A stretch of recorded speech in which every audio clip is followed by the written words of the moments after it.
Fuck.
X in my name is not just a symbol or a target sign.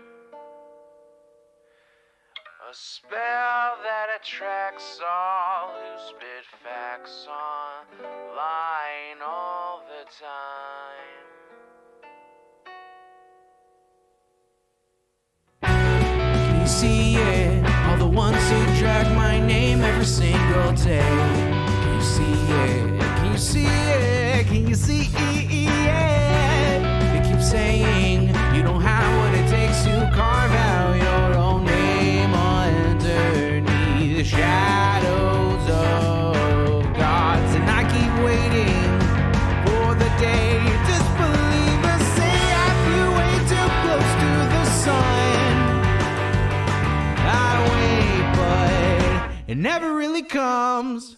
The answer to my name is not just a symbol or a target sign. A spell that attracts all who spit facts online all the time. The answer to my name is not just a symbol or a target sign.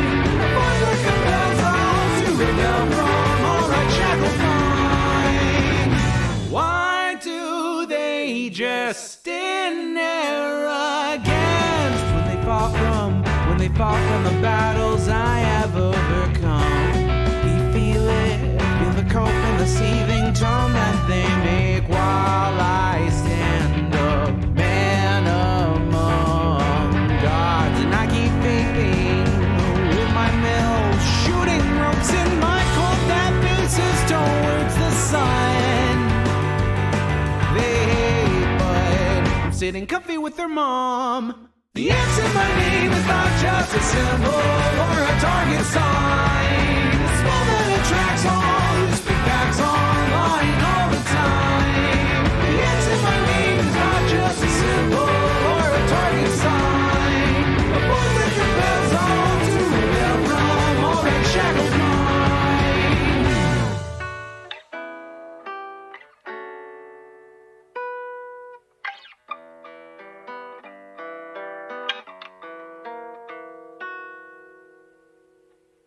The answer to my name is not just a symbol or a target sign. A spell that attracts all who spit facts online all the time.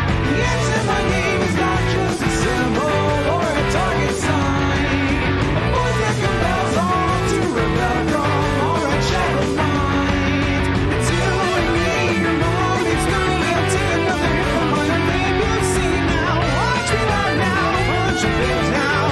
Show you how.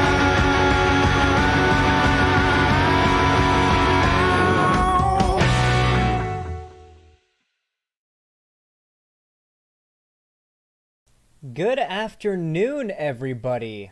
Hello, how are you all doing? Hello, hello, hello. Welcome once again to the Xanderhal stream. Hey there, Saru, how you doing? Amazing Benjamin 13, how are you? Noodle, what's up? Insert creative user, how are you doing? good to see you. Extrocat, hello there. Torbullen, good to see you again. Hi there, Summer Star, hello, good to see you. Emu Anon 34, good to see you in chat. Sasha Star, you're here. Holic Master, what's up? Of course, Holic Master was the creator of the fantastic song that you all just got to listen to, The X in My Name by Sweet Myths, the official Xanderhal theme song. Matter of fact, I am currently working on a lyrics for a Sus remix of Engelbert Humperdinck's "A Man Without Love," and we're gonna see if we can get that out within the month, hopefully, because I'm gonna get it finished up tonight. I've just been very busy, because I don't know how much time it would take on Holic Master's end, but I just want to make sure on my end I speed things up a little bit because I've taken a hot minute. But the lyrics I have so far are hilarious. I've read them for like the 10th time, and it still makes me laugh when I like hear it in my head being sung. And yeah, I definitely want to make sure we get the Sus remix out in time for Pride Month. Before the very last day, at least. I'm hyped. Me too. Me too. It's going to be awesome. But hey, everybody. Hello, Airfit510X. Hello there. Bard Nagore. Hello. How are you doing? Cherry, what's up? How are you? Good to see you. Crafty Lula, good to see you in the chat. Not a gold name anymore, though, I will say.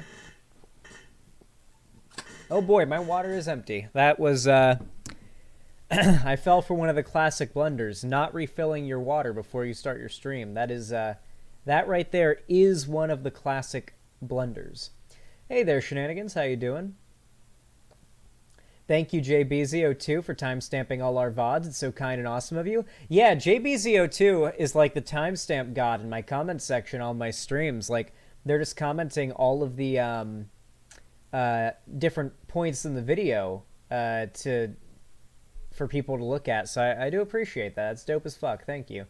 Looking good, Zan? Thank you, The Dark Connect. What's up? Everyone hydrate? Yeah, here, I'm going to go get some water really fast. I'll be right back, okay?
Howdy there, my little gay people that live in my computer. How you all doing today? Whew! Vosh broke his chair. Zan is now king. Oh shit, Vosh broke his chair. Well, I'm in a chair that will definitely not break. It's a recliner. It can go back. It can go forward. I can put my feet up. I could sleep in this thing if I wanted. It's a very comfy recliner, I must say. I may in the future, like the far future, invest in like a super recliner, like one that's like 2.5 times wider than this one, but so far pretty happy with it. Hey chat, I've been gelded. Yes, you've lost your gold. You've lost your gold name. It's unfortunate. How did Vosh break his chair? Was he like jacking off too hard or something? Dying of 98 degrees Fahrenheit heat, pull opens in 2 days at least. 98 degrees Fahrenheit. Oh, poor you, Summer Star. Oh, poor you. Try 112. Computer says 112 right now. I know what gelding is. Yeah, listen, I live out in the desert. You don't get to complain about the heat. I live in the heat. I was born in the heat. I was born in the humid heat of Florida, and I moved to the dry heat of California. I've known nothing but the heat my whole life. Now I know the heat in all its forms. I live in California. Well, you must live up north or something. I'm in Florida, so I'm dying. Oh, I'm sure your AC broke like a month ago, I'd say. 2 weeks ago. Zan, visit Canada. If I visit Canada, I have to make homemade maple syrup while I'm there. I don't think you guys understand. If I visit Canada, I have to make homemade maple syrup while I'm there. Not like a bunch, but like enough to make 1 or 2, things of syrup for some pancakes. It's not that hard to make homemade syrup. Just got to be the right time of year, right type of tree, and have the right type of equipment. I can do that, Zan? Of course you can. Of course you can. I'll visit all my Canadian friends. Honestly, I've never liked maple syrup. Well, you know what? I never really liked you, honestly. I'm gonna have to hit you with... I'm just kidding. I'm sorry. No, maple syrup is the bomb. I like it, okay? Maple syrup is beautiful. It's basically just pure sugar made... It's tree blood. It's distilled tree blood is what syrup is. Tell me I'm wrong. Tell me I'm wrong. Maple syrup is distilled maple tree blood.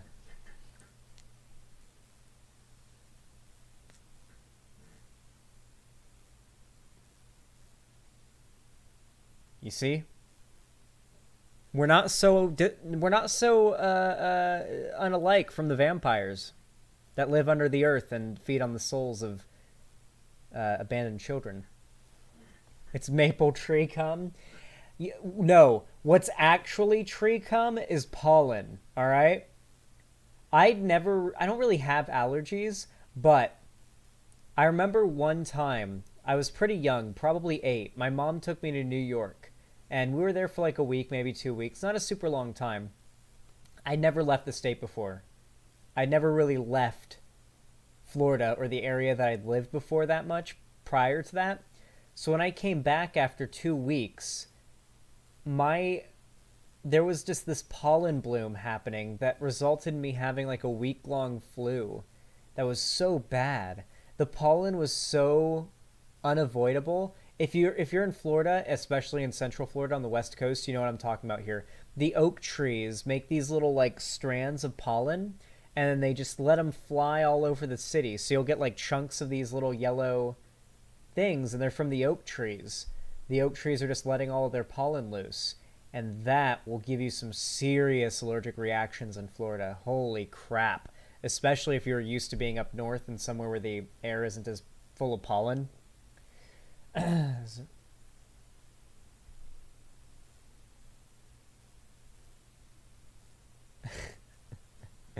There's some fucking Nazi spam account in the chat spamming. Schizo posting is all I can really say, if I'm being honest with you. Schizo posting. Tired, seasonal allergies, wired, plant, C, repulse. I have no idea what the fuck that's supposed to mean. No clue. Alright. Listen up, everybody. I got an exciting stream planned for us today. However, I must ask of you guys but a few favors. If you are watching and you enjoy my content and you are even slightly invested in my ability to succeed on this platform, YouTube, Twitch, whatever it may be, then please consider dropping a like on this stream, whether you're watching it live or you're watching it after it's gone up on YouTube as a VOD. It really does help the channel out a lot, regardless of what you're watching from me. If you leave a like, comment, any types of engagement whatsoever do result in a direct boost in the algorithm from YouTube. It's a direct way to help smaller left-wing content creators get into a larger audience and have more people see them, and it's completely free and it takes half a second. So definitely consider. I really do appreciate every single one of you who takes the time to drop a like on the stream. And finally, of course, if you want to support me directly, financially speaking, as this is my full-time job, and without your very generous support, I wouldn't be able to support myself, let alone the additional living wage I have to pay my editor, Cherry, editor and best friend, I should say, Cherry. Let's not sell Cherry short. Cherry's not just my editor and content manager. Cherry's also like basically in the top 3, you know?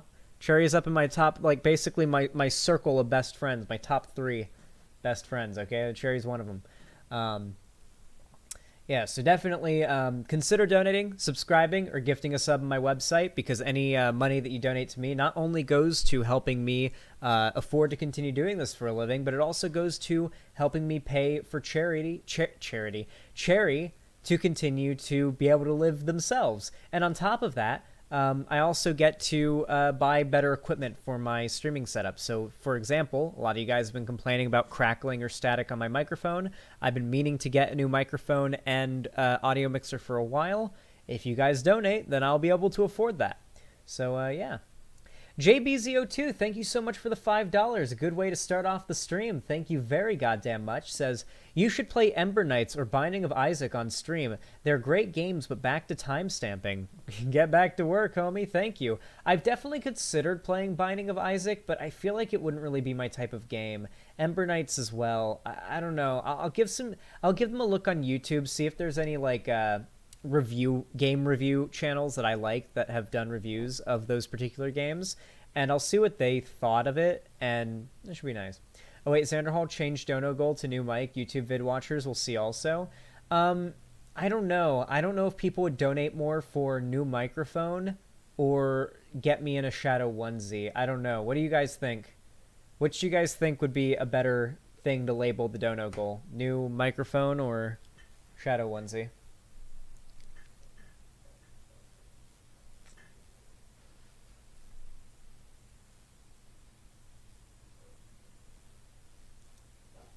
Thank you, JBZ. Really appreciate that. Thank you so much.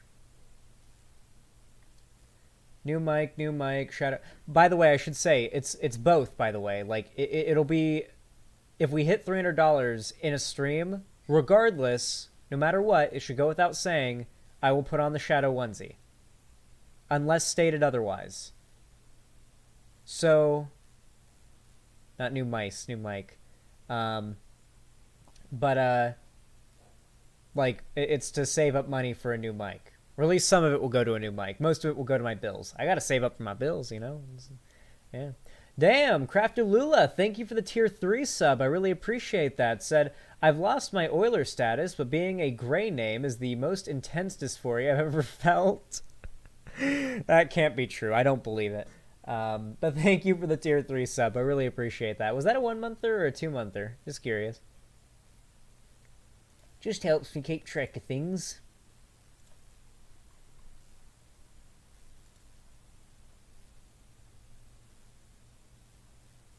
Dear God, Crafter Lula Lamau, you're incredible. Crafter Lula's always been awesome. A 3-monther, damn, thank you. That is $48 right there. That is a substantial contribution. Thank you so goddamn much, Crafter Lula. You are amazing. You are amazing, and I really appreciate that. Thank you, and thank you a third time. The Dark Canuck, thank you for the support over on YouTube chat with the 14 fake Welcome Canadian dollars. Said, come to Canada in early spring while there's still snow. Making maple syrup and maple candy on the snow is fabulous. Yeah, that's definitely what I do plan to... So what I was thinking of doing, and what I talked about with my very close friend Balthazar today, Balthazar being, of course, a Canadian. One of the good ones, though, don't worry. Balthazar lives in... I won't say exactly where, but I know they're not. I know they're okay with me doxing them. They've already said where they live, but they live in a resort, and it's like really nice. And they want me to visit them. Hopefully, like area-wise, it would be feasible to visit other people that I know in Canada at the same time. But Balth wants me to visit during Christmas, so I'd have to arrive shortly before the 14th. Because as you all know, I'm doing 12 Days of Christmas again this year. So if I do go to Canada for Christmas, that would be extraordinary. I'd literally be in a ski cabin snow resort in the snowy Canadian mountains, decorated up for Christmas, cottage core and cozy as fuck, live streaming the 12 Days of Christmas thing. And I plan to pay somebody to update the Christmas Craft mod to Modern Minecraft and update the texture pack Her Summer Christmas to Modern Minecraft 1.19. So we'll be caught up on the Minecraft versions, and we'll be recreating the same mod pack. And we'll be on the server and all of that as well. And I'll obviously be, with the way the channel's been growing, I have no doubt in my mind that we'll be stable enough that we'll be able to do the big old build contest like we did last year, only actually be able to do it. So that'll be nice. That'll be sick as hell. Yes, it will. I'll be in Alberta. I don't know exactly where. I don't think it's Alberta, though. It's straight north of California is where it is, from my understanding. BC. I think Balth lives in BC, British Columbia. Connor McMahon, thank you for the 10 euro pounds. I don't know exactly how much that is in American monies, but I do. Oh, that's $12.61 then. Thank you. Worth slightly more than the lovely US dollar. Thank you. I apologize for every single anti-British slur that I've used, and every single anti-British racist spree I've gone on. I didn't mean any of it. It was all just memes and jokes. I promise. I'm serious here. It's all just memes and jokes when I say I hate British people. All just memes and jokes.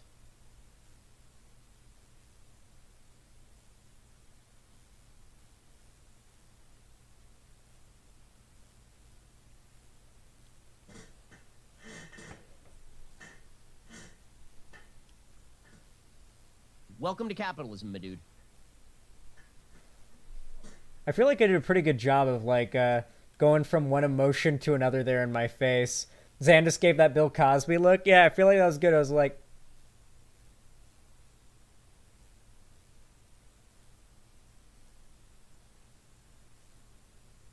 You're fucking scary. We created the British Empire, income taxes, and turfs. We deserve worse. Honestly, that is true. That is true. Like if we're being honest, what good ever came out of Britain? Name one thing. Name 12 things. Name 200 things. Name 200 good things that came out of the British. Beans on toast. Can't believe that shit is real.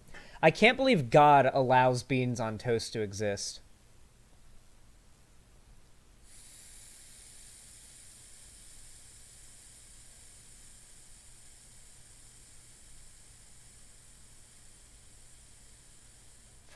Okay, all memes aside, though, my understanding of beans on toast is that it's actually, like, a based culinary staple of the proletariat going back, like, a long time in the UK.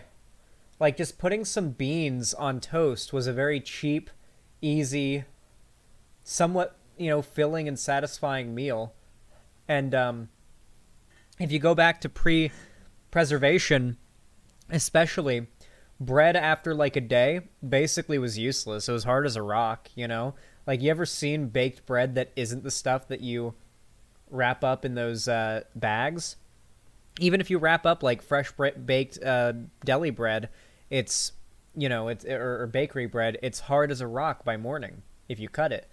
And that was a big problem back in the day, right? Like, a lot of bread would have gone to waste because it was just hard as a rock. You could only eat it or, whatever. So you put some toast on, or you put some beans on it. It soaks up the juice from the beans. The beans are hot, and add some protein and some really good nutrition to it. And you toast the bread, and it makes it actually edible. So beans on toast was basically a super cheap proletarian meal made to not only extend the shelf life of bread, which was, obviously bread is pretty cheap as far as things go, but it should go to show exactly how poor the people who invented beans on toast were. And then it just kind of grew to become like a broader British delicacy. Connor McMahon, thank you for the extra $10, 10 euro pounds, 10 pounds, right? It would be pounds, 10 pounds. Says, don't apologize. We from Liverpool also hate the rest of the country. Yeah, from what I've heard, like Liverpool is like the Texas of England. You know? Yeah, like if there's one state that basically considers itself to be separate from America, it would be Texas. Like, most Texans that I know consider themselves Texans first, Americans second. You don't really get that with any other states, like, generally speaking, like, on such a scale, right? So with that in mind, it makes me think, like, from what I've heard, it sounds like Liverpool and people from Liverpool are basically the Texans of the UK.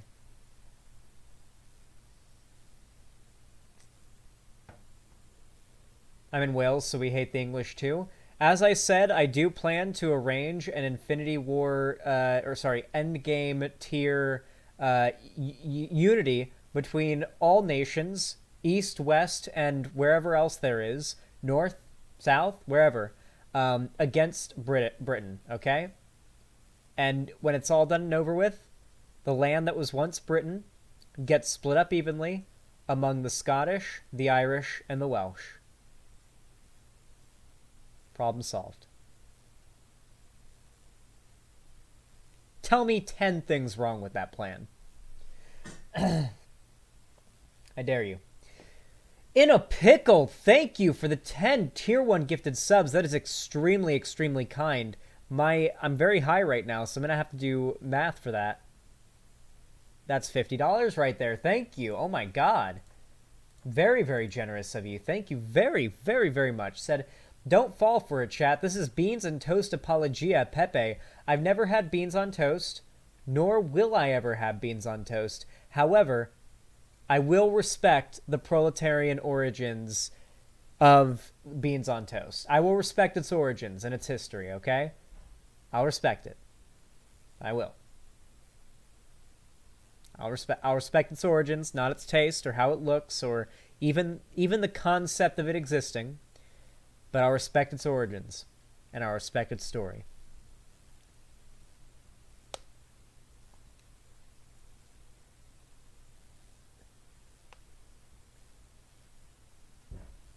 None of that second independence referendum bullshit, just form a coalition and invade England. Exactly, that's what I've been saying!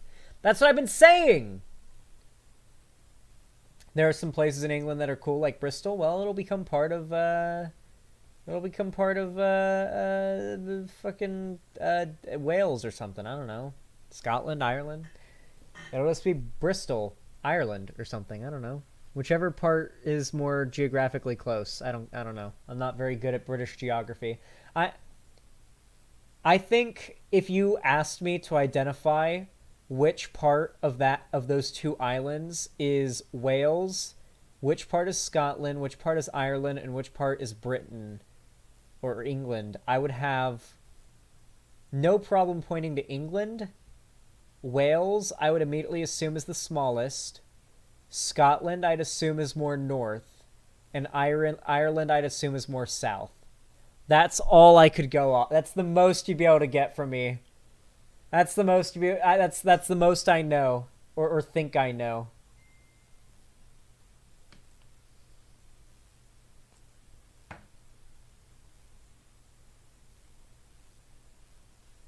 Bristol, as well as the rest of the Earth, will become part of Western New York. We just call all of Earth Western New York. Okay. Shut up. All right. Shut up. Shut up. Shut up. Shut up. No more Stunlock. No more. I will not let you subjugate me to your distractions. I will not let you break me like this. Though I will say, okay, can I just say, by the way, literally only 30 minutes into the stream, already raised 1/3 of the daily dono goal. Really appreciate that. Thank you guys very much. That's extremely kind of you. I'm actually going to run an ad very fast, and then we're going to hop right on into the very first segment.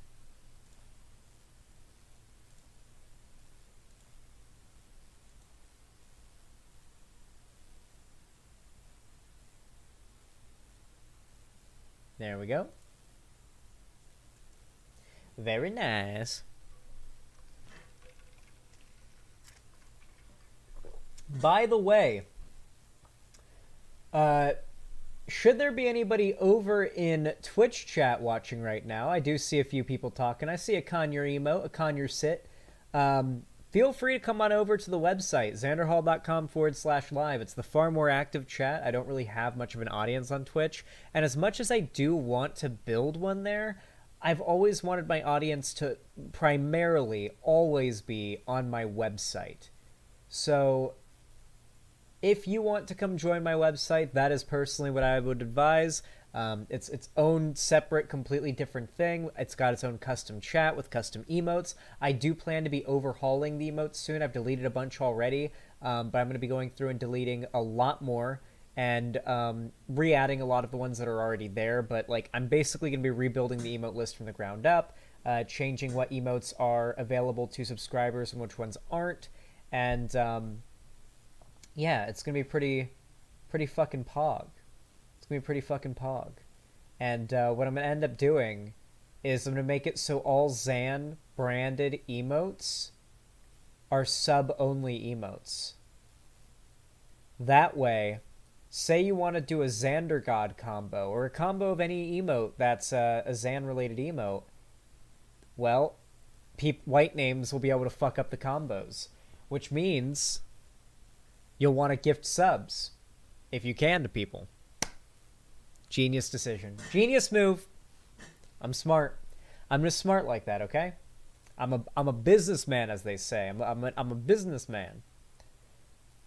Actually, no, they can't ruin oh, yeah, they don't. As long as they type it, they still... Oh, yeah, I forgot. Yeah, they don't ruin combo. Okay, well, still. In that case, never mind. I'm still going to make the emotes the sub-only ones, just because I think it makes things a little bit more like Twitch, basically. A little bit more like how Twitch does it. I made a few more pixel art emotes. Could get some love here, too. What I think I might do is figure out a mock-up for an art style that I want all of my emotes to be done in. Make a big list of emotes and probably get an established artist in my community to remake the emotes that I have now and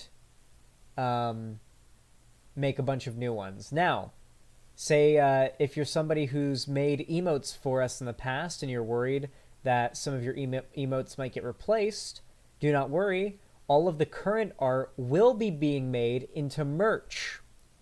Your art will be immortalized as merch should you give me permission. Should you ask for like an upfront payment in exchange? Like, yeah, you can use my merch design. You can use my design for your merch, but I want this much upfront. We can work that out. It's harder to do like a... Oh, thank you very much. I appreciate that. It's harder to do like fraction, like bits or like a percent over time. Like it's very hard to pull off, but I obviously want to make sure that if I'm going to monetize the likeness of...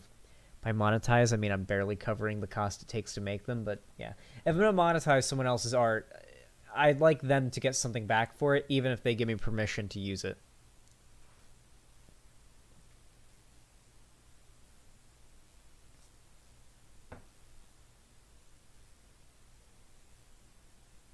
Based. Listen, I'm not a very like I don't like receiving charity, you know? Like I when I first started streaming, it took a long time for me to feel not weird about receiving donations. And it took me a long time especially to not feel weird about, and I still do to a degree, to not feel weird about any type of call to action to donate or sub or bring any support to the stream.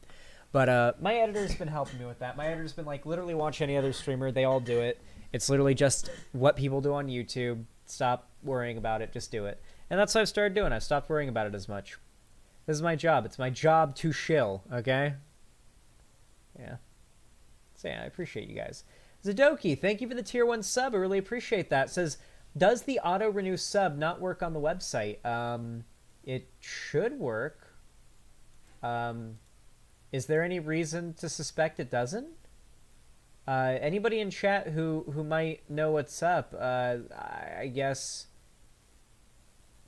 let me know, because I haven't received any reports yet about auto renew subs not working.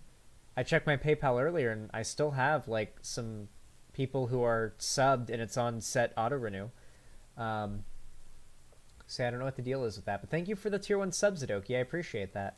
One Piece 34, thank you for the $5. Sent me a YouTube link and says, "Hey Zan, can you react to this? And also, this one isn't Sonic related, it's Mario related, and it is pretty funny." Yeah, I'll give it a look. Thank you for the $5. Though I will say, if it's too long, I probably won't watch it. But if you send me videos that, yeah, this isn't too long. Yeah, if you send me videos that are between like 1 to like anywhere under 2 minutes long in a donation, I'll probably give it a look. I'll probably give it a look if it's like 1 to 2 minutes long, you know? Like, if you donate to me and send me a video it's like that short, then I'm gonna watch it. I'm not cruel. I'm nice. I have a soul. I have morals. I have a conscience. Zan, you look like you drink milk. I drink so much fucking milk, it's amazing. I drink tilk. Titty milk. I go around and I find women who are sleeping, and I get all the titty milk out of them. I drain their boobies, and then I store it in bottles, and then I drink it right before stream, and it gives me powers. It's true. It's like Homelander. So, about Princess Peach. Yeah, Dad, I know. She's not really my mom. You already knew? I mean, she's a human. We're, like, turtles. It didn't make any sense. I guess it was a pretty bad lie. Why did we even kidnap her then? Oh, Junior, I just wanted you to have a mother figure in your life. I did too, Dad. Why do you think I went along with your lie? But I didn't even get to spend any time with her. Aw. You kept sending me out to do stuff. Like, This is sad. "Son, go steal Mario's jetpack. Go stand around with a Yoshi egg for an hour. Go bury someone in a puddle of shit." Well, All while you and Peach stayed in the hot tub. Alone. All day. Wait, this isn't like a sex thing, is it? No. Oh No. my god. if you didn't want to know, you shouldn't have asked. I will never recover from this. Your dad needs love too, Junior. That's absurd. That's fucking stupid. That was a good video, though. Thank you. Thank you for that. I appreciate you searing that idea into my mind. The idea of Bowser and his son going out to kidnap Princess Peach together for God knows what reasons. What were they thinking when they wrote that story? Jesus Christ. Thank you for the $5, though, One Piece. That was very nice of you, and it was a pretty funny video. Hey, Xanderhal, can you do an overview of Actman versus Quantum TV drama? Quantum is insane, by the way. I already did, Mako2PL. Just gotta wait for the video to drop. What did I miss? Everything. I'm ending stream right now. You missed the entire stream. Sorry, Dose Caffeine. It's over. Well, guys, if you enjoyed the stream, thank you so much for watching. It's been amazing. I'm just kidding. I literally just started. Did you see the LGB Alliance BS? Oh, I did. I saw that shit. We'll see. We'll take a look at it. Maybe it'll make for a good segment. Who knows? Who can knows? Maybe it'll make a good segment. So, my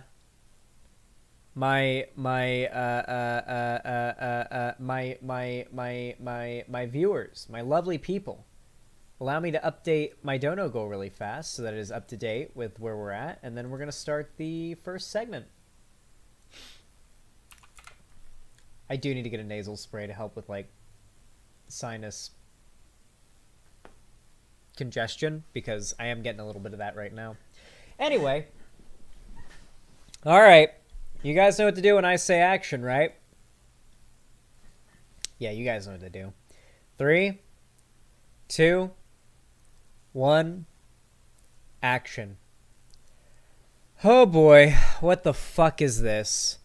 So, people in my Discord have been sending me this tweet thread, or this tweet exchange. It's between Ben Shapiro and Matt Walsh, having to do with Fox News supposedly, quote-unquote, enabling the transgender, what's it called? The transgender agenda. It's always so funny to say transgender agenda because it just, I don't know, it sounds funny, right? Like, you can't lie about it. It sounds funny. Anyway, this shit is very much going to rot your brain and numb it absolutely into a pickle. I actually do have another extra segment I'm going to add on to this bit towards the end that'll be a little bit longer, more of a reaction than like me responding to something, but I think you guys will really enjoy it. It'll be a good segment, so stick around for the whole thing. Anyway, let's start ourselves off here. Ben Shapiro quote tweeted Matt Walsh, and we'll go over the original thread in a moment, but first we're going to just talk about what we see here. Ben Shapiro says this would be absolute despicable, insane lunacy if I saw it on CNN or MSNBC. To see it on Fox News is a complete betrayal of anything remotely resembling conservatism or decency. Very mad, very, very angry. Every element of this video is propagandistic, dangerous garbage. The report states that this biologically female child was choosing her gender before she could speak. This is madness. The report further states that Ryland's parents began social transition at the age of 5. This is child abuse. The vast majority of children who display signs of gender dysphoria desist over time. Damn, good thing social transition is reversible. So if they desist, then it just means they change their... Like, the worst case scenario for socially transitioning, like a 5-year-old, is that by the time they're 8, they realize it was a phase, and you know they desist, and they realize they're cis, and instead of buying them more girl clothes because they're 8 now and they've grown up, you buy them some boy clothes or whatever. That is worst case scenario for socially transitioning a 5-year-old and them possibly desisting. There's no hormones or hormone blockers involved. It's just like, all right, we'll call you a different name and use different pronouns if you insist. I insisted my mom call me Frodo Baggins when I was a kid, and I would answer to nothing else. It's actually true. I was like 6, and I literally would refuse to answer to anything else for some reason. I loved Lord of the Rings a lot. The report is absolute, horrifying propaganda. Hilarious coming from Ben Shapiro. Listen, I want to make it very clear here. What I do is propaganda. What Ben Shapiro does is propaganda, okay? I'm willing to admit that what I do is technically, by definition, propaganda. Now, to be clear, though, propaganda is a neutral word. Unfortunately, it's a word that's been sort of made scary due to the fact that you're usually talking about propaganda coming from, like, bad groups. But, like, when a institute puts out a post about the dangers of climate change and how we need to be aware about it, that is propaganda. But it is contributing to a positive thing. It's raising awareness about man-made climate change. And yet, by definition, still propaganda, because it is spreading a particular political viewpoint. Propaganda in and of itself is not a bad word. The fact that Ben Shapiro would use it as such, especially when you consider the fact that his content is by definition right-wing propaganda, goes to show how much of a anti-intellectual hack he is. Fun fact, after the Nazis, Sigmund Freud's cousin changed the name for the term to public relations. Huh. Really interesting. Okay. I'd rather have a living son than a dead daughter is, again, propagandistic sloganeering. There is no credible evidence that transition alleviates suicidal ideation among children who identify as LGBTQ. So the really funny thing is, that's an outright lie. Like, he's just lying here. If you guys want me to, I'll go ahead and I'll bring up the data on this. But like, here, we'll bring up the ultimate research document. I think they're working on making a new one. I think I was told about that like a while ago, that they're working on a new one, that I'd be sent that. So that's pretty cool. But yeah, the ultimate research document is a good place to look if you're looking for an amalgamation of data on these particular issues. Though I will say, research documents, while very useful amalgamations of the data and of research and whatnot, and very useful in debates or when making like a debunk to a conservative, is not in and of itself the entirety of the research and knowledge there is to be known about on an issue. Okay? I want to make that very, very clear. You need to do your own research as well. Not like the conservative kind of do your own research where you go to like Facebook groups and ask random 40-year-old moms who are divorced drinking wine all day and doing nothing but like browsing anti-vax and flat earth Facebook groups all day as well. Don't go to them. It's not that kind of do your own research. I'm talking about like go to like science journals where they publish articles about this and look up effects of gender transition and press enter and see what studies come up, see what meta-analyses come up, see what articles come up. Read that stuff for yourself. You might find something different. I do encourage you to do your own research, but this amalgamation of sources is helpful. So,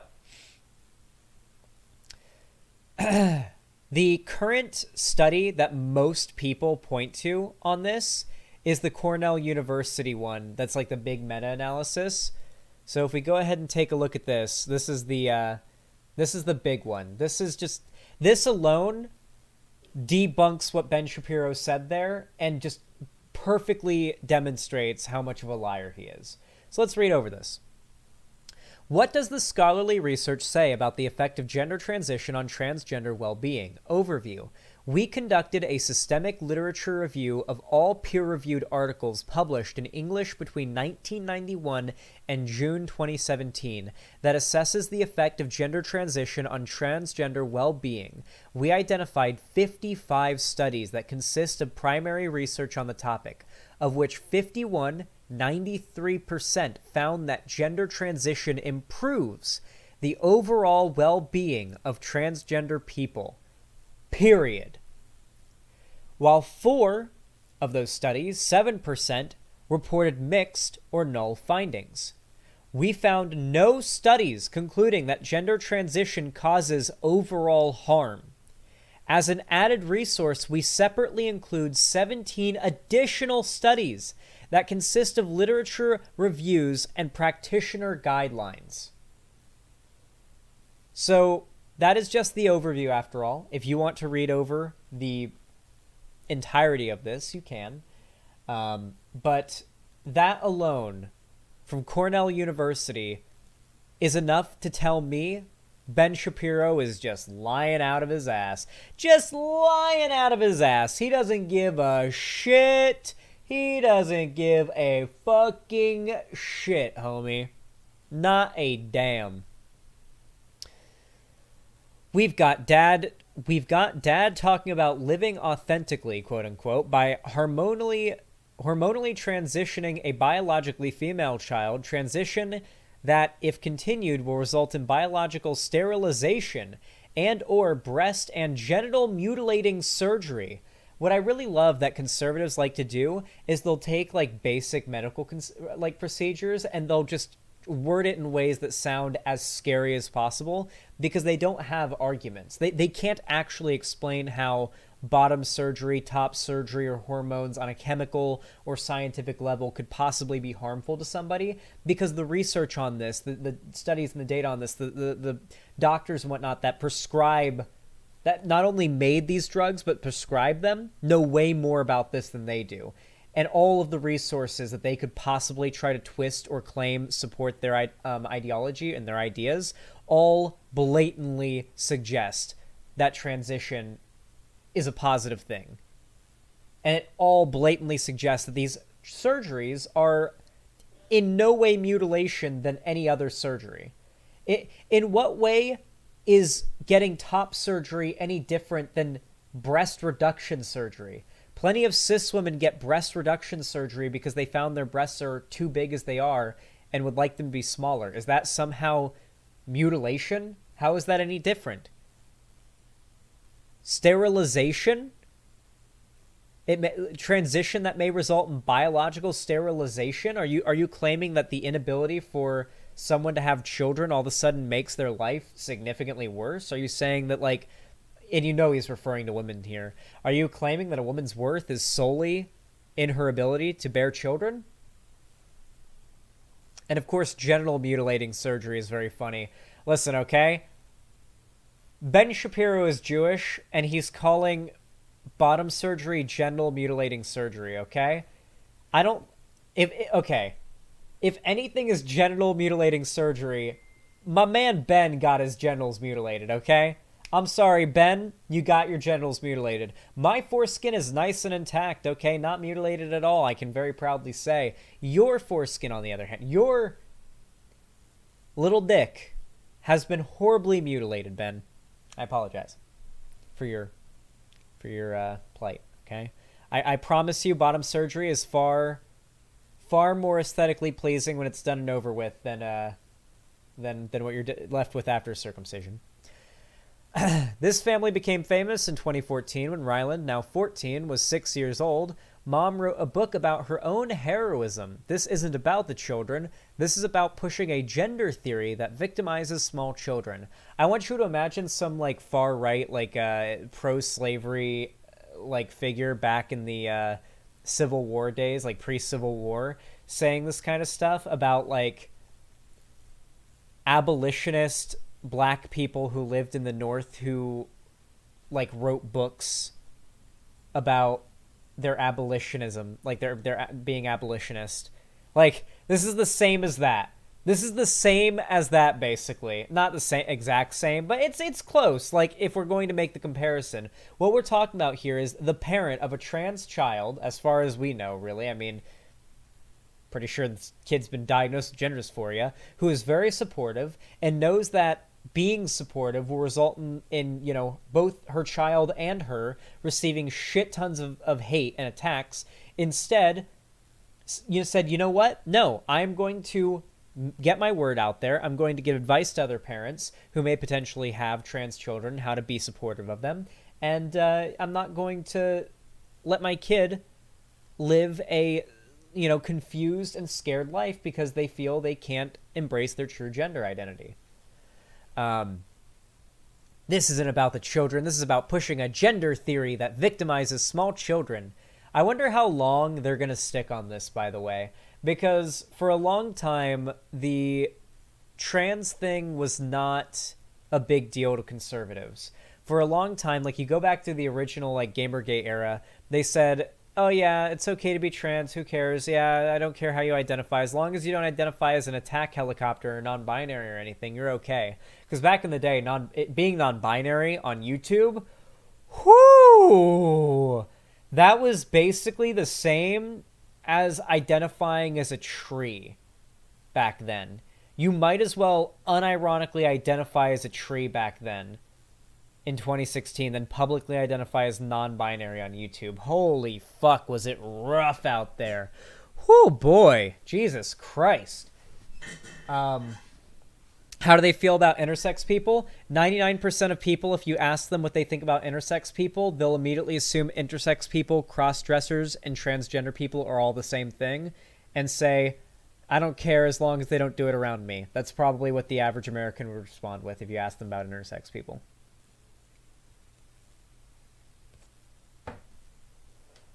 Am I right or am I right? I'm right. And this is happening on Fox News, where the family is praised for its extraordinary courage in the face of the politicization of transgender issues. This is a nothing burger. This is just, you know, to rile up his audience. People are afraid of what they do not understand. True, the reporter says, but we do understand the agenda. The agenda? Apparently not. We understand that this is propaganda on behalf of the destruction of children, and it is vile. Fox News is too important to conservatives to be weaponized on behalf of the most radical leftist propaganda imaginable, propaganda that aims directly at the mental and physical health of children. They should terminate whomever is responsible for this agitprop abomination. Literally, replace a few words here, and you've got, like, a Hitler speech, okay? Like, when conservatives like this, particularly fascists, and Ben Shapiro is a fascist, you get that checklist of like what fascists believe in, and you get Ben Shapiro's ideology, a lot of those boxes are ticked. That's all I'm saying. And it always comes back to this type of narrative. This narrative about how those that they politically disagree with. Okay, here is their method. Notice how. I just want to make it clear here. Notice how the move by conservatives lately has been to deny the reality of gender dysphoria and the true deep desire for trans people to be the gender they identify as. They ignore that and instead try to claim that being trans, being pro-trans, or anything is an ideology. That is an ideological position. Because if it's a group of people, a demographic, a minority that they're shitting on, well then they're bigots, and everybody knows they're bigots, and most of society doesn't like bigots, but they need to keep the mask on. So they're trying to convince everybody that being trans is an ideology. It's an ideological decision, such as being left-wing or being right-wing. They don't consider it who you are. They consider it very much like conservatives considered being gay back in the day, to be an ideological choice, a change in lifestyle, an abominable one, an abomination of a change in lifestyle, a degenerate one, as they would say. And because of that, if they can convince people it's just an ideology, well, then they can say anything they want about people who adhere to an ideology. You can say anything you want about SJWs, right? SJWs are just a political ideology, a group of people, right? Very vague, right? You can say SJWs are fucking pedophiles or something. You could say that, and you're not, like, who cares? Like, you're not really, like, saying anything about anyone. But, well, if you talk about a more specific group, like a minority group or something, then you're saying something bigoted. However, if you say trans people are pedophiles, but you say it's a political movement, like an ideology, a political label, not a gender identity, then all of a sudden it's okay to call them pedophiles because it's not a attacking a marginalized group thing, attacking a minority thing. It's a making fun of people you just disagree with politically thing, which is far more acceptable by society, because the average person in our very, very free speech oriented world will say things like, oh, I don't care if you disagree with me or don't. I would die to protect your right to disagree with me. I hear that all the time. Like, I've literally heard like Boogie 2988 say that. Like, I would die for any Nazi's right to be a Nazi, even if I don't agree with them. And it's like, bro, just good God.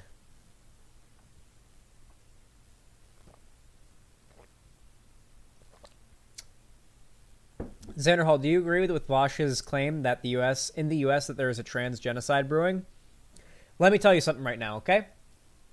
Anybody more mad about Vosh making a hyperbolic statement in reference to the fact that the right is trying harder than ever to achieve a trans genocide?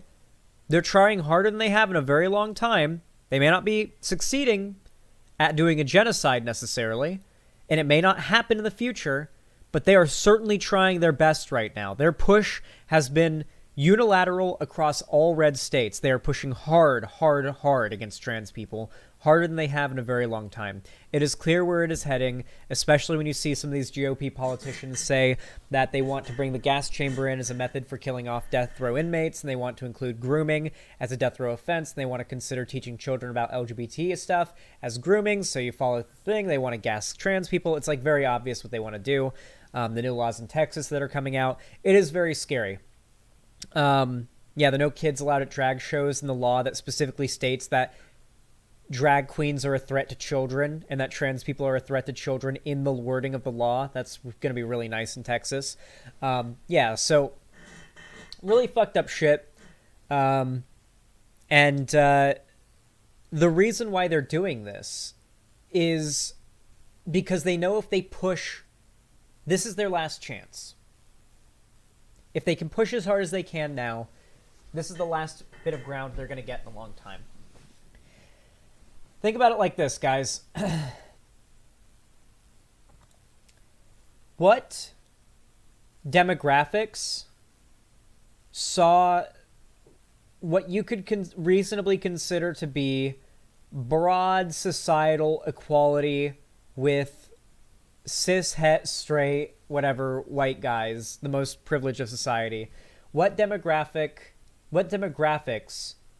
were the first to like reach the level of parity there.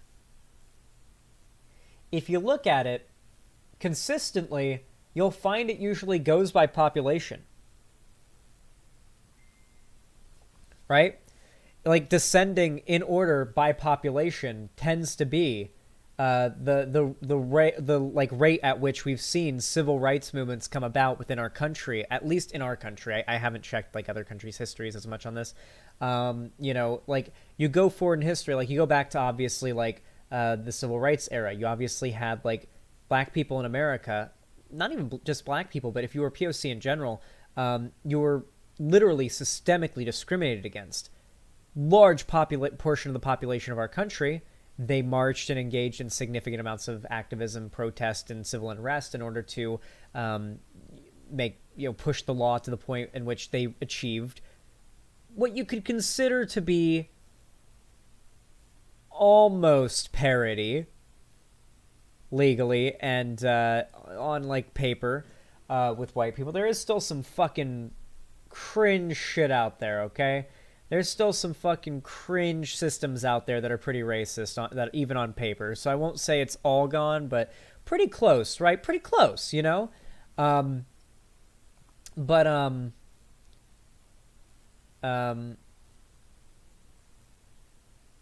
lost what I was saying. I'm sorry. What was I talking about, chat?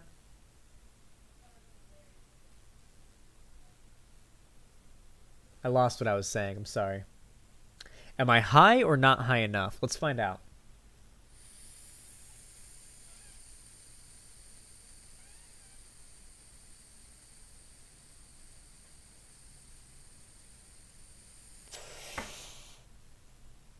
As I was saying. Okay. The weed did jog my memory. Nice. As I was saying, so obviously, POC in this country, particularly black people, large portion of the population of America, very early in America's history, comparatively, pushed for broad parity on paper with the more like privileged demographics. Next, you go down the line and you see gay and lesbian people like marching and achieving more or less like systemic equality. There was obviously the exclusion of trans people during all of that, and that was a whole thing, and I've talked about it. But regardless, even if that didn't happen, trans people didn't really have that much tension on them. Now we've kind of come along the way, and trans people, a much smaller percentage of the population than any other marginalized group, if we're being honest, now the spotlight's kind of moved to them. It seems like lesbian, gay, and bi people more or less are doing as well as you could hope to be doing right now. And so trans people who have a extra tier of necessities to achieve parity, essentially, to be discussed and to be raised, have awareness raised about, now the attention is on them. And the culture war is focused on them. And people on the right, like Ben Shapiro, will do anything in their power to try to convince you that instead of being what trans people are, which is just people whose gender identity doesn't align with that of their identity that was assigned to them at birth. When the doctor pulled them out of their mom and looked at their genitals and said, that's a boy, that's a girl, if later on in their life they identify as something different, that makes them transgender by definition. For most of the time, that is usually people change their gender identity. They transition because of gender dysphoria, which is obviously a biochemical process. I know some people in chat will get upset about this, but it is possible for both of these opinions to exist at the same time, okay? Gender can both be a fluid, social construct that anybody can identify as anything they want if that's how they want to identify and they are genuine in their identification, which you can never really know. I've been to Slab City, Turbo, it's pretty cool.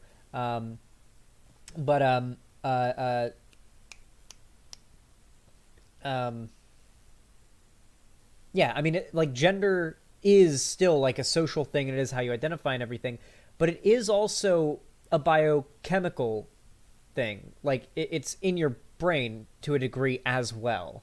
Like, you can't make the argument it's not. I'm not saying every trans person has to or does have gender dysphoria. I'm simply saying that gender dysphoria does seem to be a thing, very much like your sexuality, that you're born with. From what we can tell, it seems as though, like, for example, let me explain the original. I believe this is how we discovered gender dysphoria. A lot of transphobes will bring this story up as like a way to try to discredit our current knowledge about gender and sex, but it's really bizarre because it doesn't change the fact that the science is still sound and has been peer reviewed and whatnot. And yeah, I don't know. I'm just saying, like, I don't know. I don't agree with the experiment, but conservatives like to bring this one up a lot. Let me just reiterate what it was. So there was a guy named John Money, and he was this fucking mad scientist pedo dude. He was really fucking weird. I think he performed a botched circumcision on one of two twin boys, one of the twins being named David Raymer, the one that got the botched circumcision. So the doctor decided, you know what I'm going to do? John Money, yeah, was his name. You know what I'm going to do? I'm just going to go ahead and give a fucking primitive 1950s bottom surgery, scuffed bottom surgery to this baby and raise this baby as a girl, tell the baby it's a girl its whole life, give it no indication that it's not, and raise the other one as a boy and tell the boy that that's its sister. And that child, that happened like when it was a few days old. Probably not a few days, probably like a week old or two, like early on in life. And yet when David Raymer, the kid would, you know, as we now know to be named, would grow up, he had what we now know to be, wait for it, gender dysphoria. He knew deep down that he was born a man, and he had gender dysphoria. He desperately did not feel that he was a girl, and he felt like he was a boy. He insisted he was a boy, even though he had no possible way of knowing that he was born a boy. He still insisted he was a boy, just as much as any trans man would, any pre-transition trans boy would. And that, through the horrible experimentation and awful way that came about, and thankfully David Raymer was allowed to get away from all of that and kind of get his life back, and it's nice that he was able to recover from all of that horrible shit. Obviously he wasn't able to fully recover, if you know what I mean, but I mean, he was able to get away from all of that. But in the end, we did still learn from this. Can you say his name again? John Money and David Raymer. David Raymer was the kid. John Money was the scientist. Really fucked up story, and yet we still learned from a cis person dealing with gender dysphoria that gender dysphoria is real. That to an extent there is such thing as a blue and pink brain. Now, to be clear, what that entails is very hard to say.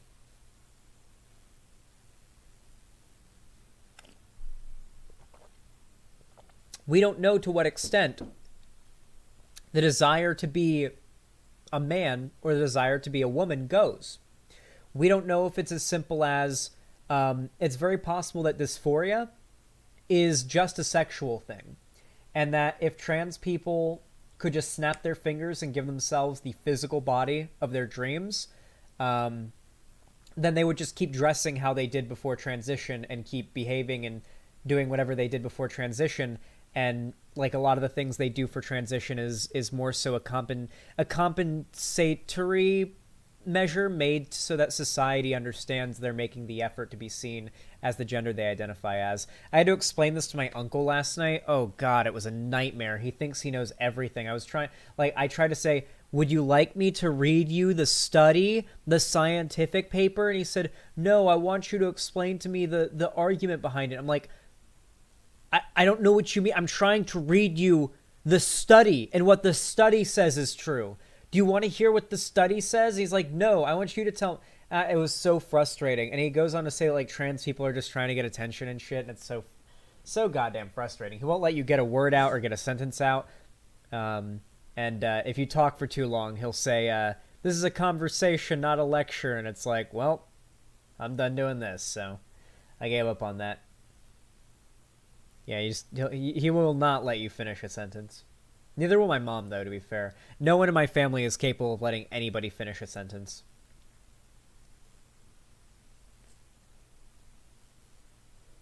Like, it is the worst. Like, every single person in my family that I talk to, if I have a story that I want to tell them, or anything I want to tell them, I better recite it a few times in my head so I remember, because they will interrupt me, and I will forget what I was saying, and I will get upset.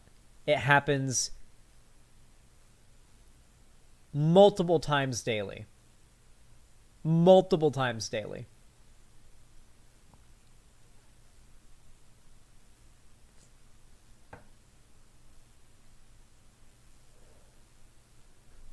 Isn't your mom a woke scold? That's an odd phrase to use for her. Not a woke scold, no. Anyway, very complicated stuff, but to be clear, gender can both be an...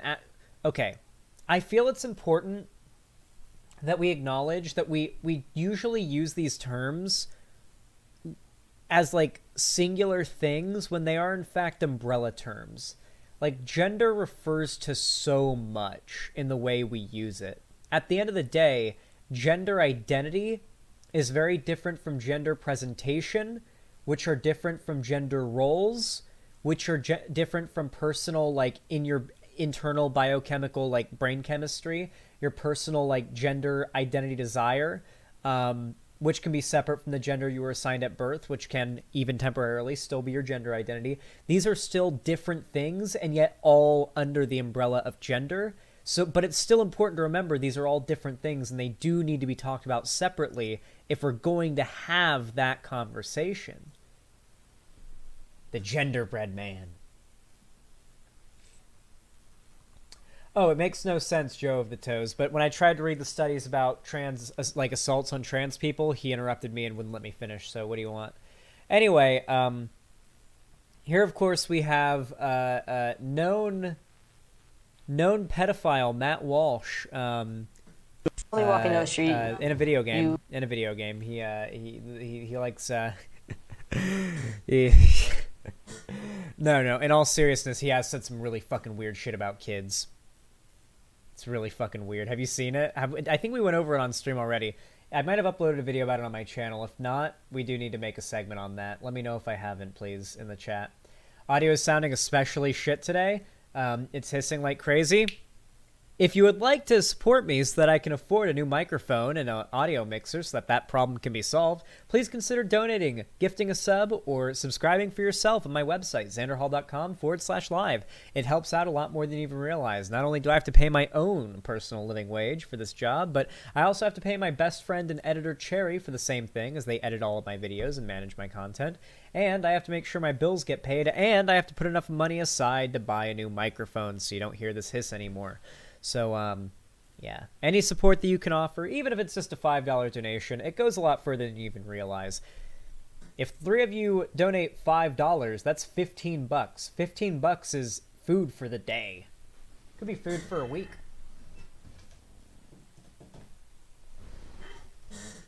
What is Walsh? Walsh is a dumb man. He's very, very dumb. And he doesn't know what a woman is.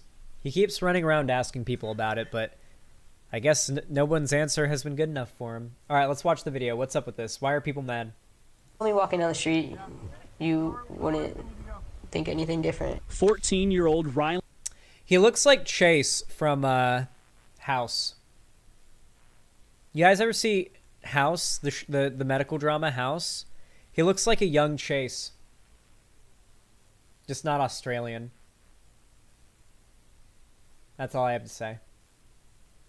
You wouldn't think anything different. 14-year-old Ryland Whittington is a typical Southern California teenager. And the Whittingtons, along with Mom Hillary, Dad Jeff, and Sister Brinley, are a typical family. The only difference, though, in Ryland's eyes, is what this family can mean to the tens of thousands of kids under 18 who identify as transgender. What I like about this family as well is the way that they're presenting themselves. Like, obviously, they're playing it up a little bit, right? Like, let's be real. Obviously, they aren't spending every day out in the yard fucking throwing the ball around, dressed in, like, like dressed like this, and like this is obviously for show to a large degree, you know, like, oh, look at the happy family. But what I like about this is it's like when, all right, we're gonna have to get a little raw here. You guys ready for me to get a little raw and real with you guys? If you're trying to make the average Fox News viewer more receptive to trans people, especially more receptive to trans youth, this is exactly how you want to frame it. A white, traditional family, like husband and wife, 2 kids, son and daughter. It helps that there was originally 2 daughters and one of them became the son. The transition caused them to become the perfect family. Do they have a dog? Then it's the perfect conservative family. There you go. This is exactly how you would appeal to the 30, or I would say like 26 to 75-year-old conservative white Fox News demographic. If you are going to even somewhat crack the dam, like, you got to listen here, okay? Like, imagine someone's bigotry is a wall, okay? It's a solid brick wall. You can't knock it down in one hit, okay? In most cases. Sometimes it's very flimsy and you can knock it down in one hit. We've done that a few times. But for the most part, bigots have that very strong wall up. But every time you expose them to something that directly contradicts what they believe about the world, every time you make them personally know somebody in a positive light who is part of a demographic they claim not to like, every time that happens, it's like a wrecking ball hitting that wall, and over time it cracks and breaks, and eventually, over time, it comes down. And I would not be surprised if for a lot of boomer fucking conservative Fox News viewers, this right here was the first swing of the wrecking ball that cracks their wall. Why microphone hiss? I'm an audio professional. Are you using a Shure SM7B with a cloud lifter? Could be your microphone cable. I like Mogami.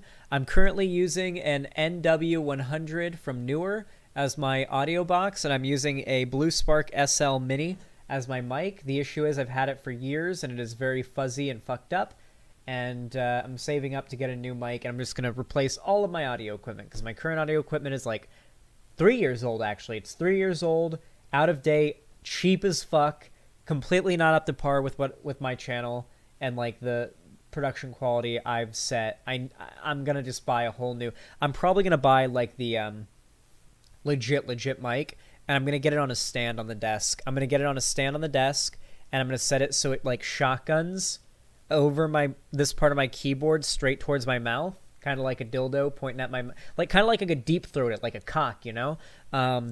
That's the visual we're going for here. But no, in all seriousness, I want to come up, but not too high, and then come forward. So it only goes over the part of my keyboard that I never use, but it doesn't go in the way of my screen, and also I get rid of this. This would be gone and dealt with, and then the space where this once was, eventually I can get an actual legit camera, set it up on a tripod right here between my 2 monitors, and where this arm is coming from instead would be where the camera is, which would not only give you a much better view of me, but a much better view of my entire room, which I plan to also completely fill up with my lights, my LED RGB lights and everything, as well as more sound foam. We're not too far off from 100k subs, so I'm leaving that area on my wall blank for the silver play button, though even if I hit 100k subs by October, I won't get the silver play button until 2024 or some shit. But regardless, I'm still leaving that spot in my wall blank just in case. Oh, we're bisexual lighting it up even harder in here. You guys have no fucking idea. I've been doing a little bit of redecorating. I've been doing a little bit of redecorating around the house. It's been very, very fun.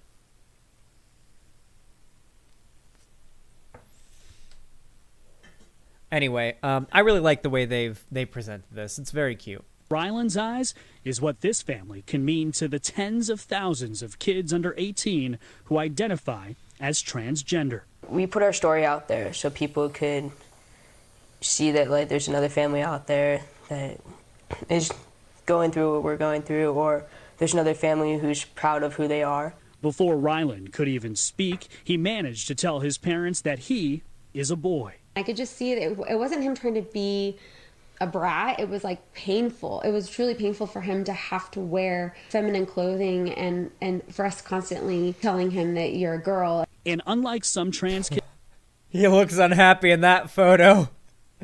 Yeah, to be clear here, by the way, like, this is pretty consistent with what I've not only heard, but with the research I've seen about trans people. Like, as young as, like, 3, 5 years old, you can know that you're... Something's up. Something's up, right? Like, think about it like this, okay? I want you to think about it like this, all right? If you're cis, as in not trans, the way I like to think about it, to try to put myself into the shoes of a trans person, is to try and imagine if I had woke up the very next day in a whole new body, in the body of a woman, right? If I woke up tomorrow and my body had been transformed in the body of a woman, set aside all the haha, I'd rub one out jokes and I'd feel up my titties, haha. Putting all those jokes aside, the obvious fucking jokes. I know. Hey, Heavy Gretel. Putting all those jokes aside, I would be upset. Wouldn't you? Like, if you're cis, and you, like, especially, at least for me, if you're, I'm a man, and I like being a man. If I woke up and I was a woman, I'd be upset. I would immediately, for one, it's not just that I would miss having a dick and that I'd miss my body being the same, but there's just aspects about me personally that I feel are in unexplainable ways so integral to me being a guy, you know? Like, my goals for who I want to be, like when I imagine my perfect self, I could not achieve that perfect self if I was a woman, right? Like, I'm imagining, like, rippling muscles, wealthy, successful, smart, popular on YouTube and everything. Like, that's my ideal self. Like, I don't imagine myself being a woman, and I don't imagine myself, like, achieving the physical physique I want when I, like, imagine what I want to be or anything. I don't know. Like, there's just... I can't even put most of it into words. There's just a lot of things about it that when I really think about it, and I mean really think about it, don't just, like, put one little thought into it. I want you to really think tonight while you're laying in bed or while you're sitting here. Really think how it would feel long-term, like a month in, to having to live as the opposite sex. It would kind of fucking suck. In a lot of ways. Like, if you were raised and social, like, if you were a woman your whole life, you'd probably not be very happy with having to do a lot of the shit that men are expected to do, especially the way that men are expected to behave.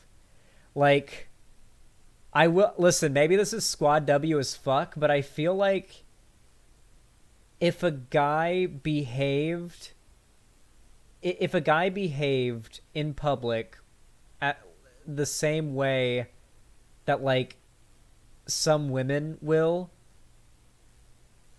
it would end differently. You've seen those videos where it's like, you know, a lady is doing something to a guy and the guy doesn't hit her because she's a woman, but you see that video and you're like, but if she was a guy, right?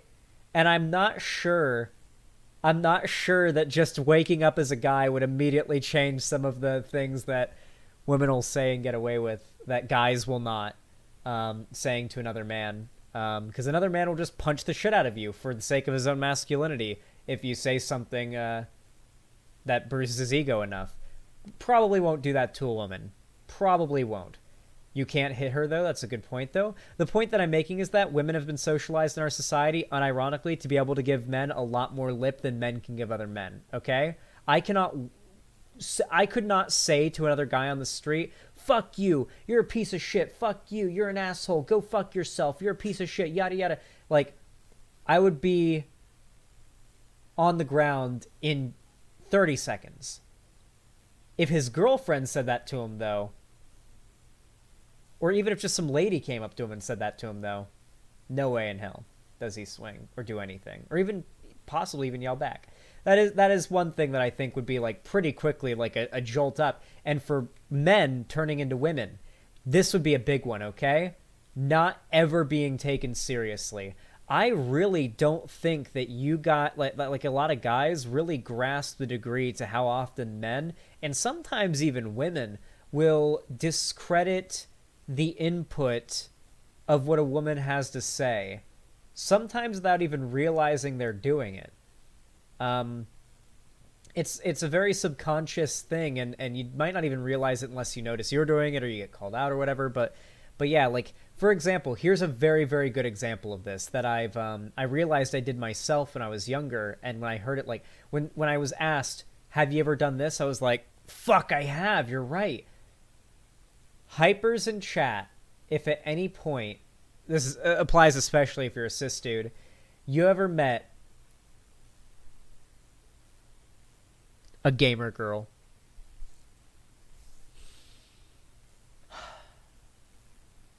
you met a gamer girl, she said she liked video games, and then you started testing her, you started quizzing her on what games she likes and what games she's good at, how much she knows about them, etc.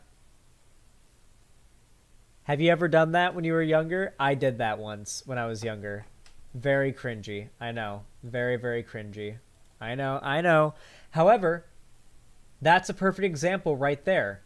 A girl told me that she played video games, and I would have never gone on that same line of questioning and like testing at that. I was like in middle school. At that age, if one of my classmates who was a guy told me that, I would have been like, "Oh yeah, what's your username? Yeah, you want to hook up a server time?" I would never have like tested him like, "Oh yeah, you play Minecraft? Oh yeah, how many? What's the crafting recipe for an enchanting table?" Like, I would never have done that if a guy that I knew that I went to school with had said he played Minecraft or something. But that is what I did to a girl that I went to school with that said she played Minecraft, and the reason was that at that age, even being that young, I still had that psychological effect of don't take girls as seriously. Think that you know more about this than girls by default, and if they claim they know about it, then you must test them about it to prove that you do know more about it than them. It's a weird, like, subconscious psychological thing that you don't even realize you do until you start looking for it, and men do that. And men do that to women a lot, and that's something I think a lot of men, if they were like turned into women overnight and just woke up that way, I think that's something they'd realize very quick. Like, they'd make a suggestion about doing something, and then like the guys that are around would like immediately derail it, and they would come up with a plan. Like, I want you to think back to times where you were hanging out with a friend group, mix of guys and girls, and the girls suggested that something be done, and then the guys overruled it and made the final decision. I've had that shit happen to me in work environments a lot, and there you have it. I think regardless of how you're raised and how you're socialized, if you're cis and you just woke up the next day in a completely different body, the incorrect body, I think that a lot of people would heavily consider, if not pursue, transitioning back to the gender they were assigned at birth, because I do think gender dysphoria can be real in cis people if they were theoretically, such as in the insane case of David Raymer, forced to transition against their will. That is, after all, what happens to detransitioners as well. Detransitioners who, due to the lack of access to gender affirming care a long time ago, usually detransitioners are on the older side, usually like anywhere between their 40s and 70s. Back then, there was nowhere near as much access to gender affirming care. So a lot of these like detransitioners, they just kind of like went with it. And a lot of them, when they were adults, young adults, they self-DIY'd their transition. I've looked into this a bit, and a lot of the time when you see those fucking detransitioners saying, "I was pushed into this so young," I looked into some of those famous ones, and a lot of them DIY'd when they were older, or did it with medical advice when they were older. Like of age and everything and whatnot. But back then there just wasn't the access to that affirming care. And so it's understandable to believe that like back in the 1950s or whatever, if you were gay or a lesbian and gender, sex, sexuality, etc. are so under-researched, so understood, and so under-accepted in society and not talked about, that you may be like gay or a lesbian and accidentally believe or lead a doctor or medical professional to believe that you're trans, or vice versa.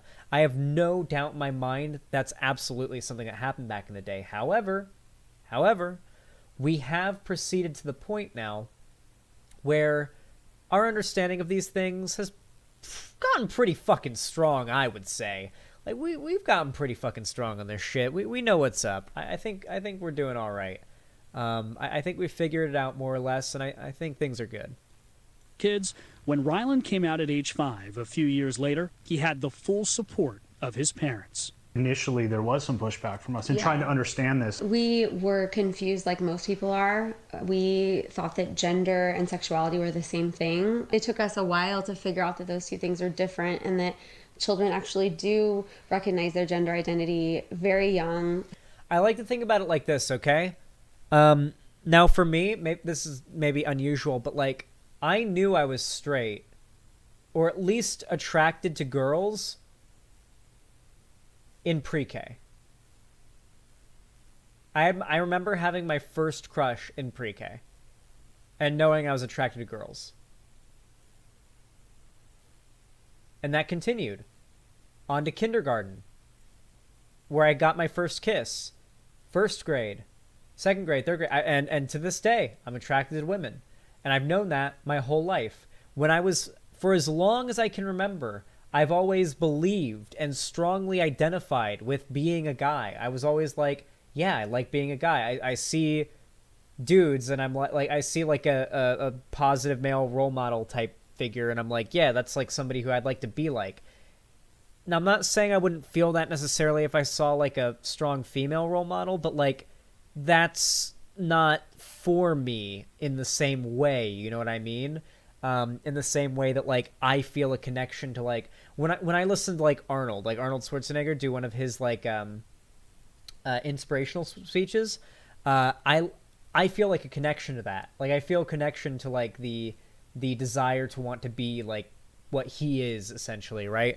Or if I listen to like a story from some, you know, gamer about his like experience being a gamer bro, like I'm like, oh yeah, I relate to this, I understand this, right? There's somewhere deep that I identify with that with. Don't really have that as the case when it comes to like female figures, and so I get that, you know, it's good to have something to look forward to, like there's something deeper there. You know what you are deep down, like pretty young, I think. That was the case for me. I don't know if that was the case for all of you guys, but I knew I was straight very young, and I knew it like without any piece or shred of uncertainty.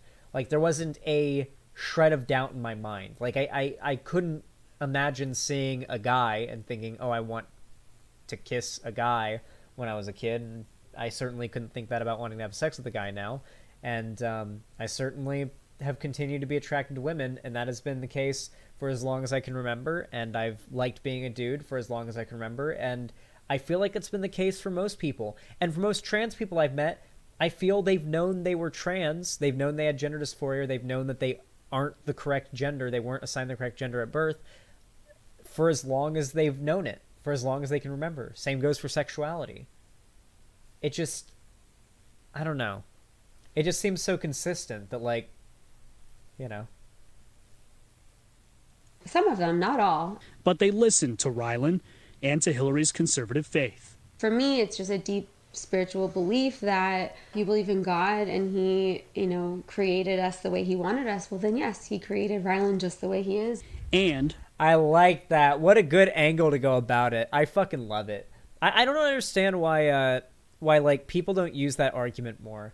Like, well, God made you exactly the way you're meant to be, so you know, whatever you choose to do with yourself. Well, like the most biblically accurate like thing would be that like, well, God gave you free wills and you're allowed to choose what to do with that. So, have at it. But like, if you really want to go like the super like washed, like watered down, sugar coated, Jesus loves you type of Christian argument, you can do the God and Jesus love us no matter what. They love us exactly as we are, as long as we stay true to ourselves and we follow the gospel, and we follow what is true and good, and we love Jesus with all our hearts, and we stay true to ourselves.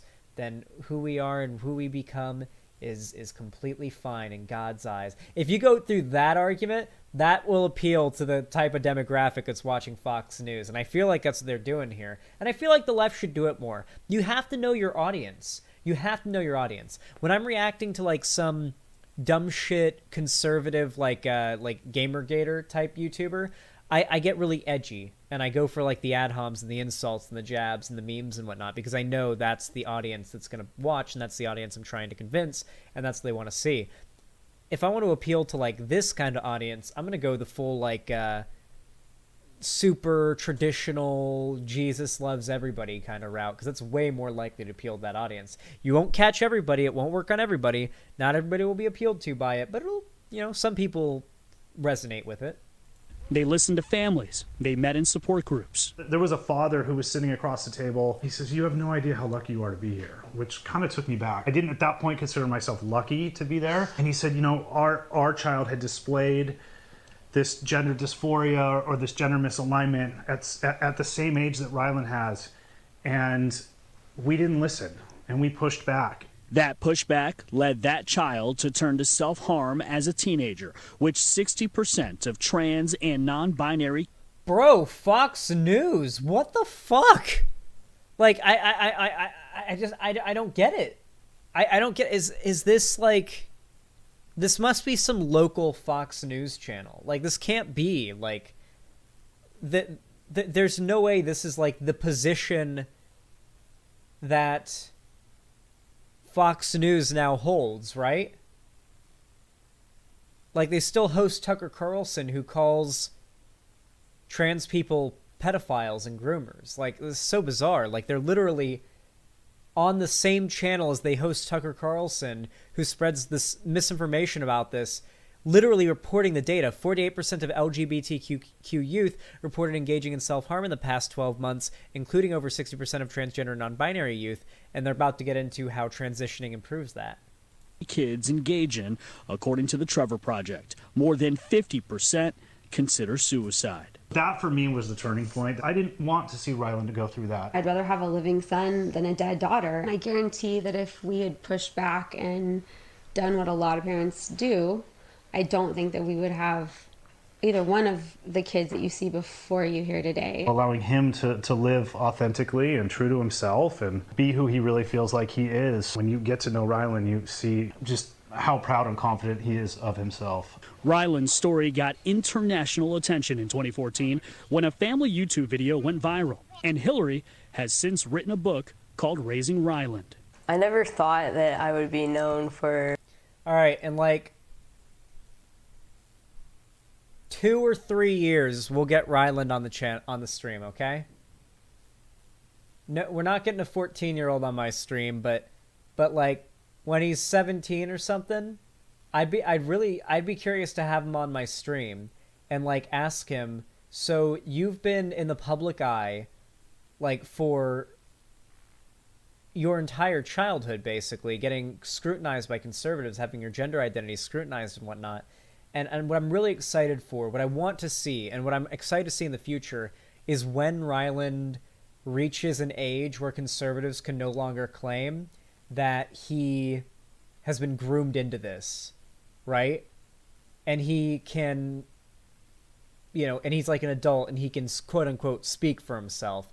That would be when I really want to hear him like talk about stuff, like, because or that it's just a phase thing.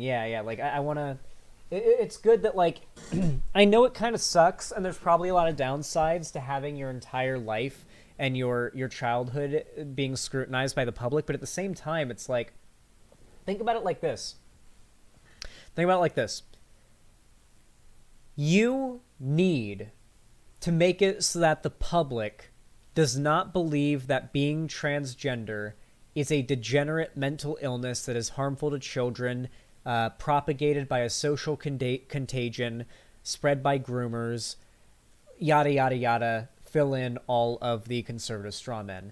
If you want to convince a population that isn't the case, and that it is a safe, okay thing for someone to be trans, that if you accept your trans family members, that they will live happy, fruitful lives, and that you can continue to be happy with them, not to try to push something else on them, or to disown them, or to abuse them, to show them that you can have that happy family. Because what I imagine is like, okay, I know some of you guys are going to get triggered by this, but it is true, okay? I have had several friends who I started being friends with under the assumption they were cis, or under the impression they were cis, later on in the friendship come out to me as trans. Full name change, pronoun changes, and everything. And, of course, I would adapt to their new pronouns, new name, etc. You know, I've done it many, many times. It's not a big deal. However, deep down, I will admit, it felt in a way that a part of my friend had died. That, you know, that dead name, those pronouns, the physical person who you're thinking of in some time is not going to exist anymore. And that's something that I feel as though, to a parent, to find out their child is trans feels 1,000 times stronger. I feel like a lot of parents, because this is so new, this is so confusing to them, it almost feels as though their child is dying when they tell them they're trans. The child they knew and raised and loved is dying in their eyes almost. What is important is that we expose people to the reality of raising a trans child. Rancid opinion, Zan? Yep, that's my opinion. It's exactly what I agree with. I just said exactly what I agree with. The two random words. You got me, man. Fuck you. Anyway, as I was saying, that's how a lot of people see it, especially if you're a parent. And what is important is to expose them to the reality of this. The fact that, no, your child's not dying just because they're trans. Your kid isn't dying because they're trans. Your child is just becoming someone new. Your family member, your friend, whatever. They're becoming someone new. They're just evolving like a Pokemon. They're evolving like a Pokemon. And they're still the same person deep down. Their personality, you know, the person that you love and the person who's your family, your friend is still there. Everyone changes their, like, over time in small ways. Just because their pronouns and their gender identity changed doesn't mean that you lost your friend or you lost your family member. And I know that a lot of people in chat that are left-wing or trans are going to find that, like, very, very offensive, but that is how a lot of people will feel. And you have to be willing to acknowledge how people feel in order to solve these problems. And I really like this. I really like this because it shows that, no, if your kid comes out as trans, your kid's not dying. You're not losing your kid. You're just going to have a whole new experience now. And there's no reason it can't be as good, if not better, than what it was before. And I think it's very beautiful. This, like, as well as I am, but really it's just a small part of who I am. He just brushes things off his shoulders, like it's fine. He moves on in his life, and he's just kind of, I think everything we've been through, he's just like learned to do that, and he's really good at it. I could never do that. The Whittingtons believe sharing their story could make a lasting difference in another child's life, something they learned from that support group father nearly a decade ago. I'm just here to make the ride smoother for others. You might be struggling right now, but we believe in you. This family, we might not know you, we might not know where you live, but, you know, we understand you and we believe in you.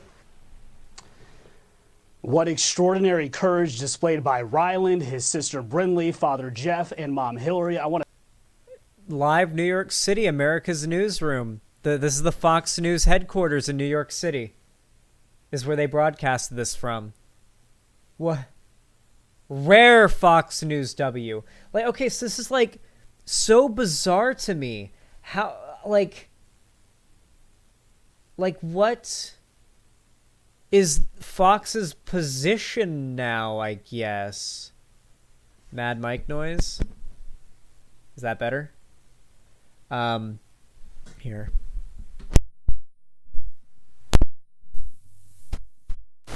Like, what is their position now is what I'm really curious about. I can't think of any way that you can oh, it's worse. Oh boy. Okay.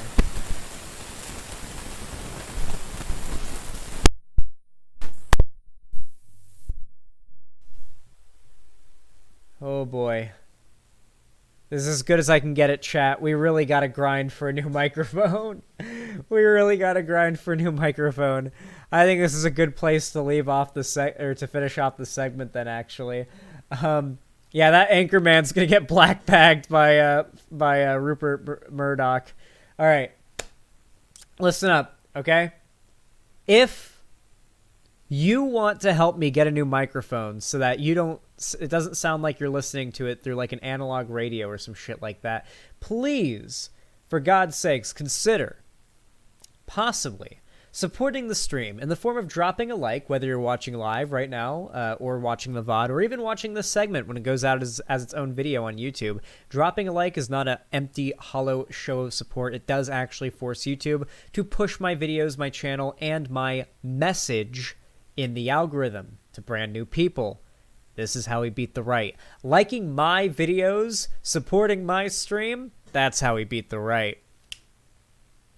Anyway, in all seriousness, if you want to see more from me, you can subscribe, ring the bell icon, turn on all notifications so YouTube actually tells you when I go live or upload a new video. And of course, you can follow all my social media, linked down below, including my Instagram, Twitter, TikTok, fan Discord, and my... No, I think that's everything, actually. Yeah, that's everything. One day there'll be an OnlyFans. Who knows? Maybe I go on my worldwide MILF hunting OnlyFans world tour one day, and I upload it all there. And that'll be the end of the social media shout out list. And finally, we'll get to the supporting me section. If you would like to support me directly, if you want to help me, of course, afford to buy a new mic, pay my editor, and continue to support my, way of life, being able to stream to you guys and do this for a living, then please consider donating, subscribing, or gifting a sub over on my website, xanderhal.com/live, or supporting me financially on YouTube, Twitch, Streamlabs, Stream Elements, or Patreon. With all that said, thank you so much for watching. I really appreciate it, and have a good one. That was a good segment. Let me get a swig of water really quick.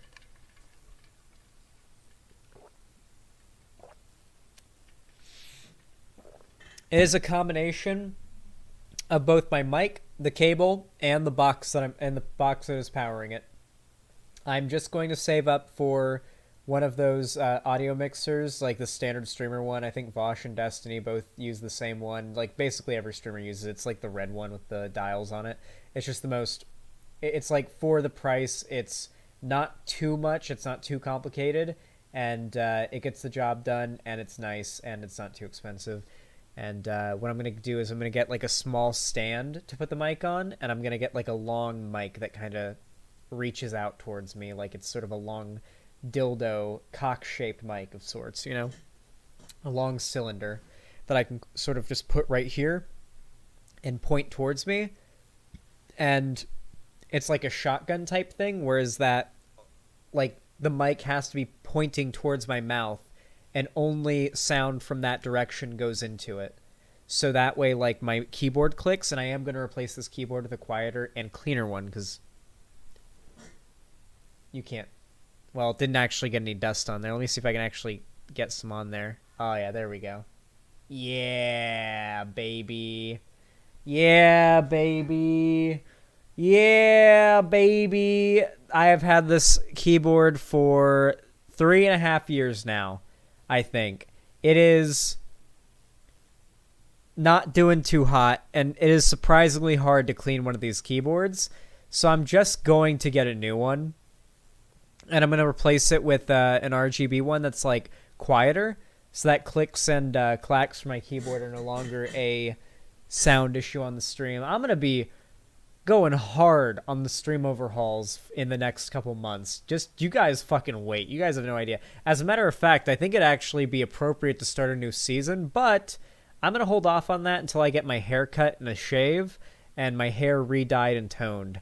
Because I feel like the new season premiere of the new arc needs to be... I need to be looking fly in it. I look like shit right now.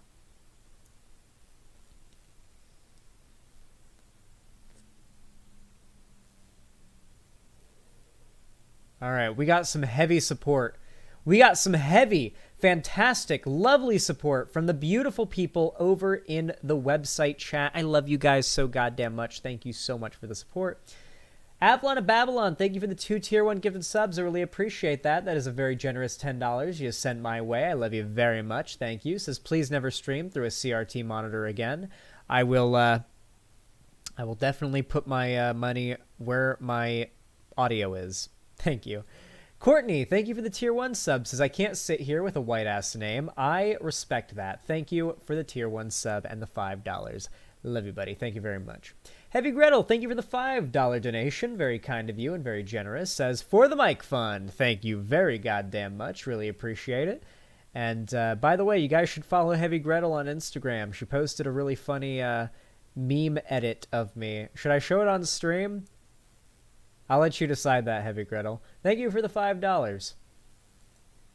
Cherry T 21, thank you for the 5 tier 1 gifted subs. I really appreciate that, homie. Very, very kind of you. That is $25 right there. Very generous, very kind, very helpful. Says, and I'm very sure that Mud Ballman, Dovark, and Turbo, Extro Cat, and Madway really appreciate it. Hey Zan, how far can I go without the algorithm fucking me? I'm an upcoming first video. In my upcoming video, I mentioned sexual assault in myth and say dumbass/jackass/bitch a lot. Honestly, Cherry T21, what's really going to hit you is the first minute and the last minute of the video. That's what YouTube scans for any bad language or sensitive content, for the most part.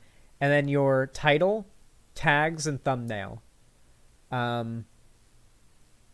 Now, I would leave out sexual assault and swears from your thumbnail and title. Or at least make it as algorithm friendly as possible, you know? Like, maybe like just put SA instead of sexual assault in the thumbnail. And what I would really recommend to help bypass algorithm issues is find content sharing subreddits that are specifically focused on like discussions of that topic. You'd be surprised. So here's the thing. Okay, chat. Here is the unironic key to an individual gaining success on YouTube. This won't work for everyone, but it can work for anyone. That doesn't mean the same thing. Those aren't the same thing. But it can work for anyone, but it won't work for everyone. Hear me out. Find a niche. Think of a niche. What niche do you want? Would you regularly watch content on YouTube of all the fucking time, literally every day, like very specific, hyper specific, like get as fucking specific as you possibly can. Not too specific, but like pretty fucking specific. A niche, like a small niche that you've specifically looked up on YouTube, but found yourself pitifully disappointed by how either low quality or how much of a lack of content creators on YouTube there were making content about that. I want you to think about how many people do you think there are out there thinking the exact same thing as you? Those people could be your future fans should you decide to make those videos that you wanted to make. Those videos you were looking for on YouTube, the videos you wanted to make them first. Not only will you get that niche audience that will flock to you, especially, even if it's an existing niche audience, the few content creators in it that are like low quality, if you can just surpass them in production quality and just put out better videos than them, you'll grow past them. Your content will set the standard for that niche. People will copy you. The audience will grow. That is how you become a successful content creator.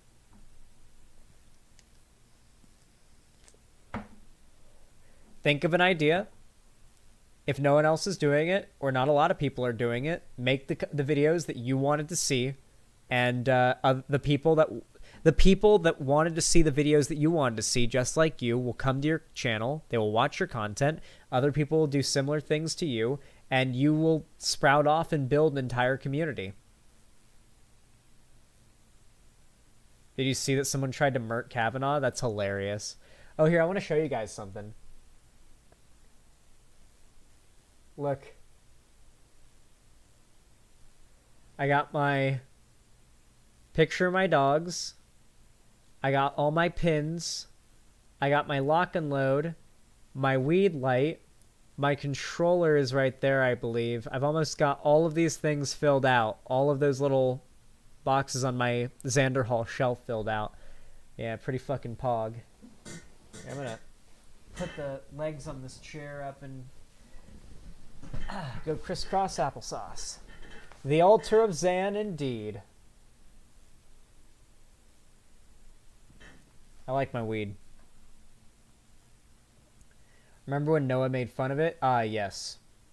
Noah Simpson. My arch nemesis.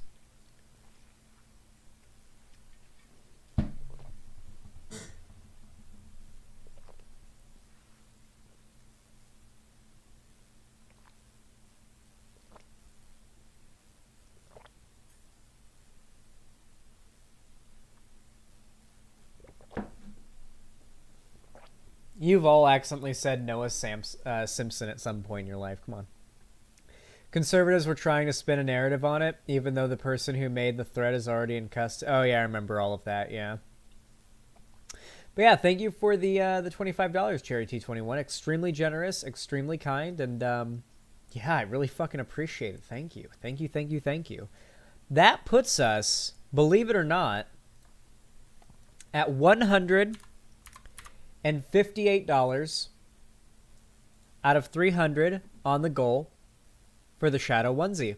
And while I can't guarantee that I'll be able to like get audio equipment with everything that we get today, having streams where we consistently either hit the Shadow onesie or surpass it allows me to put money in to the side to do that. So it's going to take a few days of me saving up, maybe even a week or something. Depends on how good streams are or whatever. I can't make any promises that I can't keep.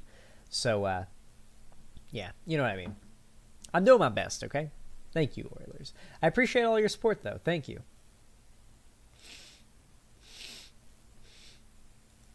Actually, speaking of which, I'm going to run an ad very fast because it's been a hot minute since I have. Oh, wait, I can't run an ad on Twitch for another minute and 30 seconds. Cringe. Congrats, Xan. You're my chosen background noise tonight. I always love hearing that because, like, some people think that being listened to as background noise is like someone putting your content on the back burner. Like, they aren't actually paying attention to it. They don't actually give a shit about your content. They aren't paying attention to you.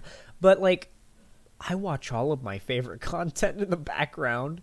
Like, I listen to all of my favorite content while I'm cleaning the house, while I'm playing video games, while I'm preparing for stream, while I'm doing anything, taking a shit, taking a shower, cleaning, like anything like that. I listen to all my favorite content. I never like really sit down and just watch most of my favorite content. I mean, sometimes I do if I'm like laying on the couch or laying in bed or whatever and I'm just looking at the TV, but like usually that's not the case. Usually it's like, I don't know, yeah. Yeah, listen to it in the background. It's my favorite way to consume it. And so when I hear people say they like to do that, it's just always really nice. Holy fuck. Oh my god. Mr. Krabs, thank you for the 10 Tier 1 gifted subs over on Twitch. I really appreciate that. Thank you. Oh my god. That is $50 right there. Well, hopefully Twitch sends me that payout pretty soon. That's half of what you need to hit in a month to get that payout. Thank you, Mr. Krabs. Very generous and kind of you. Thank you, thank you, thank you. Hopefully the people over in the Twitch chat enjoy those free subs being gifted to them. It doesn't happen to them very often. Thank you very much. Are you feeling it now, Mr. Krabs? Are you feeling it now? I'm feeling it. I'm definitely feeling it, Mr. Krabs. Okay. You guys are blowing my mind today. You guys are fucking amazing. Thank you for the support. Actually, before we move on to the next segment, we got 357 people watching right now. And I'm going to have to ask all of you. I'm going to ask you guys a small thing. What I'm going to ask of you is going to be very small. Welcome to capitalism, my dude. I'm going to ask you guys for 24 likes. Can 24 of you who have not liked the video like the stream? I could push it to try to get you all to 300 likes, but I'm just going to get it to 250. That's all I ask for. There's 357 people watching now. I'm just going to ask for 250. That's it. Wow. Holy shit. You hit that instantly. Good Lord. You guys are being supportive today. Good God. Thank you. Thank you. Thank you. And oh my God, you're overachieving. Jesus. 270? Are you guys going to hit 300? Impress me. I dare you to impress me.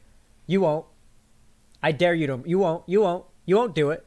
You won't do it. 280? You won't do it. You won't hit 300. You won't impress me. You won't.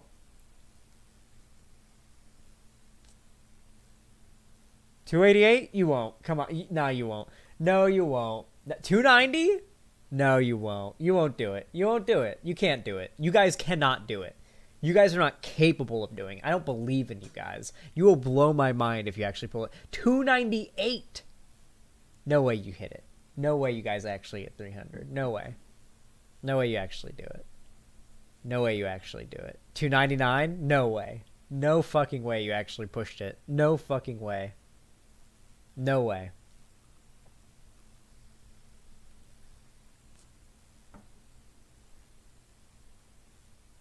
One more. We got one more. 304. Okay, guys. I stand corrected. You guys could do it. I stand corrected. I respect it. I simply do. I fucking respect it. Okay, then. It is what it is. It is what it is. Whew. Cherry T21, thank you so much for the additional 4 tier 1 gifted subs. That is $20 right there. Thank you so goddamn much. Said, my niche is folklore / culture effects on media. Basically nothing bad in first and last minute or thumbnail. Otherwise, I can curse and mention sensitive stuff. Yeah, pretty much. Yeah, as long as you do it like towards the middle of the video, the longer the video, the better. You're basically fine talking about anything and saying anything as far as the automatic algorithms are concerned. Cherry has done extensive like experimenting with this, and most of my videos are monetized. And consider the topics I cover. It's a big part of why we actually got rid of the ability for swear words to appear on the on-screen chat. They're still in the chat when you look at like the chat on screen. Everyone else can still see swear words, but the on-screen chat doesn't show them, so that the YouTube algorithm doesn't detect swear words on the screen, which helps us maintain monetization more consistently. So it's very helpful. But yeah, that's what I would recommend. And definitely find subreddits that are like dedicated. Subreddits, Discords, any online community whatsoever dedicated to those topics, and start sharing your content if they'll let you. Look at the other content creators who make that content, if there are any. Find out what they're doing right. Find out what they're doing wrong. Especially, the easiest thing to do better than them is video quality. If you can just get better, if you can have a better mic, better video, better stream layout, better video layout, better editing, better titles, better thumbnails, better SEO. These are easy things to change that are just as simple as typing something different. Those will literally push you to the top of an undersaturated niche. It will. That will literally push you to the top of an undersaturated niche. So hopefully that advice helps, Cherry T21. Thank you so goddamn much for the $20. I really appreciate it. Then One Piece 34 with the 2 consecutive $5 donations, adding up to $10. I'll read them both. Thank you very much. One of them is empty, but the other one says, "Wait, do Twitch subs count on the donations or not?" No, they do not, unfortunately, because YouTube and Twitch income of any kind, while it does get to me eventually, and it does help, and I do appreciate it, it doesn't get to me for, well, in the case of Twitch, until the end of the month. And in the case of YouTube, until the end of next month. To give you an idea, YouTube always pays you 1 month behind. My payday is always on the 21st. At least it has been. I don't know if that's the case for every YouTuber, but that's just what it is for me. So, like, let's say I make $2,000 from ad revenue from April 21st to May 21st. I don't get paid for that until July 21st. And I don't get paid for June's income until August 21st. And I don't get paid for July's income from YouTube until it's always a month behind. Like, so I don't see that money that you super chat to me or that I make from ad revenue or whatever for a while. I get it a little sooner with Twitch, but for my website or Streamlabs or Stream Elements, I get it instantly. Right as soon as stream is done, I have the money. It's there and done. I have it immediately, instantly. All other sources, I get it. I don't get it for like a month or two. So that is why I only count donations to the website, Streamlabs, or Stream Elements that I get immediately into the dono goal, because otherwise I would be counting money that I don't actually have to spend, which would be a little bit disingenuous to say that I actually made it, you know? Like, yeah. Anyway. Are you that guy from the Noah Samson video? Yeah, he's pretty jealous of me. Yeah, but thank you for the $5, though. I appreciate it, One Piece. That puts us at 188. Let me update the dono goal really fast, then we can move on to the next segment. Not far off from the dono goal now, chat. Must say, I'm impressed with you guys tonight. You've done amazing.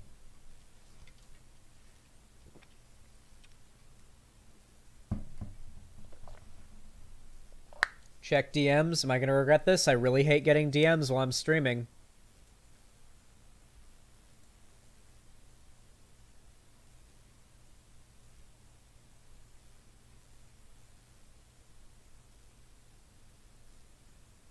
I think that's who I think it is.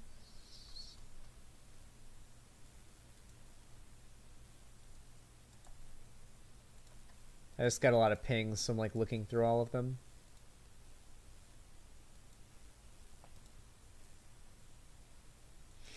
I didn't see any DM from you, Turbo. I went through all of my messages and I did not see one there. Alright. I do apologize, but I will check out what you want me to see later in the stream, Turbo. But for now, I do want to move on because I have put off the next segment, I believe, a little bit too long. Hold on 1 second, chat. Let me finish my coffee.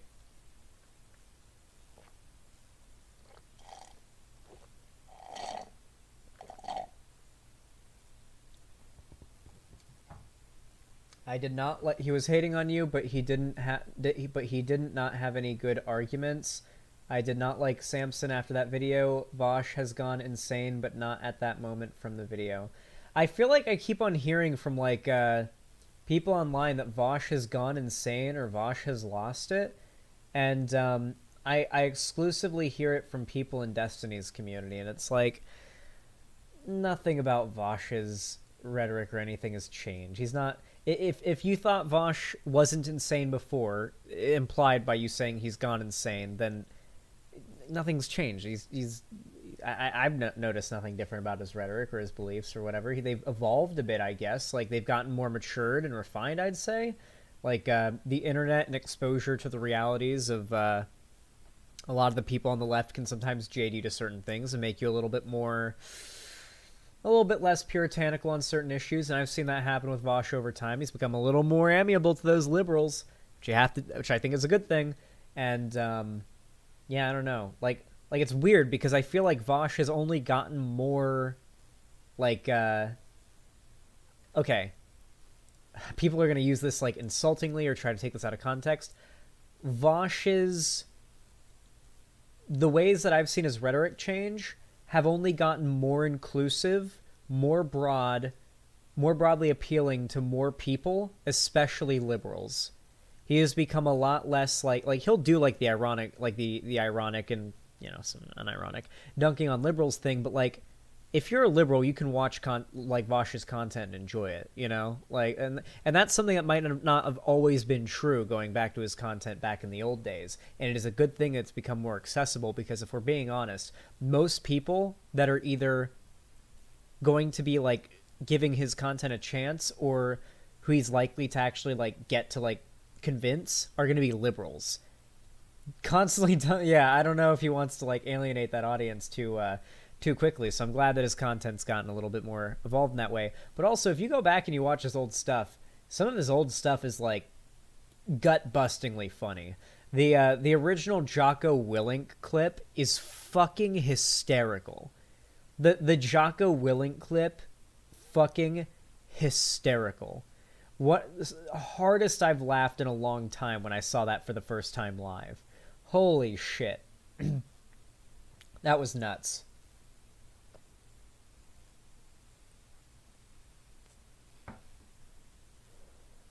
I think Vosh looks good with his new haircut. Oh yeah, it's definitely an upgrade. Listen, I never like I never hated the man bun or anything, or the ponytail or anything like that, but I definitely do like his new hairstyle. Definitely. I definitely prefer the prequel era Obi-Wan Kenobi hairstyle he's going for.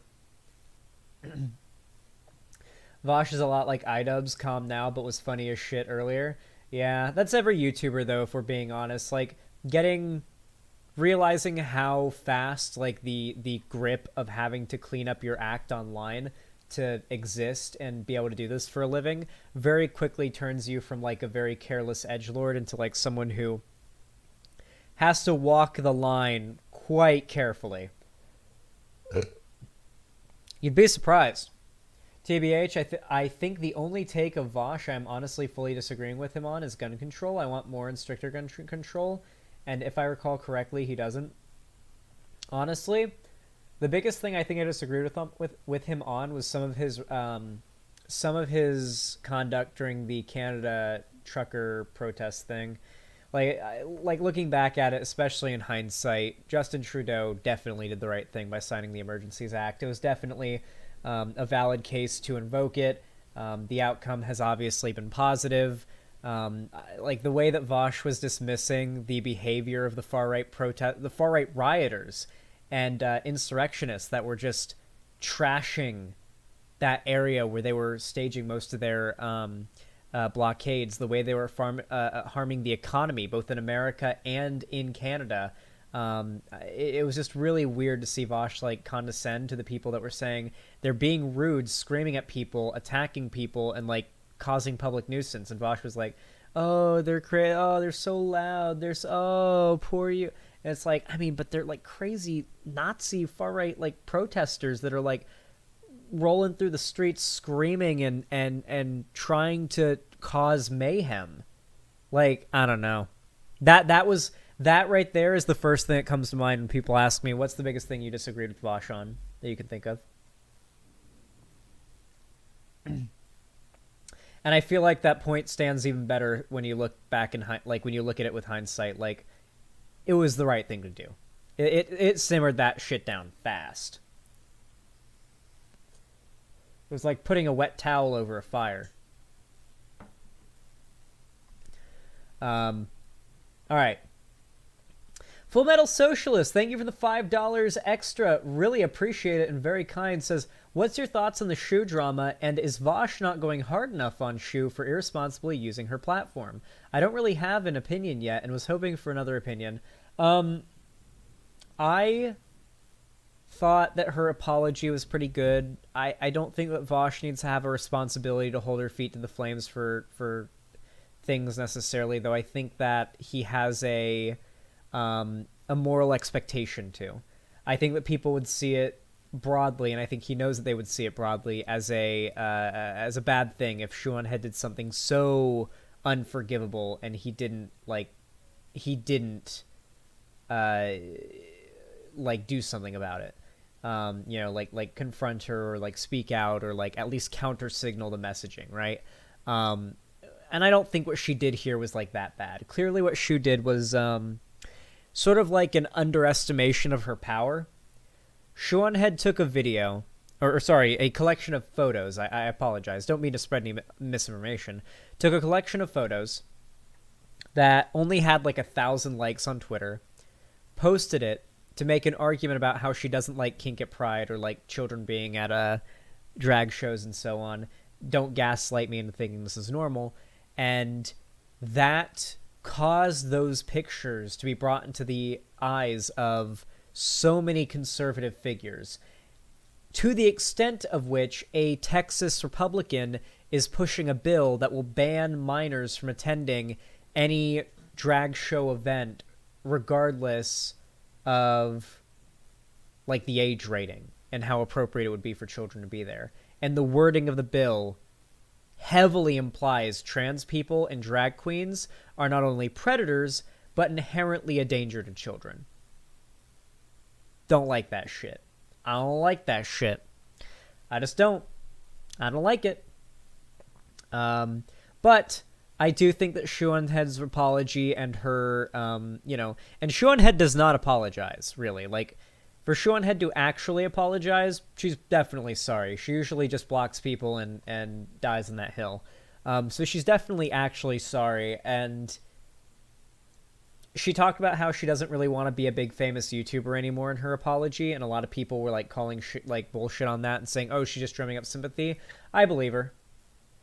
I've gotten the vibe. Like, I'm not gonna say that I've had like long, deep conversations with her about this or anything, but like, you know, I'm like, I know her. I'm in like her GCs and stuff, and I will say that Seanhead definitely seems to be about done with this bullshit. She's and I quote, getting too old for this shit.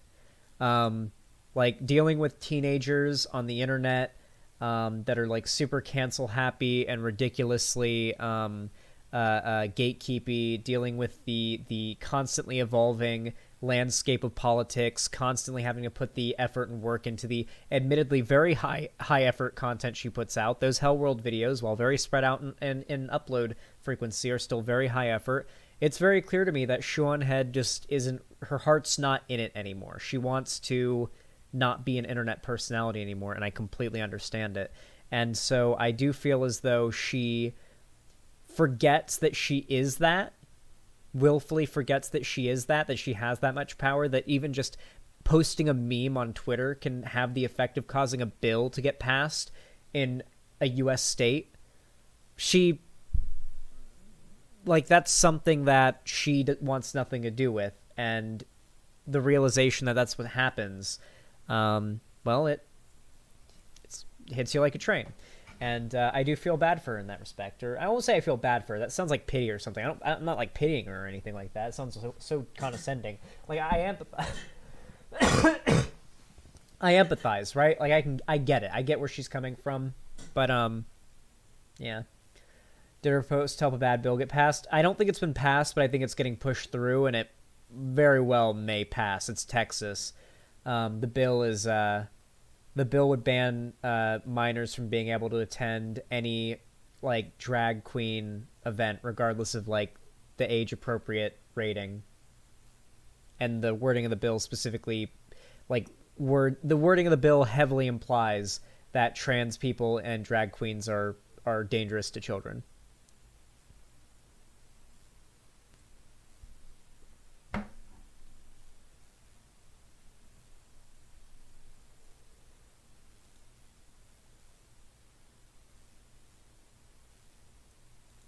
All right, Pog. Okay. Thank you for the $5, though, Full Metal Socialist. I feel like that was a pretty good answer to your question. Ren98, thank you for the $5. Really appreciate it, homie. Very kind of you. Says not much, but thank you for all the great content. Little smiley face. I love to listen to your streams when I draw. Well, hopefully you enjoy listening, and I hope it helps you keep your hands steady and firm, and helps you keep your patience. And may your art come out looking exactly how you want it to. Thank you for the $5. Really appreciate it. One Piece 34, thank you for the additional $5. Very kind. Says, any Oiler to help get that onesie because we need it. Please. Any Oilers to help us get that onesie on them. True. And that right there puts us at a nice, crisp, and cool $203 out of 300. Over 2/3 of the way to the goal. And me in a Shadow the Hedgehog onesie. Can you even resist, chat? Can you even resist? All right. I'm going to take a big old swig of water. And then it is time to discuss our next topic.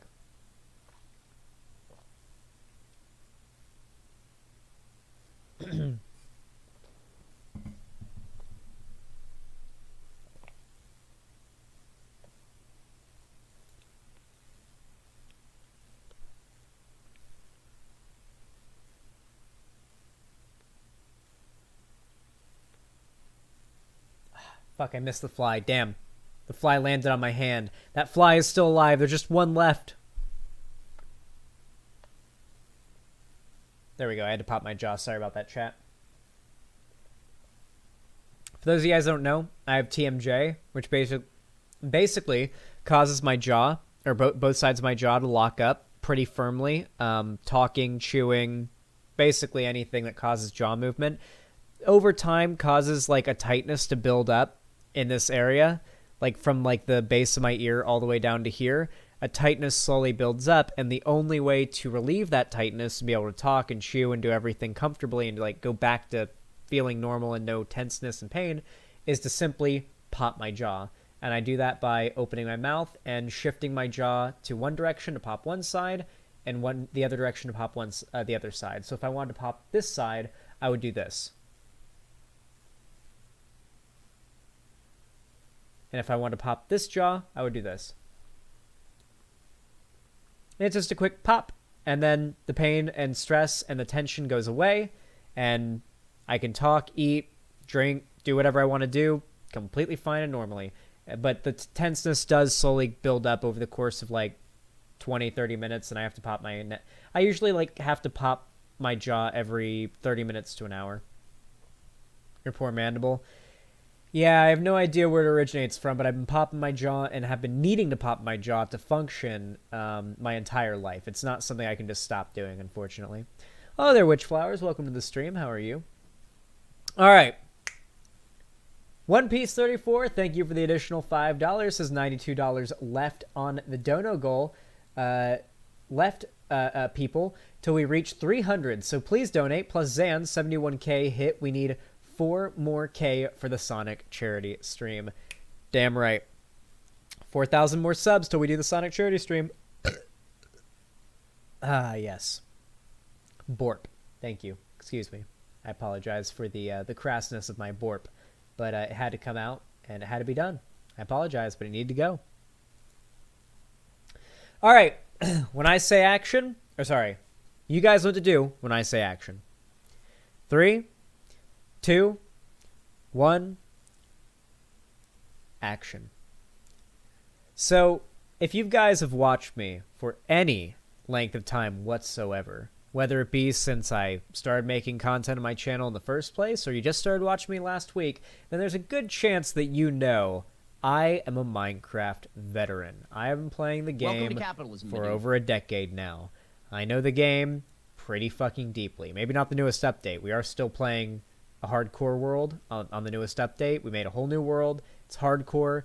We already got ourselves like a basic house established, and we're going to continue that hardcore world later in the stream, by the way. So stick around for that if you want to stick around for some Minecraft gaming. It's going to be fun. However, though, I've always been a Minecraft legend, a Minecraft veteran, right? You know? And I've seen Minecraft YouTubers come and go, like generations, phases, like almost like entire empires rise and fall.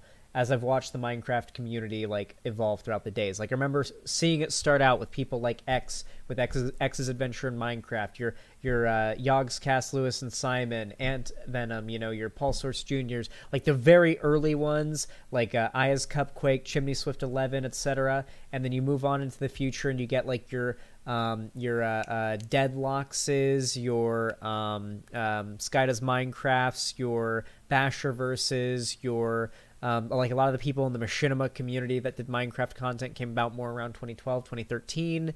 That was a little later. Like if you can follow and track the evolution of the Minecraft community as like as it goes. And something about Minecraft content that bothered me so much as I got older is that it felt like it was the opposite of what most media does.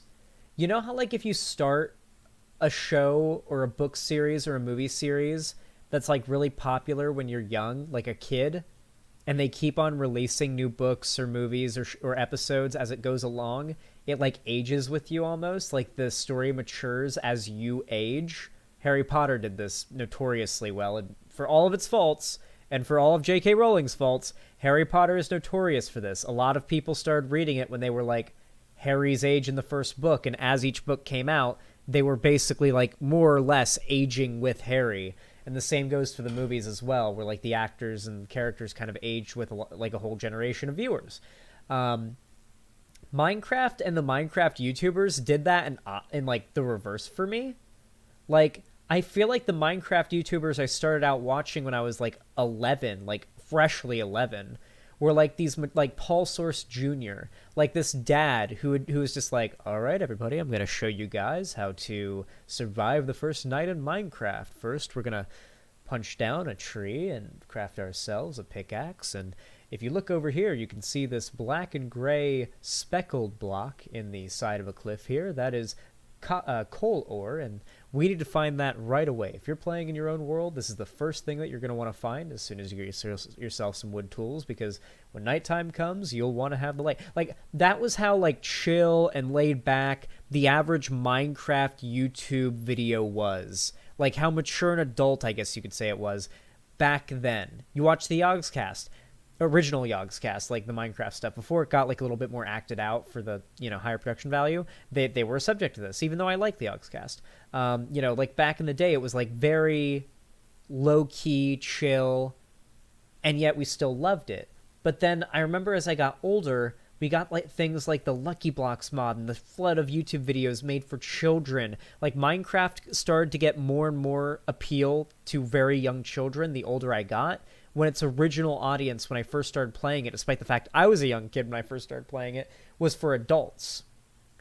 Yep, UberHaxerNova. UberHaxerNova is a very good one. Yep, UberHaxerNova was the first ever gaming YouTuber I ever watched. His Infamous 2 playthrough, his very first episode of that, was the first time I'd ever realized, oh my god, people can just like upload videos of them playing video games on the internet? You mean I don't have to wait until for my mom to buy me the sequel to my favorite game ever? I can watch this funny guy named UberHaxerNova play through the whole game on YouTube, and he's like hilarious, and his commentary adds to the game too. And it was mind-blowing for me back in like 2011. And from then on out, my main source of entertainment has always been YouTube videos, especially like gaming Let's Plays and stuff. But regardless, I'm getting a little off track here. The reason I'm talking about all of this is specifically because of where the Minecraft community ended up, which is with Dream essentially being the face of it. Now, I'd actually argue that Dream is a little bit of an upgrade from some of the people that used to be the face of the Minecraft community, especially back in the day and back when I was like 14 or 15. However, it's still not my cup of tea, usually. I do like his manhunt videos, mostly because whether they're like scripted or not, even if you're just watching them as like a performed, scripted, acted out thing, they're still entertaining. They're still tense. It's like, Dream's still pretty fucking good at Minecraft, and seeing him get hunted down by like 5 other players brutally trying to hunt him while he beats the game is objectively entertaining content if you're a Minecraft fan. The problem with those videos, or the problem with, is like the fact that like, I really hope that I never end up getting so big that that Dream ends up like following me on Twitter and is like, hey Xanderhal, can I come on your stream? And then people start linking him this clip. But like, I don't find the commentary or the interactions between him and his friends to be particularly compelling. At least not as compelling as I found the interactions between, say, Simon and Lewis back in the day. Like, when I go back and I watch old Yogscast videos, the chemistry between Simon and Lewis is just something else entirely compared to the chemistry of, say, Dream and Bad Boy Halo on camera and in the videos. I don't know. Or Nova and Alex. Yeah. Uber Hexer Nova and Immortal HD. Yeah. Very, very good chemistry there. Hell, even like Alex, Nova, and Kutra, I feel like had better chemistry. There's more going on there towards the end when the creatures broke apart. I feel like there was still more going on there, more to grab onto, more humor and stuff to bounce off of happening there towards the end of the creatures. So with all that said, I do like watching the Manhunt videos. I don't watch the Dream SMP. I don't really watch any of other... yes, I knew all the creatures. I watched the creatures religiously when I was younger. Do not quiz me on the creatures. I will know everything. Do not quiz me. Trust me, if it's a question about the creatures, the answer... And if I know it, the answer is yes.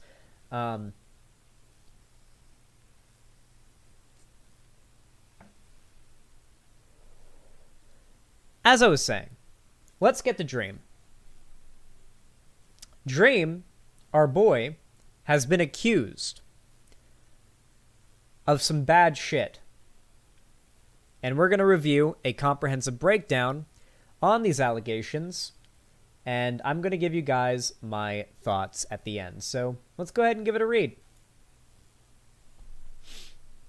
Okay, so a bit of a comprehensive breakdown on the Dream grooming allegations thread for anyone interested. The allegations claim a lot of things, primarily the fact that whilst Dream was 18 to 19 and a moderator on the server of YouTuber Skeppy, he interacted sexually with a 13 to 14-year-old. That's a little bit of a sussy-wussy age gap. Charlie has 29 inches. Is this Dream? Happy Valentine's Day. Also at everyone, I was given access, quote-unquote, to DMs with Dream and a minor... Oh, this is not from Dream. And a minor from 2017 to 2018. It involves a sexual thing. Should I make an expose video? All right, already I'm suspicious of the validity of these claims. Who the fuck would say, I just got access to DMs with Dream and a minor from 2017 to 2018 that involves sexual stuff, and then would ask their audience, should I make an expose video? That is either being asked disingenuously as a way of prepping his audience for the video as to increase the likelihood of it getting a lot of views when it drops, or something funny's going on. Keep in mind at this time, Dream was a developer of Skeppy's server, Invaded Lands. He had no platform, but he was a dev and had these activities with a minor on the server, while he was dating a girl IRL. Gay. Links. Oh gosh, okay. Dream, new one. Minecraftsex.jar, Minecraftsex.jar. Okay, it looks like Dream was spamming Minecraftsex.jar. That could be a meme, okay? Minecraftsex.jar has been a meme in the Minecraft community for a very long time. That does not mean that these are like pornographic images or dick pics or some shit like that. Minecraftsex.jar or MinecraftSexMod has been a very long-running joke in the Minecraft community. Hypers in chat if you've heard of the MinecraftSexMod meme.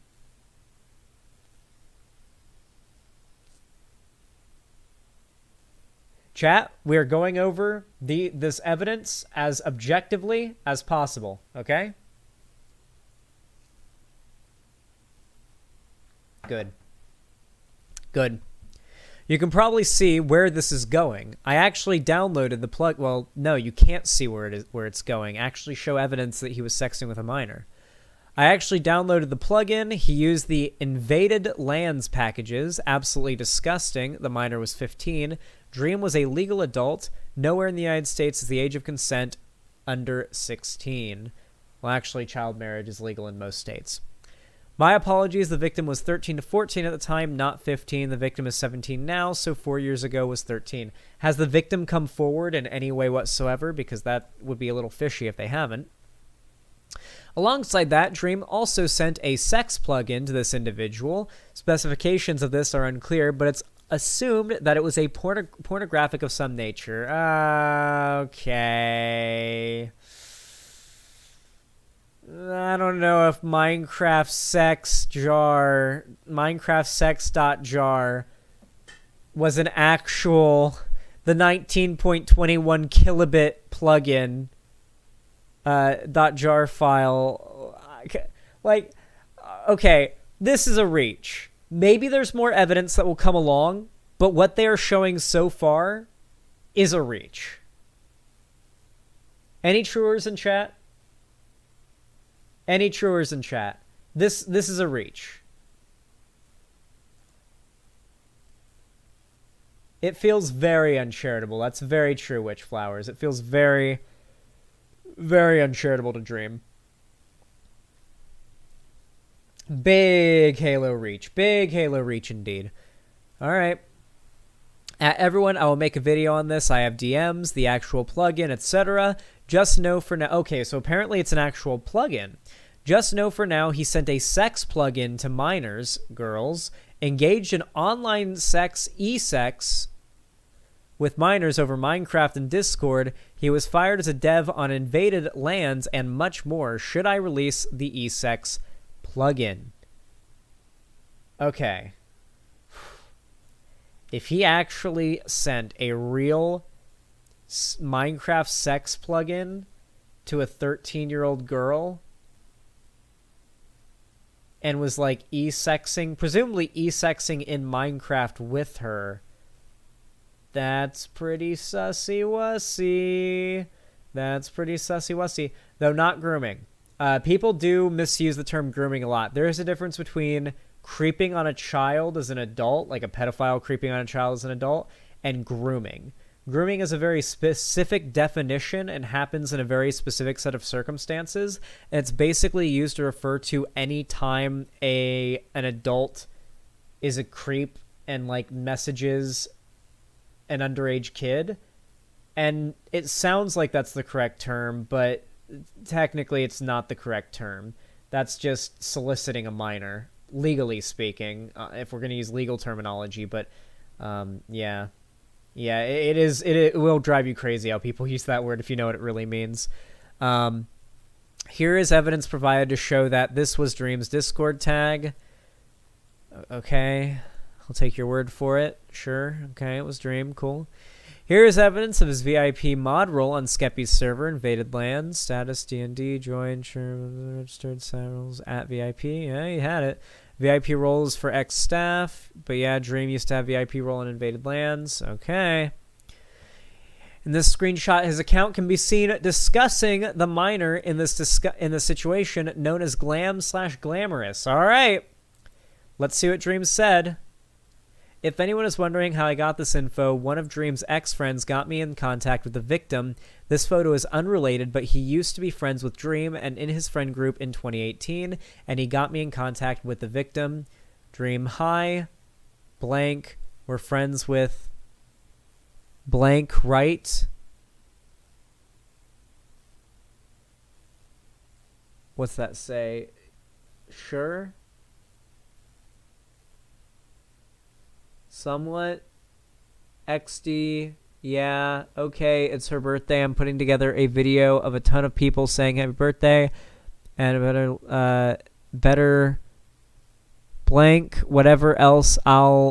It's a private vid for her. I don't really know you, so I know it's weird, but lol, would you let me record you for 5 to 15 seconds just saying happy birthday? Okay. It's very blurry. Hard to tell what Dream was actually saying here. I know you guys can't see it because the chat's covering up the screen, but I assure you would not be able to tell any better than I could. So far, nothing too bad. Oh, okay. Fuck off. She wanted to know if anything could be done, but many other creators are too scared of gay Dream stans. What's the necessity of including gay dream stands? Why not just dream stands? Canceling them or harassing them, but I don't care, lol. Sad that I was their last resort, though. God, I hate that, like, this whole cancel culture being tied into, like, being LGBT thing has resulted in, like, this narrative around, like, LGBT people being these cancel-happy psychopaths online, which is sometimes true, but not always. Hashtag not all. Not all gays. In another screenshot, Dream was allegedly talking about using his plugin in order to groom minors whilst dating the minor. Oh, fuck. I think once I upload the video, I will send the plugin here. Dream basically used it as a way to harmlessly groom minors, quote unquote. I mean, it's a great cover-up. Make a Minecraft sex plugin. Here's more of the less sexual code. What do you mean, the less sexual code? Why would you need to show just the less sexual? Dream would literally make jokes, quote-unquote, about dating these minors while he was dating Glamorous IRL, but based off the DMs, he's a creep. In these screenshots, people from the Invaded Lands Discord server call for his ban due to his action. Also take note of the fact that a user recollects the minor having her nudes leaked as she sent it to random people. Deleted user. Any of y'all sub to OK Buddy Retard? But one day, an e-girl who sends nudes to everybody didn't think so, joined the server and gave Dream an e-kiss. Alright, gotta leave the server before mom finds it. Dream AF got blown away by the kiss and stopped working and started abusing his powers. At deleted user, I hope your mom finds out. No, you Dream SMH, my mom would disown me. Okay, sus. He sucked a lot of e-girl dick. Okay, bye. Dream AF and Glam then started abusing the server. One time, some respected known user was hashtag muted. He saw Glam die in an LMS event and saw her back in. At Zelcom, are you here, lol? Dream AF Glam were abusing again. The known respected user then used /reported to talk with Dream. Dream then banned the user from mutivating. That's why all the OGs quit, lol. Dream was the most useless developer. This doesn't mean that Dream was a groomer. Nothing here is mentioned like underage girl grooming or anything. I know, right? LMFAO, useless developer, abuses for his e-thought. He still e-dates her after her nudes got leaked, bro. She sent like a lot of nudes to random people. Noob, lol ethic. Dream AF is over here humping Glamorous in a block game. Hashtag demoted Dream AF lol. Okay, I'm sorry. These do not seem like the scathing testimony that exposes Dream as a pedophile. This seems like the speculation and rumor brewing of a bunch of online chuds who seem to think that Dream is that it's bad that Dream would date a girl whose nudes got leaked. Okay. I don't know. Sounds like the kind of shit that the type of people that called iDubbbz a simp would say. I have had no personal or behind-the-scenes involvement in this situation at all. I am just making this thread as a way to easily compile everything that he has done regarding this situation. My source for these screenshots have all been provided from the link in the next tweet. It's important to remember that these are, as of now, allegations and should be approached with caution. I am personally awaiting Dream's response as well as further evidence if there is more. More will be added to this thread as the situation develops, and this thread no longer exists. Whew. In a stream clip, Dream confirms the existence of the sex plugin. Oh shit! I'll leave a couple details out. But essentially, I was shown a screenshot by George, I think, or someone. They were like, look at this, look, oh, somebody leaked your DMs or something, and it was me sending, it was Minecraft sex.jar or something to somebody. And he was totally joking, and I was like, wait, what? What is this from? And George is being sarcastic. George is like, oh, this didn't. George is like, oh, look, because it was some tweet or something, and I was like, I'm pretty sure that's real. I'm pretty sure that's real. And I went looked, and I was like, wait, what is it? DM? You did DM What that? is this? No, and this is what it was. I was like, what is this from? And I was like trying to remember, and I was like, oh, back when I was like developing, like when I did random shit, like developing for random servers, I coded some like dumb thing where like you could type, it's like essentially it was what was in like the Laugh You Lose. It was like ages ago, where like an NPC would like, you could type in like someone's name and then someone else's name like in Minecraft, and like it would like make their NPCs like hump each other or whatever, like in front of you. And like it was like an actual mod, and it was like from like 2016 or something, like not 2016, that's too long ago, like 2017 or 2018 or something. And I was just dying. I was like dying of laughter. I was like, this is real. Like this actually, there was the sex mod. It does exist. Wow. Okay. That sounds a lot to me like just some gamers fooling around. I'm sorry, but that doesn't come off to me as very scathing. Important info. Thank you, Cherry. I'll go ahead and I'll bring that up right now, and we'll finish the thread first, but if it is important info, we'll obviously include it. Oh, shit. Jalen isn't here, who apparently follows me, but I don't follow them for some reason, but now I do. Okay, there we go. I fixed it. Look, now I follow them. Safe to say the Dream allegations are false. The original spreader of the allegations has gone private.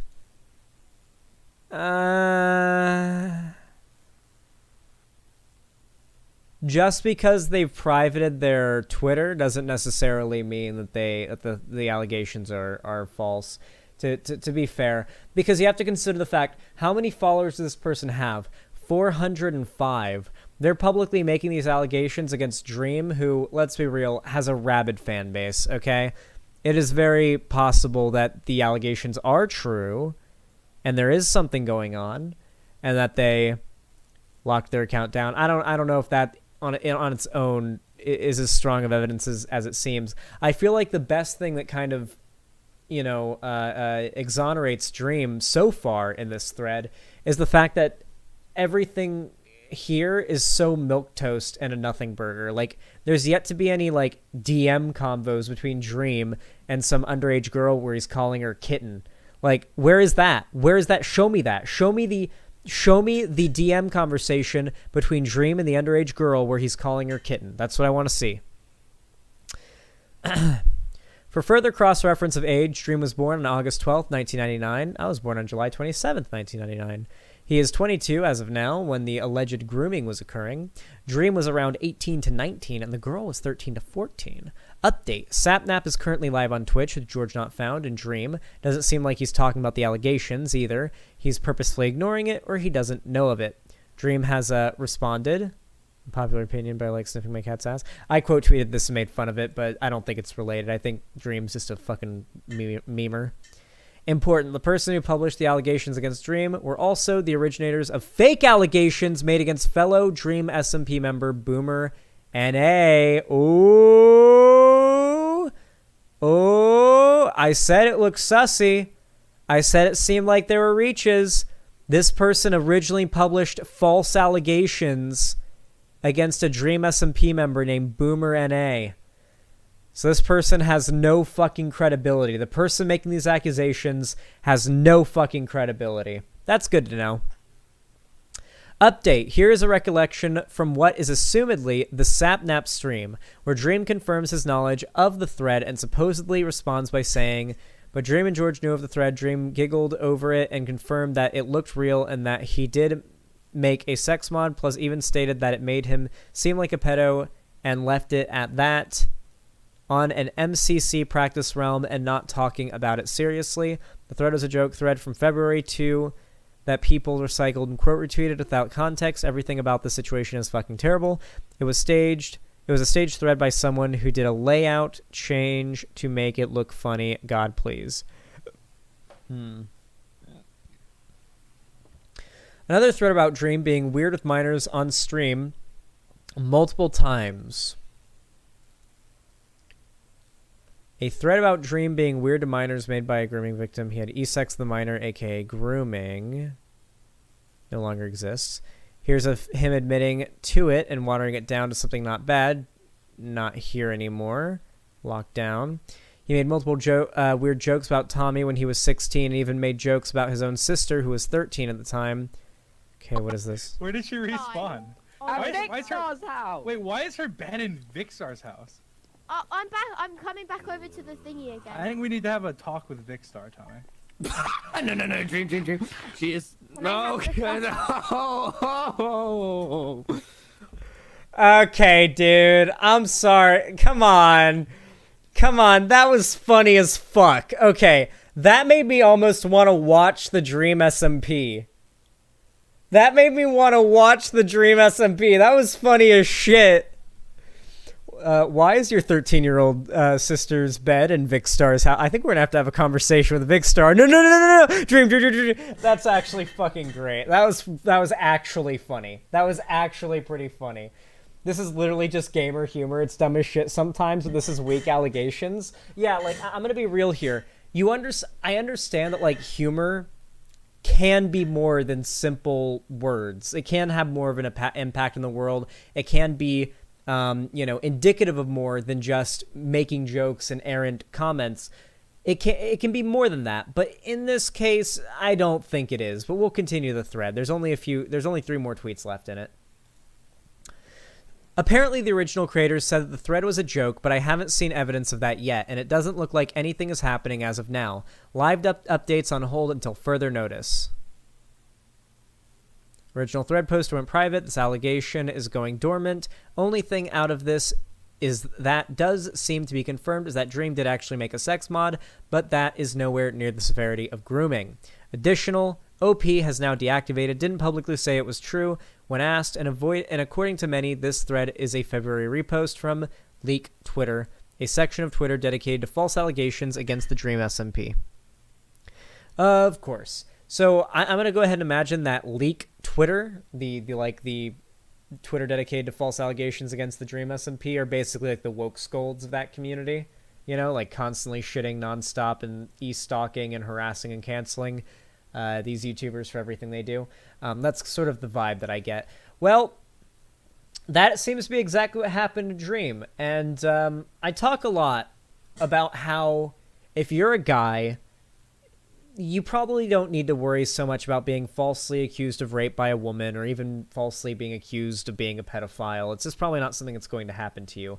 Unless, you're a large public figure, in which case that very well may happen to you, because pedojacketing, that is when you just basically throw the accusation of pedophilia or the desire to sexually abuse kids at someone as a way of completely destroying their credibility, so any arguments or reasonable points they make are completely thrown out the window.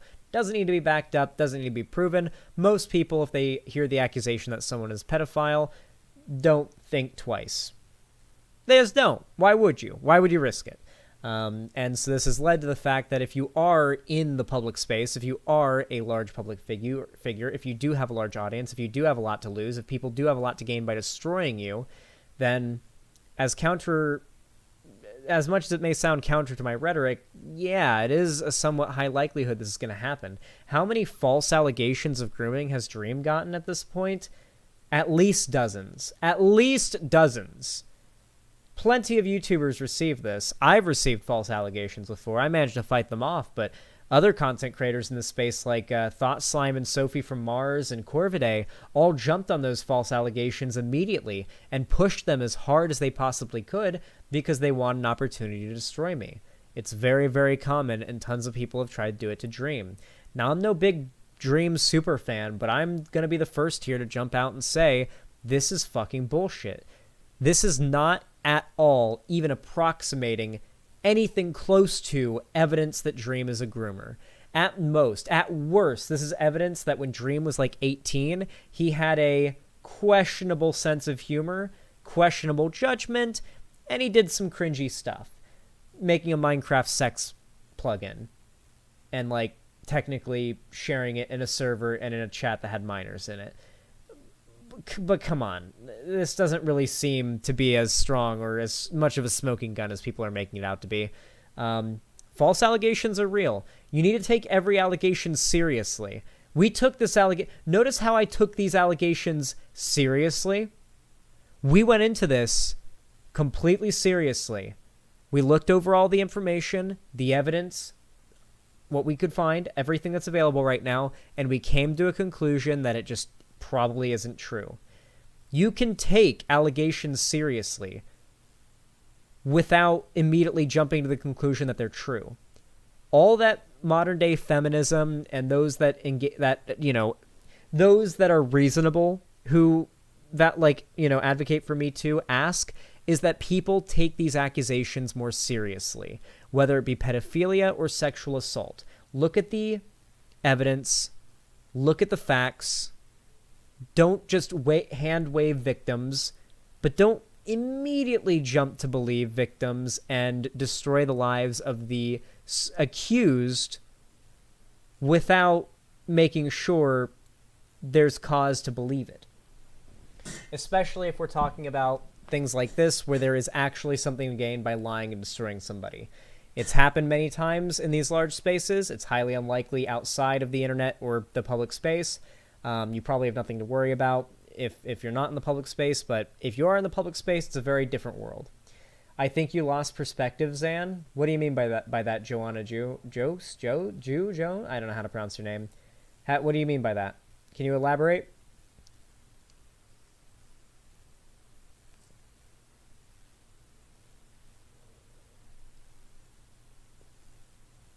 What does that mean?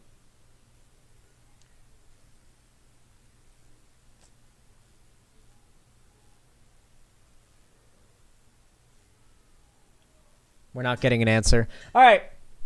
With all that said, thank you all so much for watching. If you enjoyed this segment, please consider liking it if you're watching right now live. Consider liking it if you're watching the stream after the fact when it goes up as a VOD. And consider liking the video when it goes up as a segment on its own on YouTube. It helps the channel a lot more than you even realize. Liking a video, liking the stream, liking any of my content is not a hollow gesture of support. YouTube does push my content, my message, my videos, me into the algorithm when you show support like that, and it does get me into the eyes of new people discovering my talking points, my beliefs, new people getting introduced to left-wing content, and it is probably the most direct way that you just press a button and it makes the left more prominent online. It's literally that simple. I'm not saying that the left being prominent online is the end-all and be-all of politics or whatever, but does it hurt? I don't think so. So consider liking. If you want to see more from me, consider subscribing, ring the bell icon, and turn on all notifications so YouTube does actually tell you when I go live or upload a new video. And of course, if you want to see more from me on the internet, you can follow all my social medias linked down below, including my Instagram, Twitter, TikTok, fan Discord, and everything else is also linked down there as well. And if you want to support me financially so that I can continue to produce this amazing content for you guys, pay my bills, keep the roof over my head and the lights on, and pay my lovely editor and close friend Sherry a living wage, then as well as replace this microphone, which is obviously on its last leg, as you can hear, then please consider donating, subscribing, or gifting a sub on my website, xanderhal.com/live. You can also support me on YouTube, Twitch, Streamlabs, Stream Elements, and Patreon. But regardless of how you support me, no matter what, I really appreciate it. Thank you so much for watching, and have a good one. That was a good segment.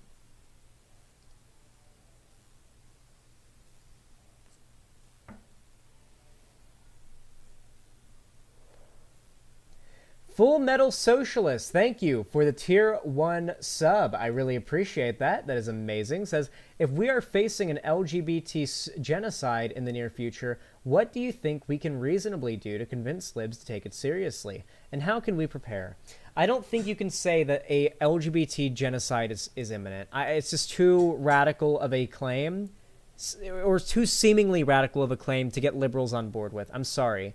But what is objectively true, what you can point to right now as being objectively true, not we think this is going to happen in the future, is the fact that the right now is trying harder than they have in a very, very long time to make an LGBT genocide happen in America. They are trying harder than they have tried in a long time right now. The bills they're pushing, their unilateral propagandizing push against trans people this last year or two, it is very obvious that they are doing a death rattle of a final attempt to destroy the ability for trans people to gain a foothold of civil rights in this country before trans people become so broadly accepted that rhetoric against them is so generally looked down upon that their rhetoric is just impossible to make it as it is now without couching all of it in ridiculous amounts of dog whistles like they have to for gay people and black people and whatnot. Xanderhal's opinion doesn't count. He's a stinky het. I am a cis het, so take my opinion with a grain of salt, I suppose. Not like this is my job or anything like that. Thank you, though, for the for the $5, though. I appreciate it. All right.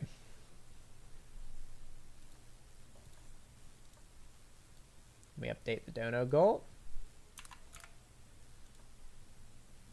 213, guys. I'm proud of you guys. You've been supportive today.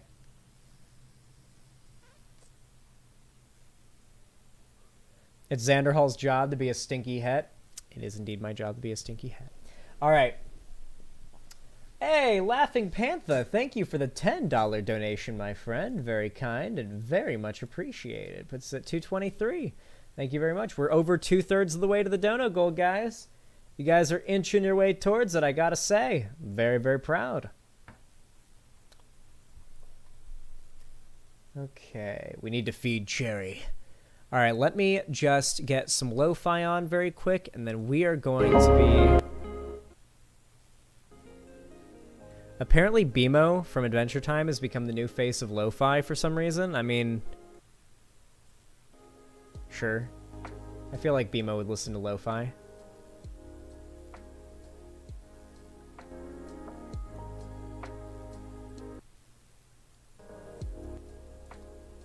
There we go. That's some good audio balancing. I loved BMO. All right, chat.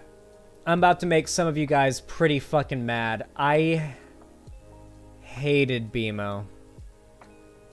I didn't hate BMO as a character. I didn't hate BMO being there. I just... Oh my god, this is so cringe. No fucking way. Minecraft Java now filters profanity on Java realms. Oh, realms. Okay, not servers.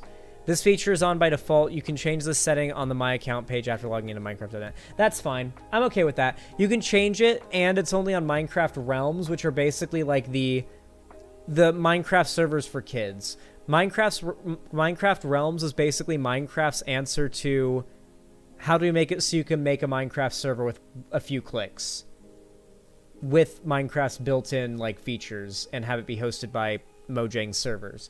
That's what they did. So I guess they're making it so that, because mostly kids use that because it's just so simple, you know? Like if you're an adult and you're making a server, you're going to do it the old-fashioned way. You're going to either, like, have a server hosting site do it, which means you're probably an adult and you can probably listen to some language, or you're making the server yourself, which means you're probably an adult and you can listen to some foul language.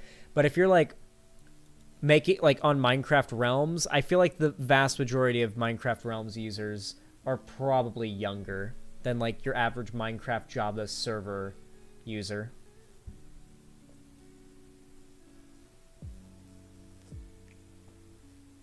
Plus, you can just change it. No swearing, this is a Christian Minecraft server, unironically.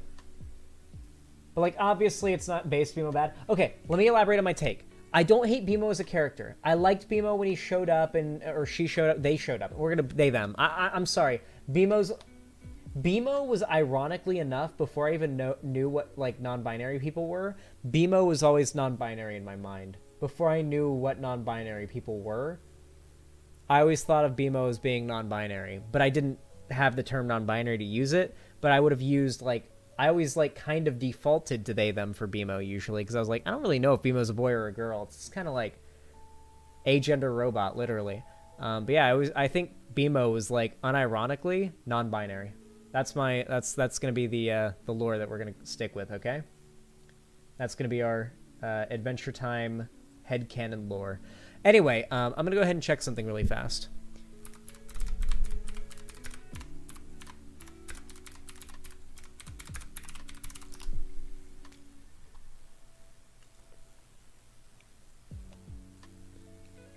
Has that resource pack I really, really wanted to get, has it updated yet?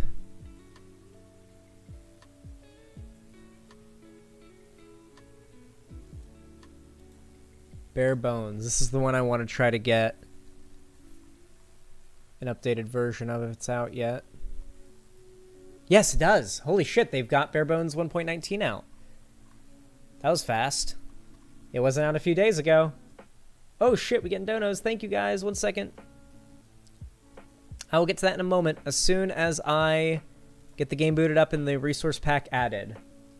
I'm adding the Bare Bones resource pack, which is basically a resource pack that emulates the Minecraft animated trailers. You know those like 3D CGI animated trailers that they put out? It basically emulates that. So I'm getting that resource pack, and then once the shaders update, once Optifine updates, I can get the shaders, and we'll have shaders and that resource pack, and it'll basically look like those, it'll basically look exactly like those Minecraft CGI 3D animated trailers. I don't know, I just find that aesthetic very nostalgic, ironically enough. Okay, why do I hate BMO?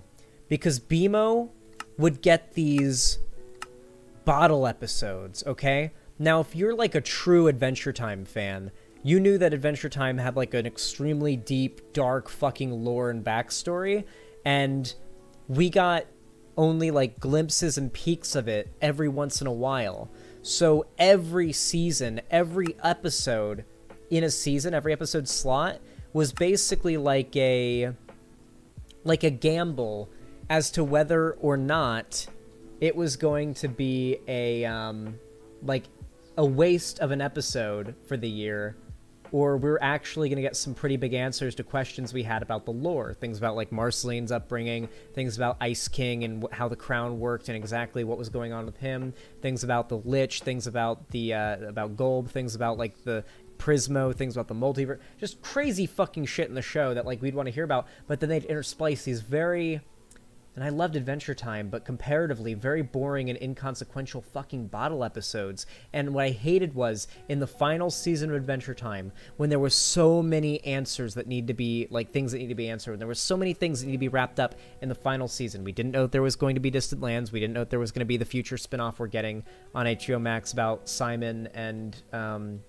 Fiona and Cake. We didn't know about any of that. So as far as we knew, Adventure Time was ending, and the final fucking season had a goddamn motherfucking BMO bottle episode. I was fine with them early in the show. I was fine with a week wasted on a fucking BMO bottle episode that was a waste of time to even look forward to, because what we were gonna get out of it. But when they started throwing them in the last couple seasons, when like clearly the show was coming to an end, Cartoon Network was fucking the show over, it was obvious they needed to start wrapping things up, wrapping up storylines, tying up loose ends. They weren't doing it. They were spending their episode slots. They're clearly very limited time left on the network, wasting it on bottle episodes with BMO, and it was very frustrating to me. It really upset me. And I will say, the finale did answer a few questions and did resolve a few things, but not the things that I was most interested in. Distant Lands, on the other hand, I still have not seen Wizard City, but the 3 episodes of Distant Lands I have seen, especially Obsidian. Obsidian and...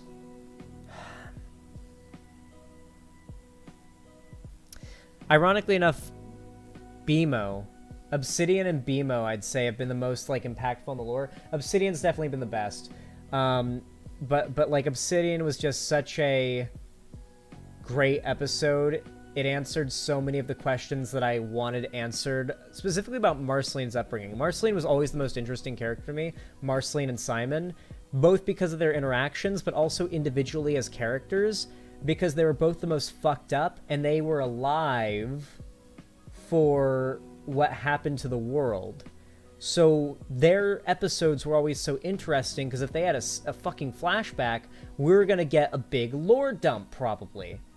And those were always the best episodes. So I really loved Obsidian. I love that we finally got to find out more or less what happened to Marceline's mom. We did not get to find out. The thing I really wanted an answer to was, why does Marceline exist? How the fuck did this human lady have sex with and propagate with a demon, create a half-demon, half-human child, who that demon guy would then abandon. Satan himself, by the way. Basically Adventure Time's Satan analog. Literally the Lord of Hell. Just abandons them. But then Simon, later on, wrangles Hunson into taking her in as his daughter again. And, like, the way that he does it, where he's, like, doing a little ice thing around his hand, it's like, I'll make sure he doesn't leave, implies that, like, he would be able to win a fight with the devil, basically, which was pretty interesting. And it's weird that, like, it's weird that Simon had to find someone to watch over Marceline, and the first person he went to was her actual biological father. I don't know if he even knew that, though.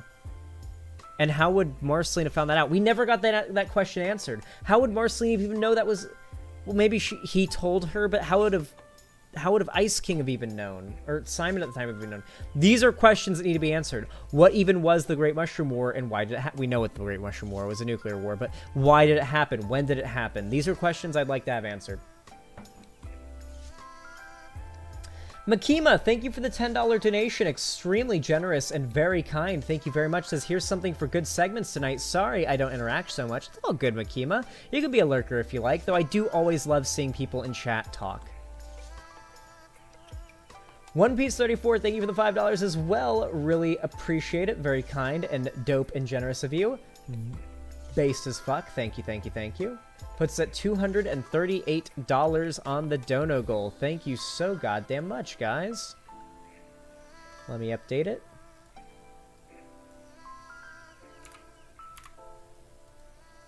Alright, you guys will have to tell me if you want me to revert back to the default Minecraft texture pack when you see like what the game like actually in the game looks like. I know it looks kind of simple here, but once we're in the game walking around, tell me what you think of it, and we'll decide whether or not we keep or change the resource pack. It looks very simple, so I bet my frame rate will be ridiculously high and stable.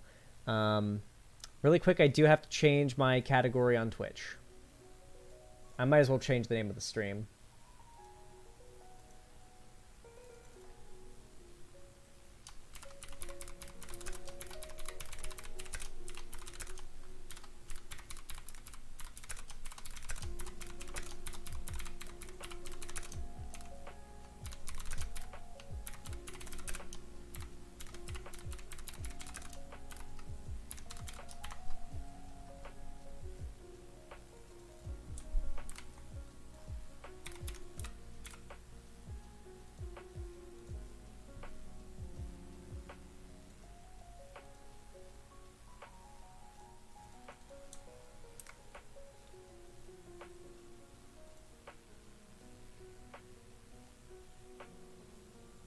Boom. Pog. Titles changed and category on Twitch is updated. There we go. So we are in the clear. All right. Hunting Wardenussi. Let's get back in the game, baby. Let me know what you think of the resource pack when we're, like, you know, after we've played for a hot minute. Let me know if you think I should go back to just the default. And we are home. It'll take a minute to get used to, but I feel like it's got kind of a... It's got kind of a charm to it, in a way. What do you guys think, chat? This or default? I feel like with shaders it would look better. I feel like we might want to wait until the shaders drop, like until Optifine updates and the shaders drop, and then we can add the shaders, which will give shadows to this world, and make it look less flat and simple. I think with shadows it'll look a lot better. I think that's what we should do. I think we should go back to default until Optifine updates to 1.19, and then we'll put on the shaders and the resource pack, and trust me, it'll look way better than it does here. Like, there'll be shadows and depth and everything, and it'll be fucking dope. Reminds me of the Adventure Time texture pack on PlayStation Edition. I don't know about that one, but I remember there was a Adventure Time texture pack I would always use for PC when I was younger, and I was like super into Minecraft and Adventure Time, like at the peak at the same time, basically. That's the funny thing. I was most into Adventure Time and Minecraft while both of them peaked. They peaked like at the same time, unless you consider now to be Minecraft's peak, I guess, but like for me, Minecraft peaked at the same time as Adventure Time's peak. In my mind. And I will kill anyone who disagrees with me. Literally slaughter them in real life. Actual real life murder. Me too, Zan. Based. I think we should dig a mine into the side of this cliff and make it look nice too. That's my plan. Like a big gaping entrance, and it sort of like goes down, and this will be where the mine is. And we can build like a dock, but there'll also be a bridge that can go right over the water straight to the mine, paths to the barn and the farm. Yeah, it'll be dope. We'll start by mining some coal though. We do need more of that. Can't believe that Adventure Time's Minecraft episode came out just before Minecraft got popular again. I know, it was so bizarre. God, like the end of Adventure Time, the show, it just felt so weird and off, and like the timing was so weird. Like they did a Minecraft crossover at a time when Minecraft was at its lowest point in popularity, and Adventure Time was at its lowest point in popularity. Despite the fact that Minecraft and Adventure Time both peaked in their popularity simultaneously. It was just so bizarre that the timing on that, I don't know, like, did anybody else just feel that was so odd? Like the timing there? Hey, I'm gonna make myself a few pickaxes because we need to go on a substantial, well, yeah, we need to go on a substantial mining trip. We need more copper to make the roof. It's going to take a pretty decent amount to, like, finish this roof. Shenanigans, thank you greatly for the extra $5 donation. I really appreciate that. By the way, in the coming week or two, I can't promise it'll be done by the end of the week. I'm going to work with Night White Nervosa on it. We're going to try to heavily streamline the way that donations and subs work. The way that donations and like anything like that happens on my website. We're going to try to make it so that donations and subs will be compatible with text-to-speech.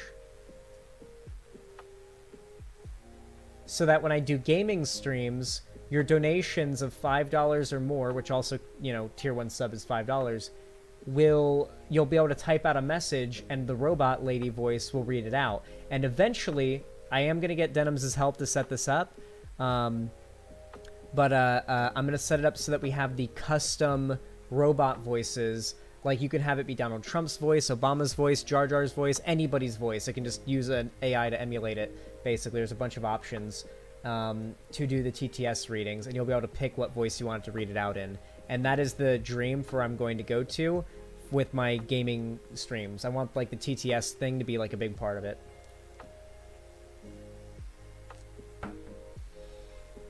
Never forget the time someone posted a full episode of Regular Show on a shitposting subreddit. Honestly, Regular Show was one of those shows that was like... I went back and I watched a few of the earlier episodes recently as an adult, and I was like, God damn, this show went fucking hard. Jesus Christ. This did not fuck around. Cut copper stairs? Oh, I have to turn it into cut copper. Cringe! Yay, I can make 4 more stairs. We're gonna need an absurd amount of copper, it would seem, to actually make a roof to our house. Oh yeah. Oh yeah. Oh yeah. That burns me cock. That burns me cock and balls. Oh brother. Oh brother. It'd be burning me cock and balls. Okay. Let's just go ahead and make 1 iron pick and a bunch of stone ones.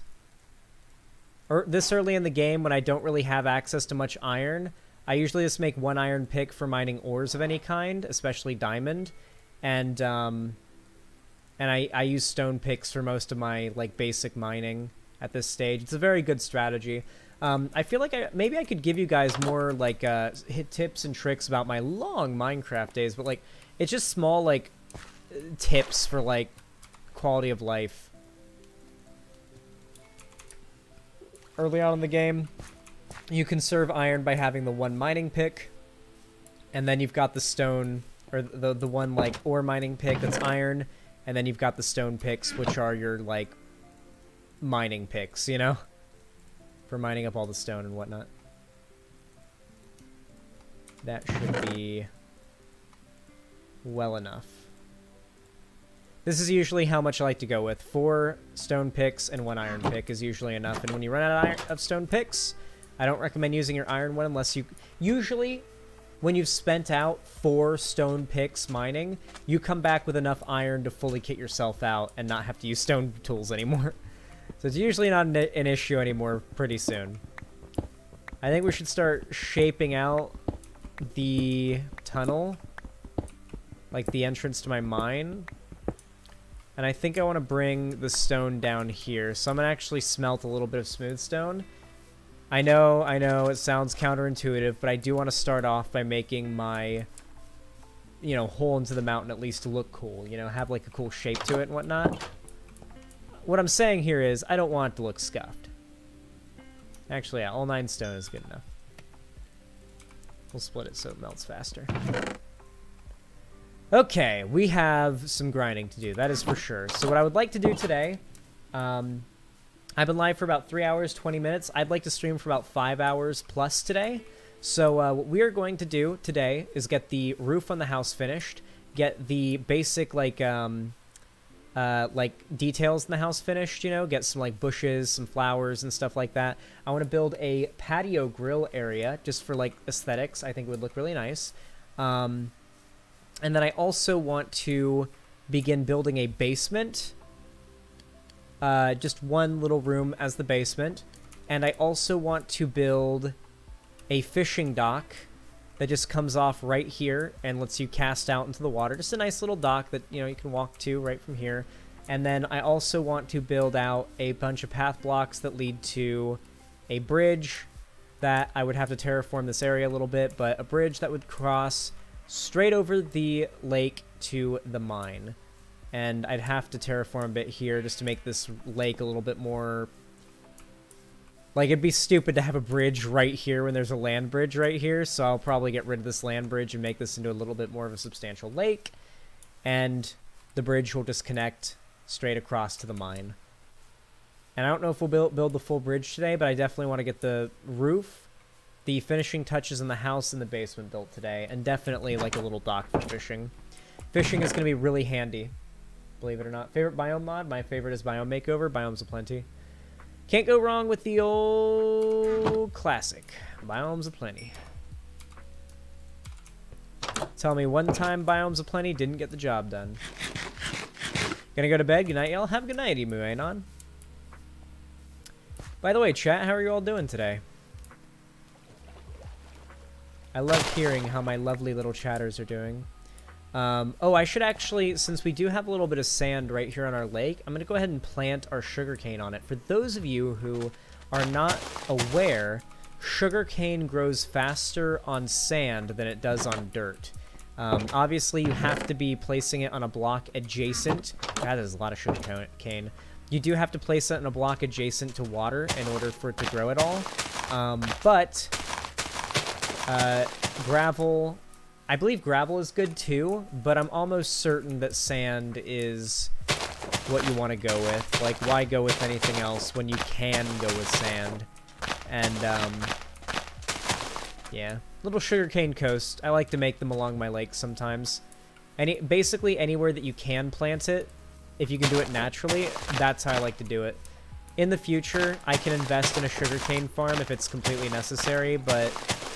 it's usually not. Oh, you can't even place it on gravel. Okay, never mind. Can't even place it on gravel. I think you could once. I'm pretty sure you could place sugarcane on gravel at one point. I'm almost certain you could.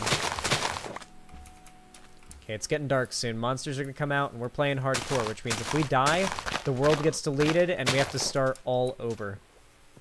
And I've lit up the area around my house, but not entirely, as you can see. We've still got more work to do.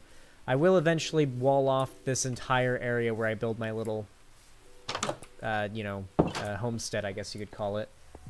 Yeah, let's hit the hay.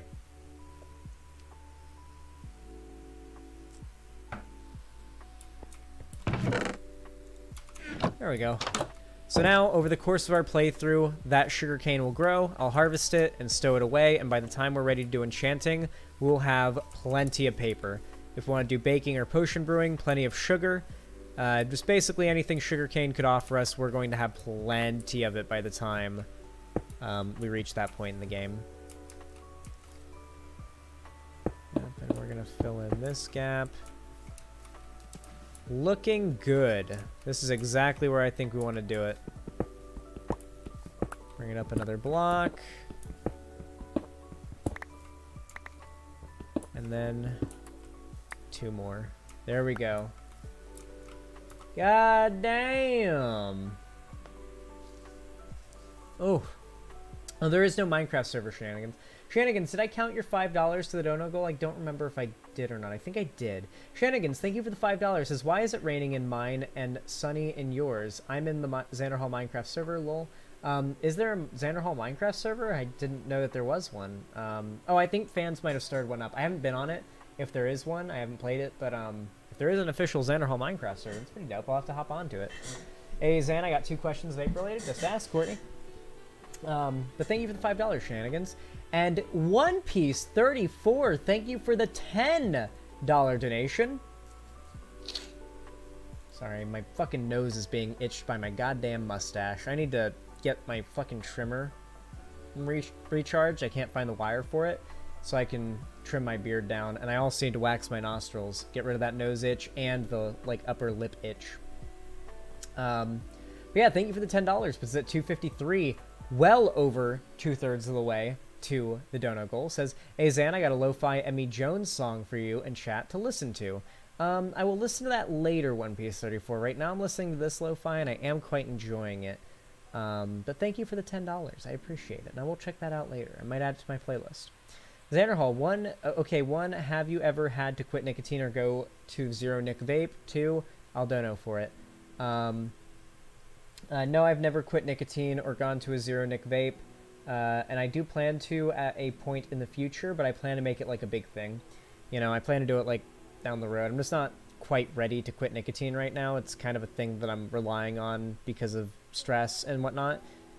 I'm going to wait until a less stressful and tumultuous point in my life to quit nicotine, because it would be a really bad idea to do it now. I'd be incapable of streaming, basically. Like, I wouldn't be able to go live and stream in one. Oh, my restream just logged me out. What the fuck? Are you shitting me? Why? Why? It's never done this before. I was literally live and my restream logged me out. That is such garbage. What the fuck? It's never ever done that.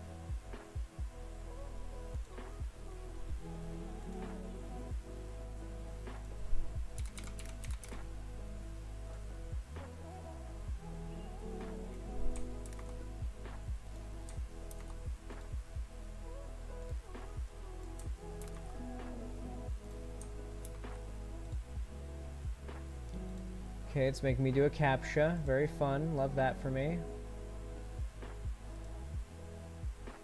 Can't even tell if that's a fucking bus.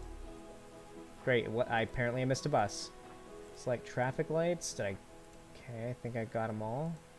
Apparently I didn't. Select crosswalks. Okay. That is literally all the crosswalks. If that wasn't right, then I'm going to fucking scream.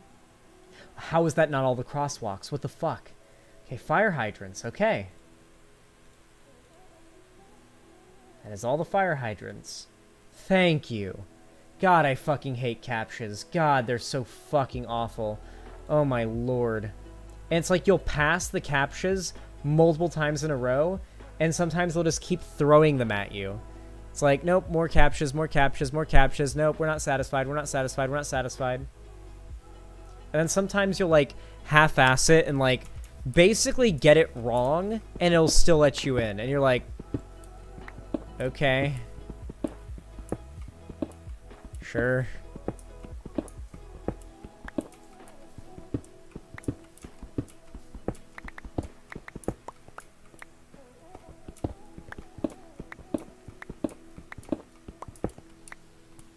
You know what we could do, actually? Nah, yeah, we definitely wanted to spring it down, yeah. Okay. For now, though, I'm just going to start digging it like a normal 2x2 tunnel.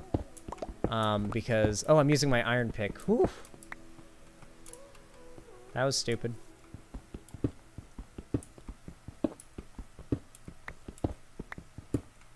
A TYT tunnel, yes. The Young Turks. Oh, I didn't bring torches. That is a Xanderhal post-cringe moment. You guys in chat can officially say Xan has posted cringe. What would my Sona be if I was a furry or a scaly? If I was a furry or a scaly, what would my persona be?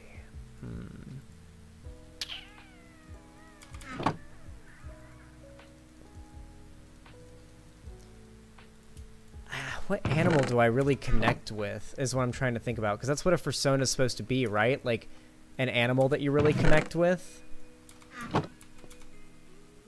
that you like identify with, I guess. What's like an animal that I'd find myself like? Alligator? Sure. Sure, we'll go with alligator. I'd be an alligator. If I were a furry or a scaly, I'd go with alligator. Would that be a furry or a scaly? Your persona would be a Floridian.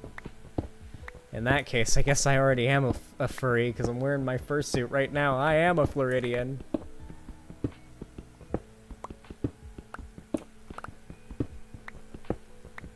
Does it have scales? Well, I know that alligators have a carapace and scutes, so yeah, I'm pretty sure.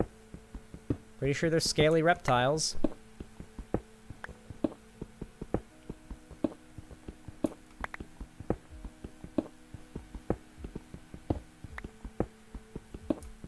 Are scutes not technically scales? I feel like scutes are scales. I am a scale. Good to hear. Oh my god, I just remembered. The digging limit, like the where you want to be digging is no longer 11. It's not Y11 anymore. They made the depth of the world like way deeper now. So we're going to be like digging for a while to get down to where we're going to find caves and like the stuff that we're going to be looking for. Do you need like iron to break deep slate? Pretty sure deep slate is the stuff that you start getting to when you dig down deep enough, right? I've literally not even played the cave update that much. Like when I found out they didn't even add the warden to the cave update, I quit playing the cave update and waited for the wild update to drop. So I'm basically playing the cave and wild update and the caves and cliffs update, honestly, all for the first time here. I never really did anything in the caves or in cliffs update either. So this is like me more or less first timing a full playthrough of the three most recent updates content. Rip one pickaxe.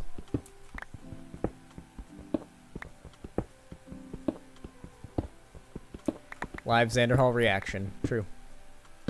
Remember, guys, we are so goddamn close to the dono goal. Just a few more of you guys juicing it up, and you'll have me in that Shadow the Hedgehog onesie in no time. Also, if we do hit the Shadow onesie goal, it'll be a good stopping point for me to very quickly grab a snack, because I am a little hungry, and I could use some sustenance.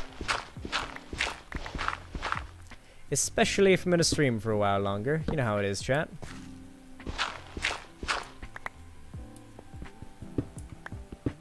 Where's the sub gauge? The dono bar is only visible when I go into full screen, because believe me, it would be way too obstructive if it was on the screen when I am not. When I'm not in full screen. Trust me, I tried. I tried all sorts of combinations for how I could make it not, like, too much in the way, but every time it ended up being a problem. Ooh, we got iron. We got iron. We got multiple irons. Let's go. We're actually making profit here. That's good. That not only covers our iron pickaxe, but new ones. One Piece 34, highly appreciate the $9 donation, my friend. Very kind of you. Said, come on, guys, we have $40 left for the Shadow onesie. That is indeed true. Actually, less than that.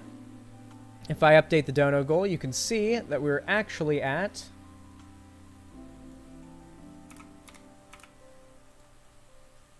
262 out of 300. We are just fucking inching up on the dono goal. Here, very quickly. It's fucking hot.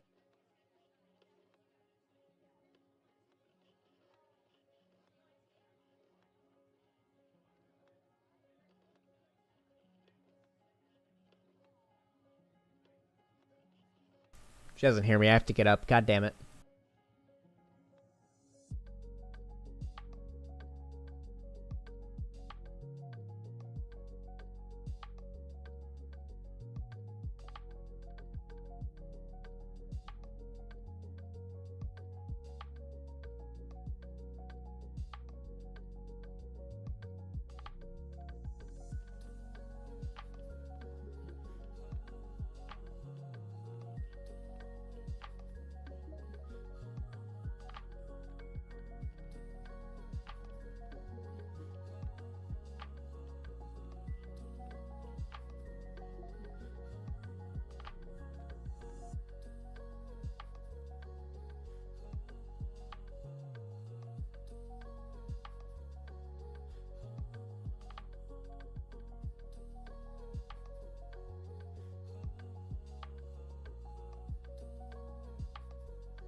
Turns out I have nothing to eat.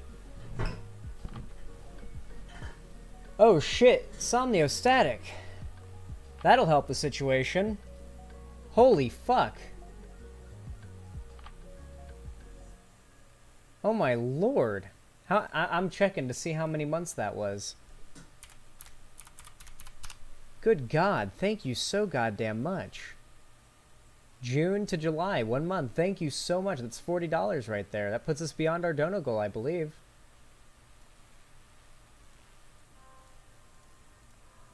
Yep, 302. Thank you guys so goddamn much. I really do appreciate that. Let me update the dono goal really quick and get in that shadow onesie. And I'll set the new dono goal to 400. New microphone.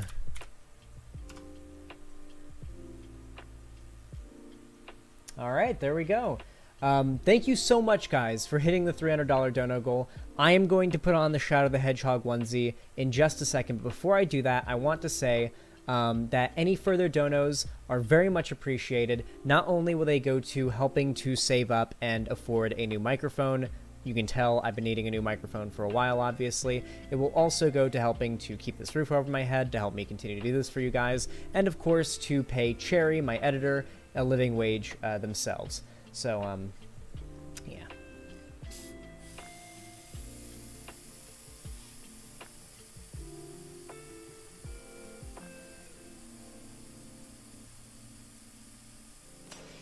As it stands, though, thank you so much for all of the support, and don't feel any moral obligation whatsoever to ever donate to me, but especially, you know, now that we've hit the goal, though I will say any donations continue to be very appreciated and very helpful.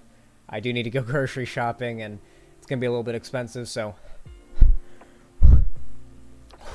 I am definitely trying to stream a little bit more, grind a little bit more content out. You know how it is. But, yeah. Thank you so much, Samiostatic. I really appreciate that. That is very kind. Did you see that movie through my dono? Oh, it didn't do a message. Have you seen Everything Everywhere All at Once? It's a movie of the year, no bullshit. I've heard nothing but, like, astounding praise for that movie. Like, it's absurd how much, but nothing but, like cock riding and dick sucking I've heard for that movie. It must be absurdly good. I haven't seen it yet, though.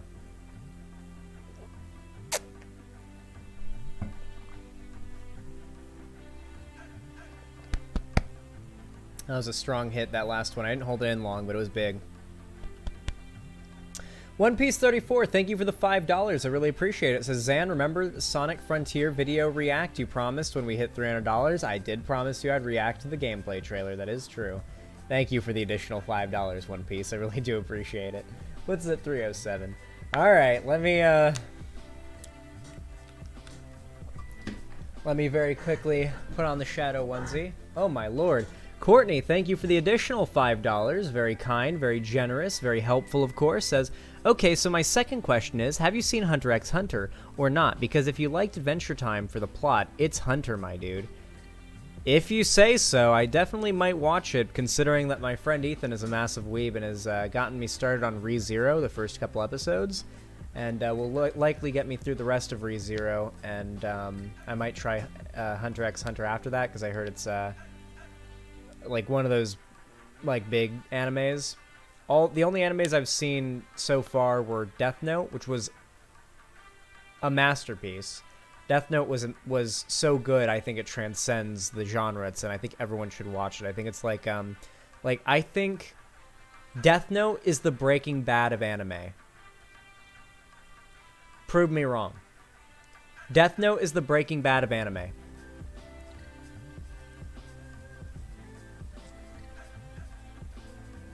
I'm tweeting it right now.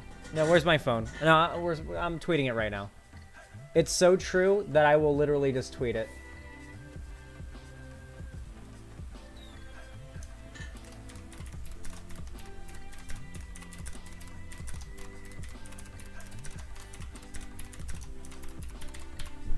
Death Note was the Breaking Bad of anime.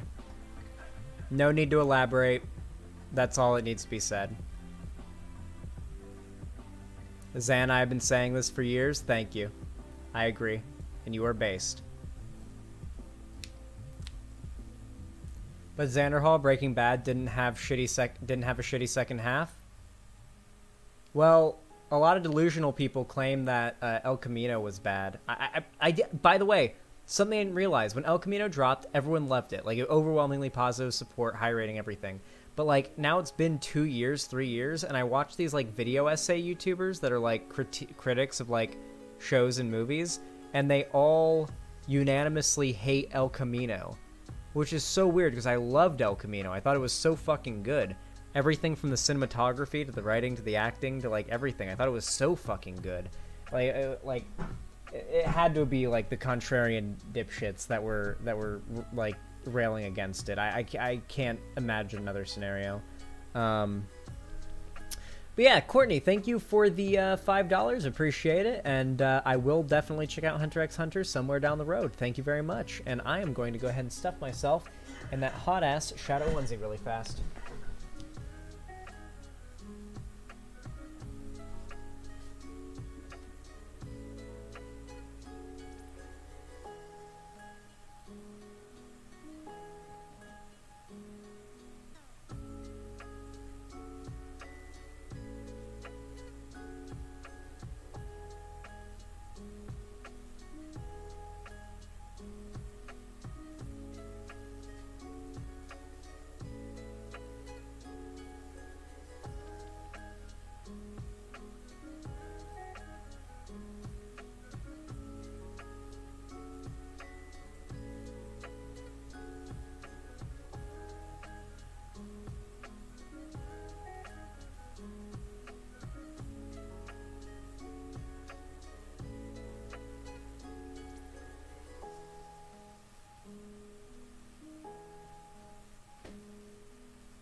Prepare. Prepare, chat.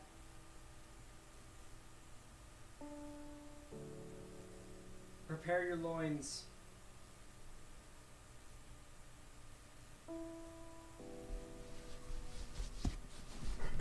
Prepare your loins. For Xander the Xanhog. Let's fucking go. Kept you waiting, huh? Just 'cause I'm in the shadow onesie doesn't mean that I wouldn't appreciate a dono or two. Just saying. Any support is always appreciated, as they say.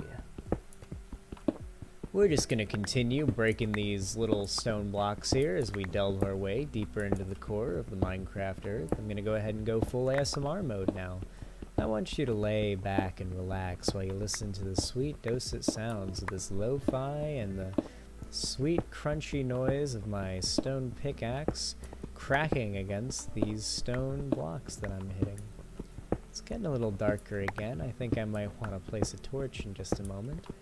I like to evenly place them apart. Oh, well, wasn't that unexpected? I didn't even hear it or anything. We've just broken through to what appears to be a cave full of water. Does anyone else hear lo-fi? Absolutely, I am playing lo-fi. It appears we've broken through to somewhere that has a lot of water. Let's go ahead and break a few more of these blocks and see what we've broken down into. We might actually have ourselves a good mining cave here if we're lucky. Oh, a glow squid. I've actually never seen one of those in vanilla. It is very neat to see one. Okay, we do have some ores down here, but I will say it's not very hospitable in regards to mining. We kind of got screwed on this cave, if I'm being honest with you. I only hear a silky Zan and MC sounds. You don't hear the lo-fi? Are you guys not able to hear it?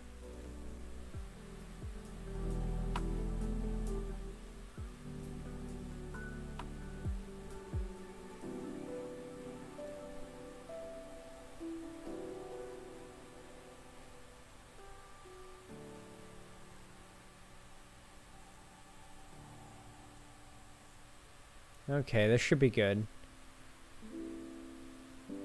I think this should be loud enough to hear, but quiet enough to not overpower my voice. Oh, now it's overpowering my voice. I think this game is loud, actually.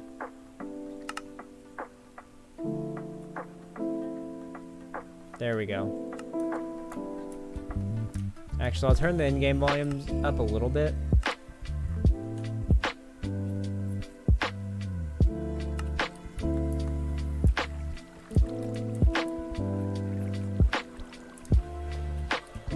Actually, in terms of God, audio balancing is a nightmare.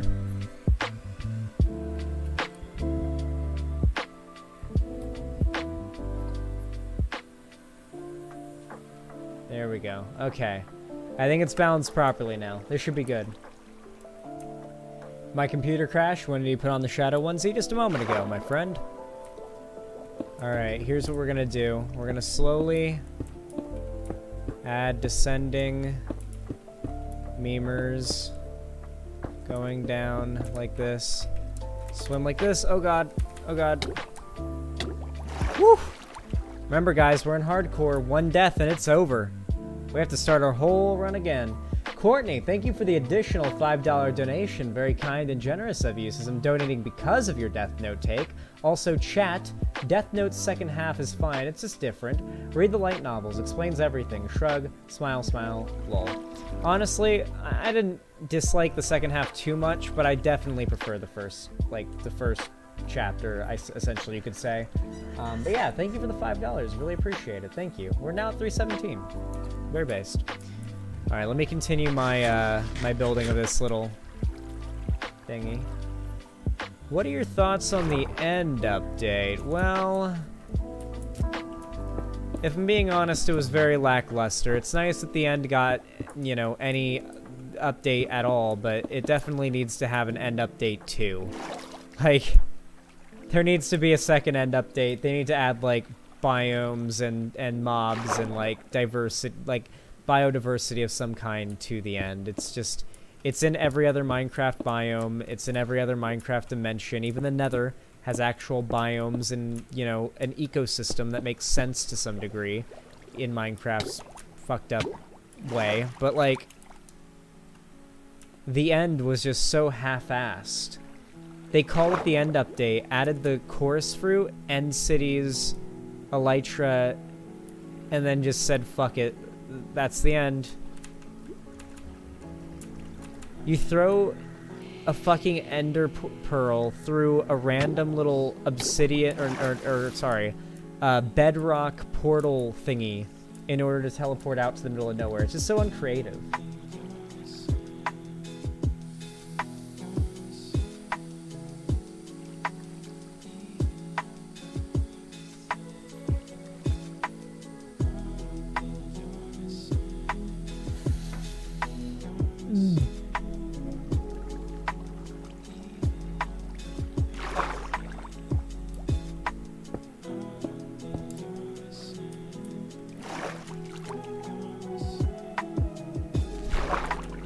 Whew.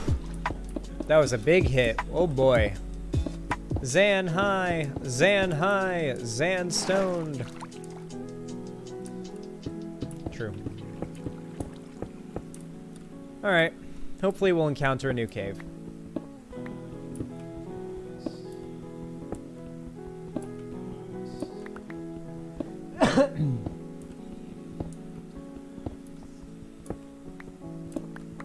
An end update, the scale of another update would be great. I know, right? Like, imagine.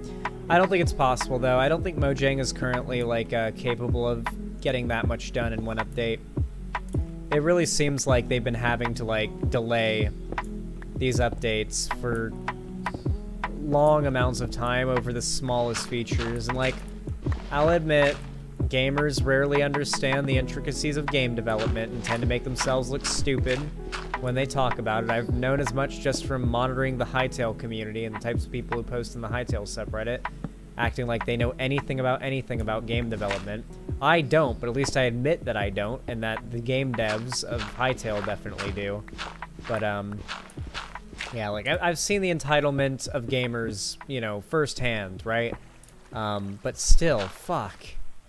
It really seems like Mojang is not capable of following through on their promises, because it's every time. It's literally every time they make, like, promises. Like, and to be clear, they do say, oh, this is an, you know, work in progress update, maybe some of these features won't be included, but, like, they didn't include the fireflies, for example, in the swamps. That was something people were really excited for. It was going to add some ambience to the game and open up a whole new, like, path for ways that the game could implement things like leaves blowing in the wind or, like, bees flying around. Just, like, things like that. It would have been really, really cool. And yet, they scrapped it because adding that would cause the community to, I guess, decide that now they should add more like that. They should expand on that, and I guess they don't want to.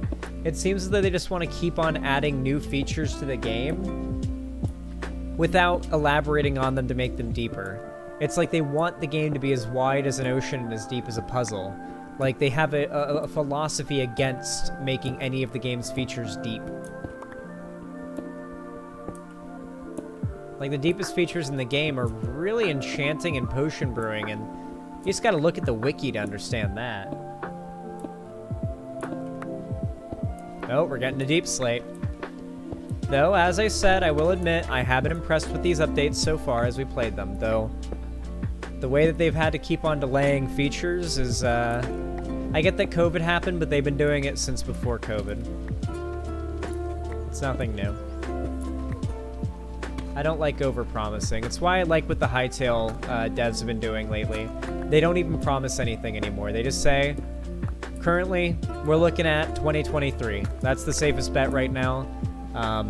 But unless we say something, don't speculate. We're not going to, like, throw hints out or, like, do some weird game with you guys with the release date or anything like that. We're just going to announce it, and we're going to announce it with warning, so you have time to be ready to get the game.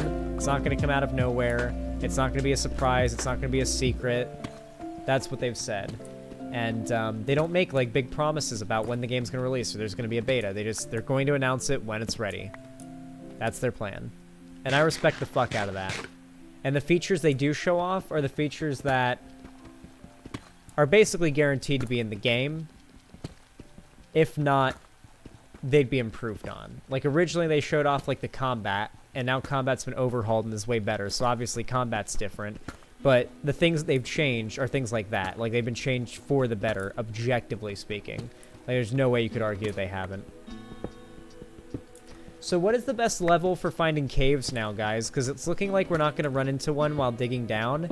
So I'm going to have to start, like, strip mining out in the deep slate to find some caves. So what's the best level to find them?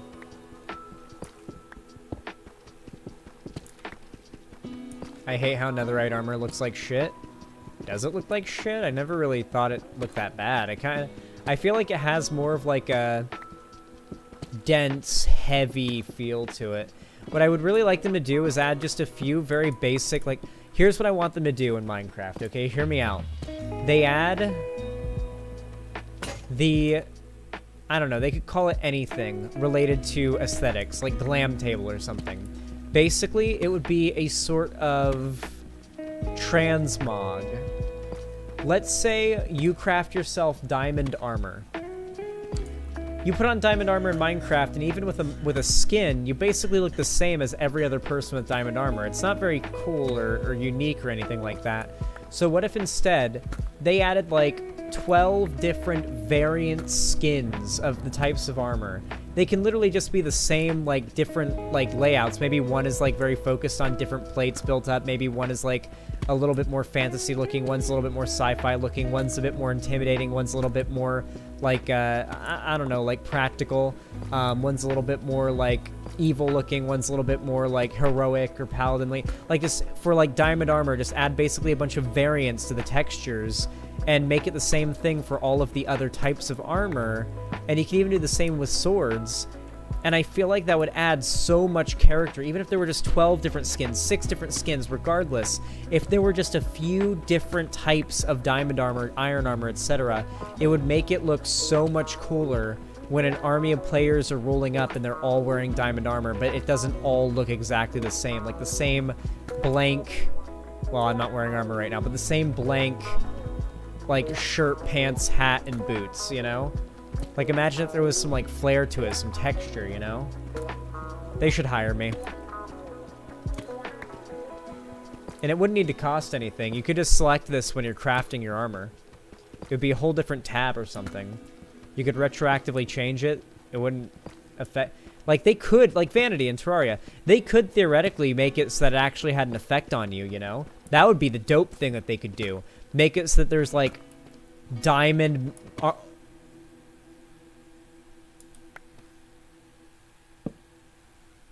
Let's fucking go. As I said the word diamond, dude. 1 diamond. Come on, give me 3 at least. 2 diamond, come on, 3. Yep, there's another one. There's a 3rd. This is gonna be 4 at least, I know it. 3, 4. Oh, is there another? That's definitely all of it. Nice. First diamond, chat.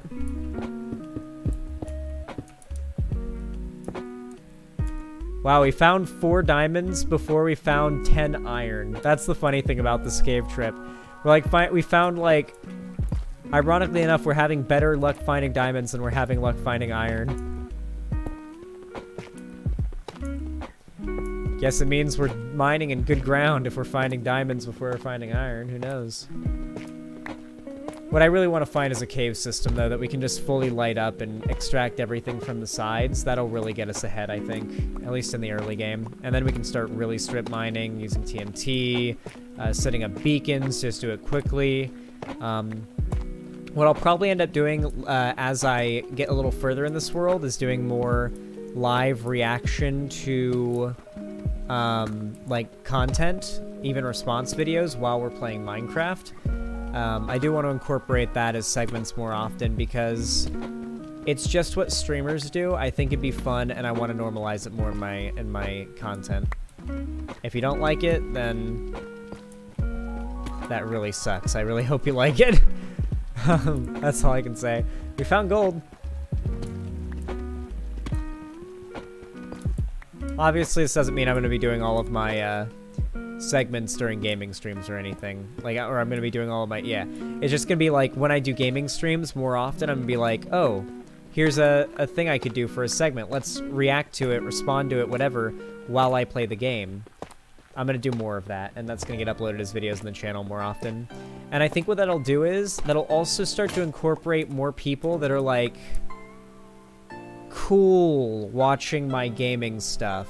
Because, like, by the time Hytale comes out, I want to be able to pull 1,000 viewers to a gaming stream. And we're far off from that right now. We have a lot of work to do before we get to that, but by the time Hytale comes out, that's where I want to be. And I think a big way to do that is going to be to incorporate gaming in the background of my political segments more often. Because when Hytale drops, I want there to be 1,000 viewers there watching when I hit start and play the game for the first time.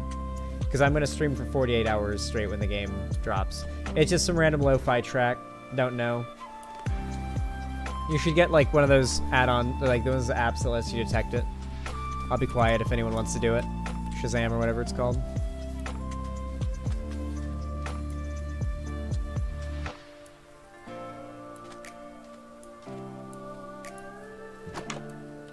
That should be enough time. You can fast forward if you need to.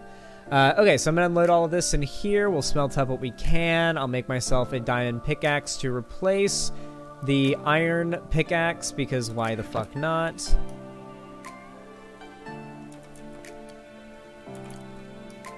Cook up the gold.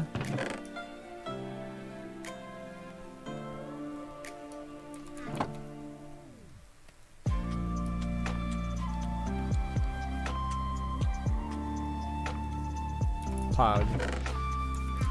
Stow the diamonds. And then we'll use the sticks to make what we would call in the industry a fuck ton of stone pickaxes. We'll also go ahead and burn through the iron one as well, since now we have a diamond one to replace it.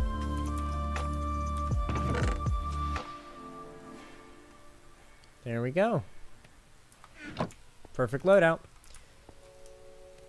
Yoink that iron, yoink that iron, yoink that gold. I do like the new look of gold in the... I like a lot of the changes they made to the textures in the game, but at the same time, when I go back and I look at old Minecraft, I do sort of get this nostalgic bump of, like, the game looked different, way different than I remember. How does Zan have a diamond pick already? Oh, well, I'm built different. That's the thing. You know how, like, you're built a certain way? I'm built different. Arguably better.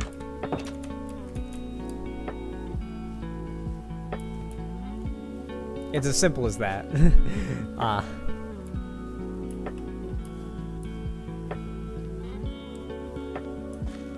Getting diamond was made easier. Don't care. Didn't ask. Plus you're white.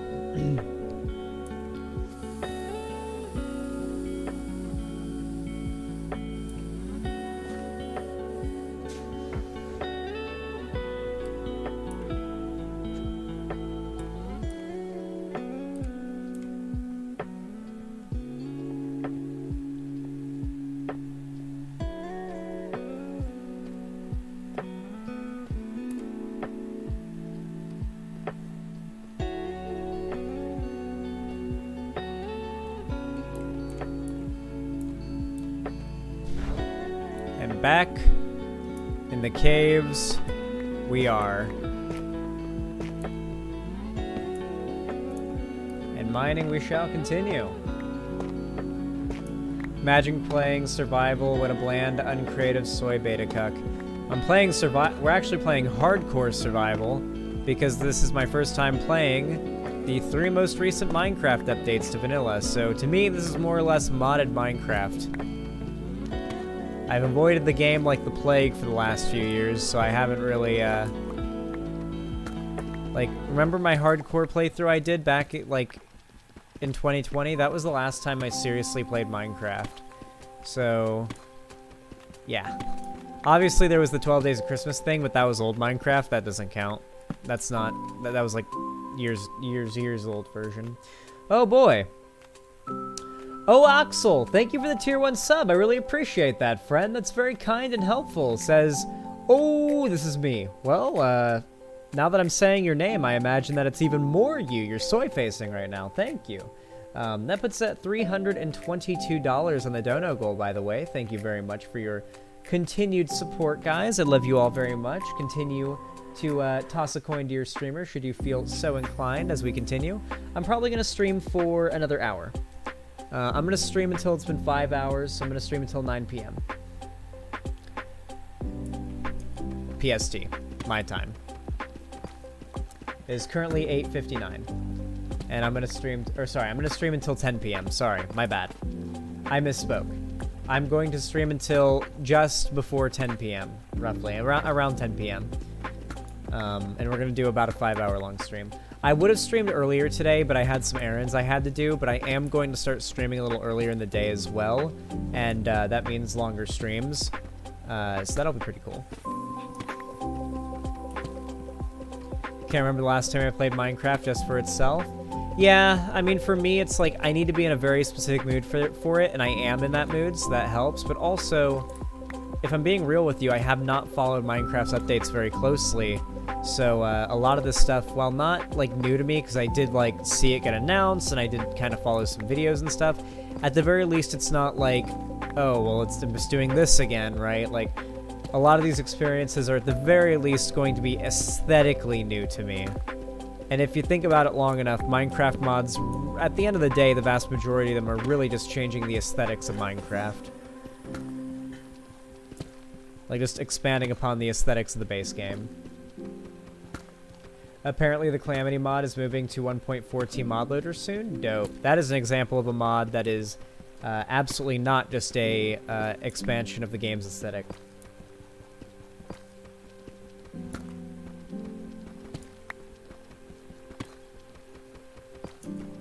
It's good to hear that they're updating that, though. One of the things that excites me so much about Hytale and why I'm so excited about it is that one of their biggest goals in their development is that they don't want to have that issue where it's like, oh, when you were 12 years old, you played that Minecraft mod and you really liked it. Well, guess what? That mod hasn't been updated in 10 years. If you want to play it, you better download a super old version of Minecraft. Too bad, buddy. Like, they don't want that to be an issue with Hytale, so they plan to work on the game diligently and release a fully completed, bug-free, single product that they will be able to not have to update the base game of. It is going to be a platform, essentially. And your mods, your creations and whatnot, are apparently going to be everlasting in Hytale. You will never have to, like, downgrade your version or anything like that. Your mods will always carry on to whatever updates they do, in whatever form they end up doing them, or the game just won't really update at all. It'll just always be built upon with more user-generated content, because they're literally giving modders all of the tools they use to make the game for modding. So the modding community is going to be off the fucking rails for Hytale. Oh, we got our first redstone. They really made the game deep now. We've been digging for a hot minute and a half.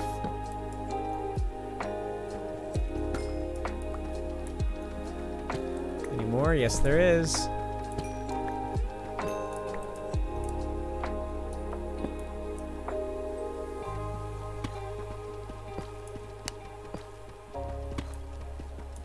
Hytale sounds legit. Definitely go check out the trailers for it.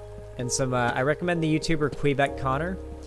If you're trying to, like, just generally, like, learn about the game. Like, if you just want to sit down for, like, 12 minutes and hear someone explain the dope shit that's coming to the game and what to be excited about, go give a scroll through Quebec Connor's Hytale videos. I'm also friends with him.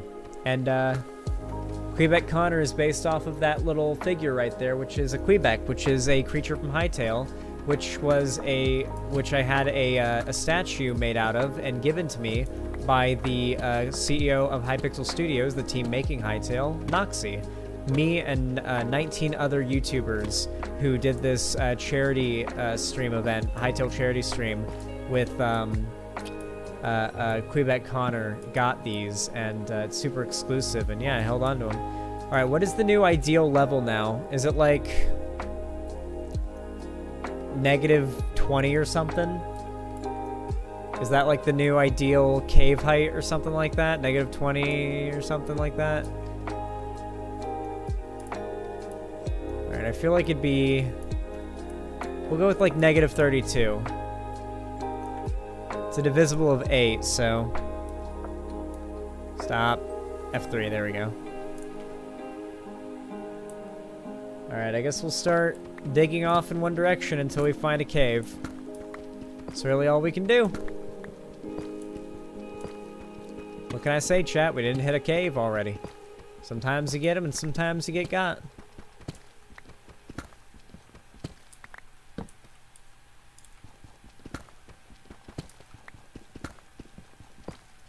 You could essentially recreate Minecraft in Hytale, or just make Minecraft 2.0 literally in Hytale, probably.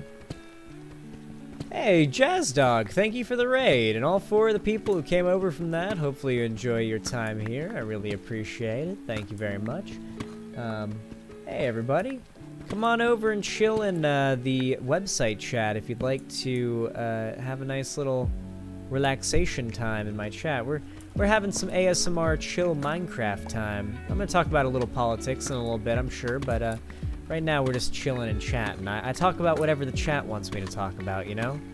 I talk about what you guys want, you know? You guys gotta bounce things off of me. It's that kind of dynamic, you know what I'm saying? You guys know what I'm saying?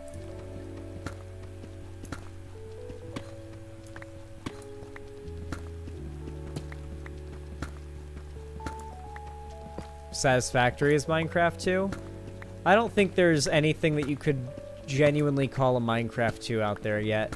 And I really don't even think you could call Hytale Minecraft 2. The closest to that you could call Hytale is like Minecraft Squared. Like, Hytale doesn't have a sequel's worth of content compared to Minecraft. Hytale has like Minecraft to the Minecraft powers worth of content more than Minecraft. Like, yeah, it's Minecraft Squared. Which, ironically enough, should exactly be the name of Minecraft 2, Minecraft Squared. Or Minecraft Cubed. If they ever made... No, okay. Minecraft Squared, if they ever make Minecraft 2, and then Minecraft Cubed for Minecraft 3, if it's ever made. Tell me that wouldn't be perfect. Tell me it's not perfect. Minecraft Squared for Minecraft 2, and Minecraft Cubed for Minecraft 3. If they ever get made down the road. Tell me that would not be the perfect way for them to do sequels. If they ever need to just, like, move on to a whole new fucking engine. Because who knows, Minecraft's supposed to be, like, a 100-year thing, right? So they're gonna have to, like, scrap everything and start all over with something new at some point and, like, really, like, move things forward, right? One Piece 34, thank you for the $5 donation. Says I really appreciate, or sorry, thank you for the $5. I really appreciate it. Said hear the Sonic Frontier videos, Zan. Here, let's watch that really very fast. Thank you for the $5. I promised I will deliver. I promised and I shall deliver.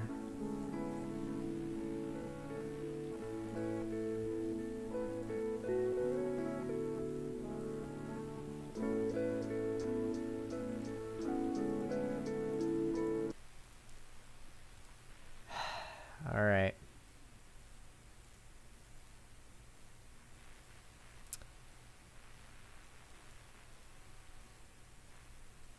Here we go, guys. One Piece donated for this. We're going to watch the Sonic Frontiers combat gameplay. IGN first, all right? I promised One Piece 34 days and days ago that I would watch this when I get the Shadow onesie on me next, and I finally did it. So we're going to watch it. I am a man of my word. IGN First continues on with yet another look at Sonic Frontiers gameplay, this time focusing on combat. Sonic is up against an all-new set of baddies, some of which are among the most massive bosses we've ever seen in a Sonic game. Fortunately, Sonic's got some new tricks up his sleeve. Make sure to stick with IGN all throughout June because we've got a full hands-on preview and interviews from the developers in store. For now though, enjoy the combat of Sonic Frontiers.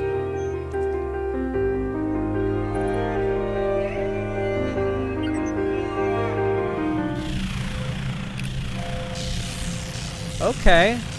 Okay, this is interesting looking.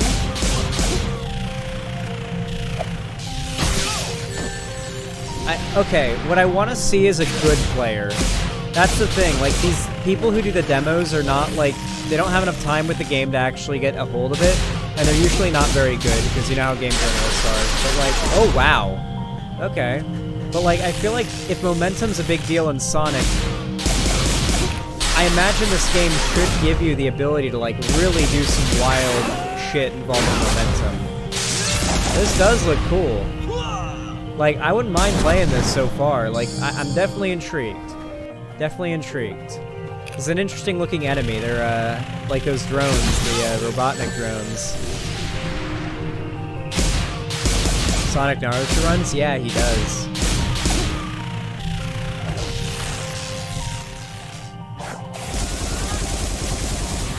That was cool.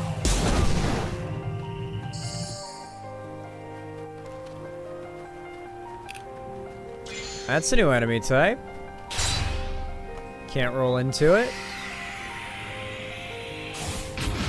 Oh! Okay. Wait, that's actually cool. I bet you'll have to face like 30 of these at once at some point and have to just go really fast circling around them to make them weak. Because these are just single enemies, but I feel like the skill in this game could eventually be in the late game. You're taking on like a dozen enemies at once, and you have to use your speed and momentum to literally just outspeedster them, like Quicksilver does in that scene in X-Men, I think it was Days of Future Past, in the kitchen, where they like shoot the guns and he like slows down time and he runs around and he gets all the bullets. Like, I feel like they could do that with this. I hope that's what it looks like in the late game of this. I will say, some of the random, like, shit floating around in the world looks a little odd. I feel like they could have made a lot of the obstacles and stuff a little bit more organic and less weird looking, but if there's, like, a lore explanation, like, oh yeah, it's Robotnik's weird technology shit he's placed all over. He's just experimenting with stuff all over the place and turned the world into a lab. Okay, cool. Alright, sure. That's enough an explanation, but I hope it's not just, oh, it's just there. Who cares? It's Sonic. I hope it's not just that. But I will say, this does seem like an interesting way to, like, fight enemies and stuff. It doesn't seem like... It seems like enemies are harder and take longer to kill than they do in Breath of the Wild. Ironically enough. Okay, there's a new enemy type. Maybe these ones die a little faster. Okay, they do. Okay. Clearly those were harder enemies. Oh, okay. Okay, that's like an attack. Okay! That's like an attack. You want to use that and get some momentum going and fully encircle enemies and send them flying. Okay. That's cool.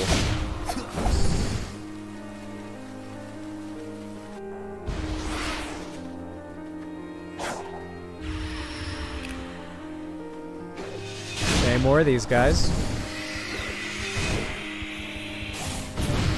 That's cool.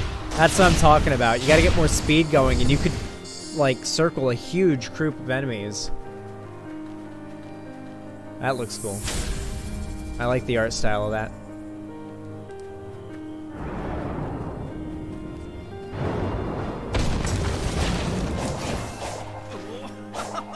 Okay, so this is basically like those drone things in Breath of the Wild, kinda.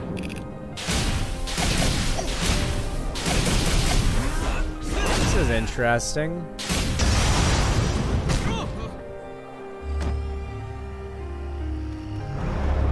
So is this a boss fight, like a map uncovering tower, or both? Is what I'm wondering. It reminds me of the soup killer in The Incredibles a lot, yeah.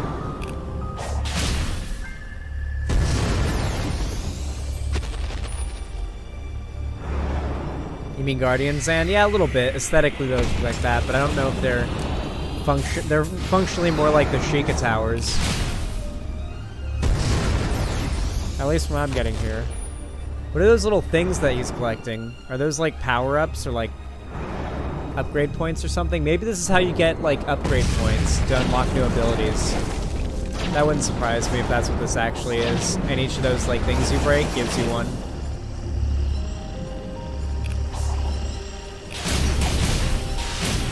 It doesn't just take 2 seconds, I'll give it that. And it is visually pretty cool looking. It'll be on PC, right? If it's on PC, then this should definitely be no problem to run. Also, I'm going to be getting a streaming PC very soon. Like very, very soon, from a friend. So I'm not actually going to have to pay for it, which will be very, very, very helpful. But it means I'm going to have a streaming PC, and it's going to be just fine for streaming, and it'll take all the weight off of my gaming PC, allowing me to do long, uninterrupted, non-laggy, completely high FPS, what have you, streams of any game. Any game that I can run when I'm not streaming, I'll be able to run it just as well while streaming, because the stream will be being run on a completely different computer. And that'll be set up very soon. So I'll be able to stream Rust. I'll be able to stream Minecraft with like ultra mega shaders on. I'll be able to basically stream anything that's like a game that would otherwise be impossible to stream. I'll be able to do it. And I'm obviously going to be putting a bit more investment into my lovely little gaming computer here, getting that 3090 in there.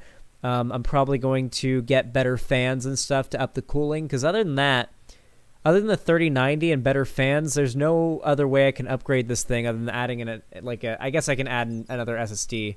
Yeah, I guess I can add an NVMe SSD, like a really big one or something, or yeah, I guess I could pick up an SSD. But other than that, there's really no way I can increase the performance of my gaming PC, like other than getting the new graphics card that comes out in the next generation. So, frankly, yeah, that's what I'm gonna do. And I'm gonna be getting a free streaming PC from a friend pretty soon that doesn't need it anymore, and yeah, it should be here in the next few days, and I'll finally be able to stream literally any game. Rust, no problem. We'll be able to stream Rust, max settings, high FPS. It'll look great. It'll run great. It'll be fun.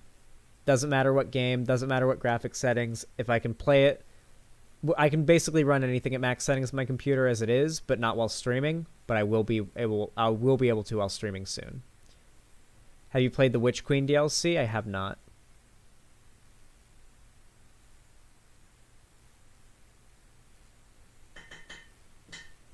I'm gonna morb all over. Zan doesn't play Destiny or Destiny 2 chat. No, I do not. Yeah. I do not play Destiny. I remember when they first announced that game on TV, and the ads first started coming on TV, and it was like super hyped up, and it was like, this is the biggest thing since Halo, and it was like, it was kind of big, I guess. That was when Destiny 1 dropped.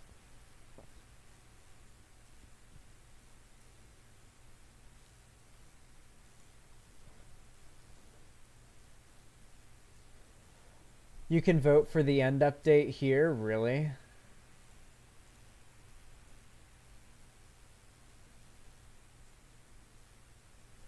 The end update would be like the Nether update, and the end update should look like warped something to deal with the Enderman. The first end update was cool, but did not add a lot of stuff, and it is pretty boring, much like the Nether was before the Nether update.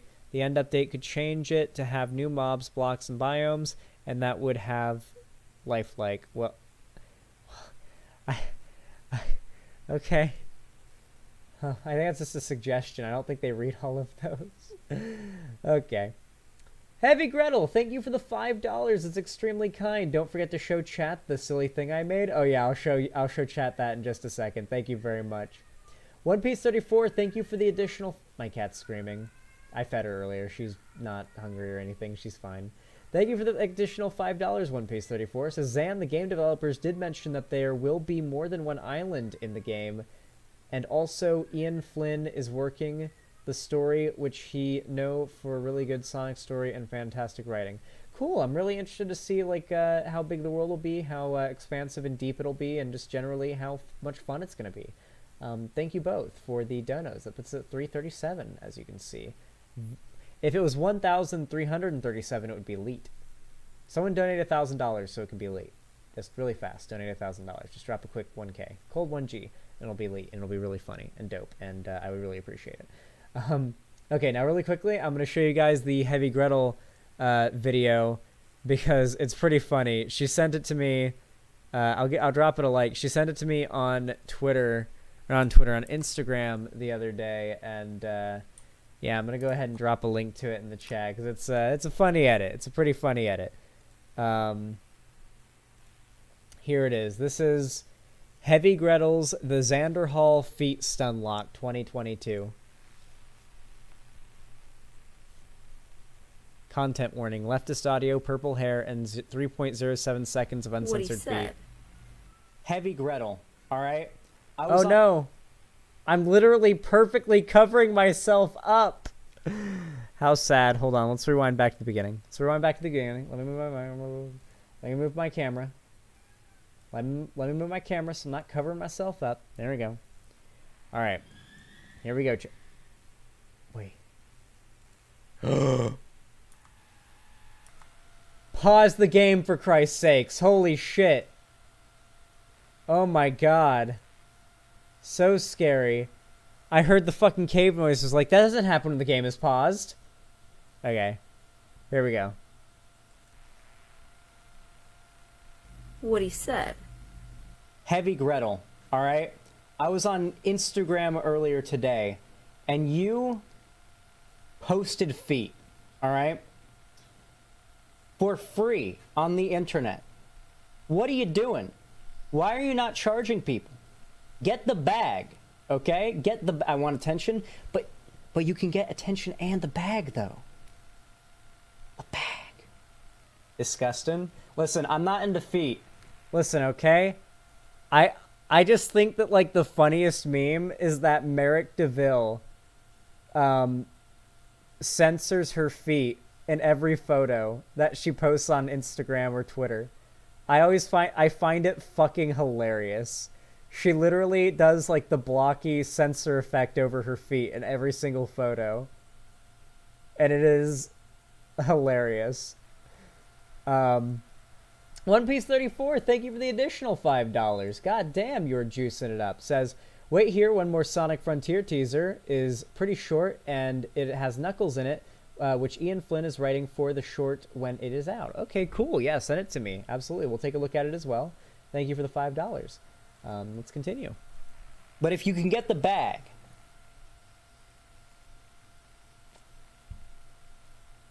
you're gonna try to get the bag, am I right? Listen, that's all I'm saying. I suppose that's true, but not enough people know who I am to throw money at me. Not yet. You have to be a Xanderhal E-Girl Orbiter. That's how it's done. What I heard. Heavy Gretel, all right?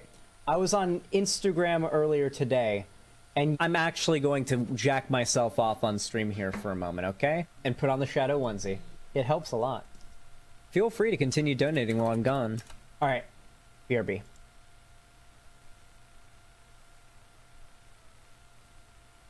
Holy shit. Oh my god. All right. You guys know what to do when I say action, right? You guys know what to do. 3, 2, 1, action. That was all right, chat. Now. There's a woman who watches my content, who's a fan of mine, or so she claims. Heavy Gretel, and she's very, very hot. I really appreciate it. I don't say, like, I do say it a lot often, but probably not enough. You will never understand the joy, comfort, and just serenity of laying your face down on Heavy Gretel. Not yet. I'd let her crush my throat, okay? I'd let her strangle me to death, all right? I'd let her cave my head in with a golf club. I'd let her administer rabies shots to me. I'd let her waterboard me. I'd let her dangle me over hot coals for 12 hours with no water. I'd let her dunk me in an ice bath while I've got a fever. That's where I got the idea from that episode of House. That's where that clip is from. That's where I got the idea for that specific line. I was literally literally rewatching House when I'm literally still rewatching House.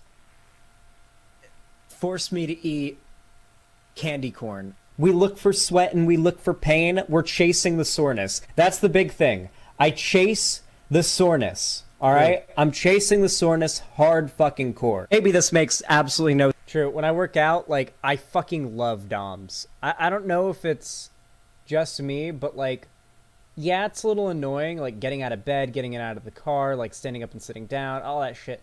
Really kind of a pain in the ass. But at the same time, like, after a really good workout, you're nice and sore. But, okay, DOMs is delayed onset muscle soreness. It's when you go to the... God damn it, chat.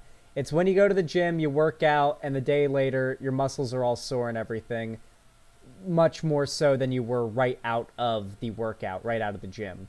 A lot of people complain about DOMS, and it usually subsides the more you work out, the more often you work out, and the more your muscles kind of start to get a little bit more trained. The more used to muscle hypertrophy they get, the less you'll get DOMS. But it's always going to be there, and I kind of like it because it kind of lets you just sort of, when you're not working out, what I really enjoy is just sitting in my, especially this chair, and just sort of like loosening all of my muscles, sometimes even putting like a heating pad on it, like on my sore muscles or whatever, and just getting nice and high and laying back in my chair and relaxing and letting the soreness just sort of subside as my muscles heal. It's just a nice feeling on my off days. It makes your off days feel so much nicer when you have DOMS. It reminds you that, like, yeah, I did work out yesterday, and my muscles are recovering, and they are getting bigger, and they are getting stronger, and it is you working. I don't know, just a nice little reassurance that my workout yesterday was good. And you lose DOMS, like the DOMS effect, you lose it as time goes on, and you work out more. So you start losing that direct feedback, you know, and it's kind of, I don't know, this freeze frame. I don't know, I kind of look suave here. No sense. I am quite high right now. My point is, Lonnie will want to fuck her too. I'll hear her squeak from across the house. She'll want to have a three-way. Are you okay, Lonnie? That is the dream, okay? Heavy Gretel, all right?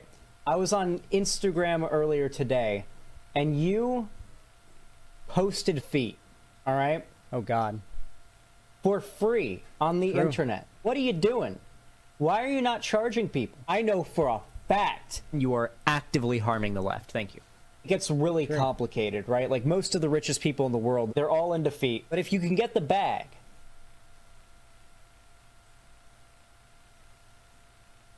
I'm gonna try to get the bag, am I right? I suppose that's true, but not enough people know who I am to throw money at me. Heavy Gretel. You know who else is definitely into feet? The fucking Discord people. They're into it. Get the bag, okay? Those creepy motherfuckers. These guys, even this chick, they're all into feet. You know for a fact. I'll send them there myself if I have to. And this combo is kind of revealing. Listen, I'm into feet. Definitely into feet. You guys didn't know that? Disgusting? Perhaps. People who like feet deserve prison? Listen, all right? All of you who are watching right now are gay. You're officially gay. I'm sorry. It's too late. I can't undo it. It's not medically possible, and you've been gayed.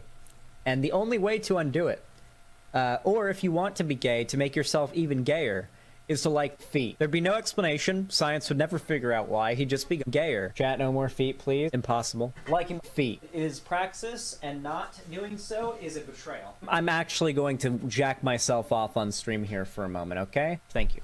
I'll be right back. You ever popped a zit? You know how, like, the stuff inside the zit is kind of yellowish? That's how it's done. That's how I imagine, like, the big streamers do it. I know at least one streamer that does it like that. And honestly, on white pillowcases that haven't been cleaned in a while, turns them yellow. I do not make enough money for how much work I put into this job. Good lord. Xanderhal Feet Stunlock 2022. Drop a like or I will fuck your mom. Fuck your mom. I will fuck your mom. You want me to fuck your mom? Fuck your mom. And yes, if you're wondering, that was me adjusting my balls. They're quite big. Quite pendulous. It does cause issues at times. Speaking of which, too young to be my stepdad. Listen, under capitalism, if you're not paying for the product, you are the product. True. Well, fuck your mom. True. It helps the channel a lot. YouTube does boost the video and the channel and the algorithm. And if you want me to fuck your mom, thank you so much for watching. I really appreciate it. And have a good one. I usually keep my boots on. Please don't send me to feet jail. That was a good segment. That was good. Good shit. Good shit. Please play this video before going back to the game. I love the kind of woman that will actually just kill me. You know, when I left the house today, I was thinking, damn, I really hope some hot chick paints my brains all over some fucking hallway. True. And here we are. I mean, really, just absolutely destroy me. I'm talking full-on watermelon in the thighs level carnage. And I want it to scare the shit out of me. I mean, I hope I piss myself. I hope I piss myself and you call me your little pee-pee piss boy. I want you to fuck me up. I mean, I want you to make me your bitch. Your little pee-pee piss myself bitch. I want it to get embarrassing. I mean, like, weirdly embarrassing. Unsanitary, too. We should be entirely different people by the end of the first 8 hours. Do you understand what I'm trying to say here? I mean, I'm a real freak. I'm not normal.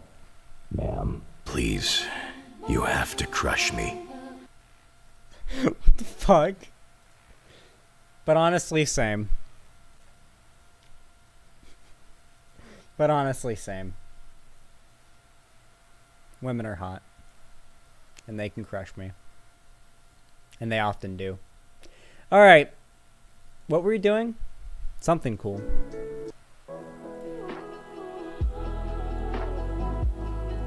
We're back on that Minecraft grind.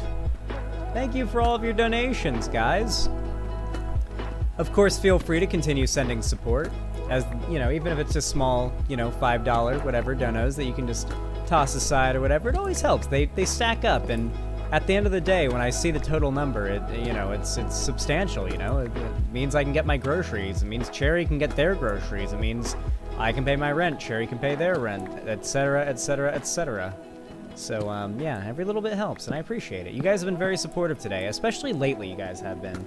And, you know, like, I think just recently, obviously, like you saw in the Heavy Gretel video, we hit $700 on a stream recently in donos, and that is very impressive. I really do appreciate you guys.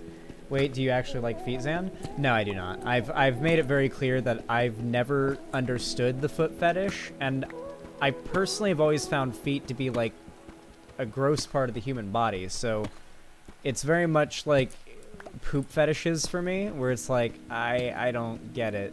It's like, that's a thing that's supposed to be gross that you find attractive, and, you know, okay, cave update, I see what you're fucking doing now. Okay, Minecraft cave update. It's a good thing there's water in this game and we're out in the nether. If this was the nether, that would be a fuck, but we can just make ourselves an iron bucket at the surface, grab enough water to make a infinite water source, because, or at least just 2 buckets of it, because there's lava down there and I want to collect some obsidian. We can make like another portal pretty quick now.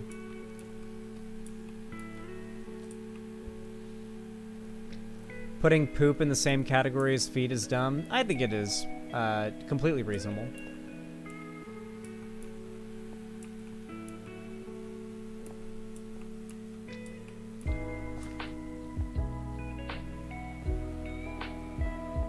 You'll need 1 bucket for that?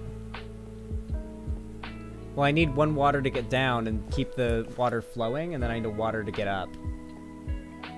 Well, I guess I don't need a water to get up. I could always nerd pole up, but I want a more, you know, like, I can go up and down with water 1. Wow, that grew quickly.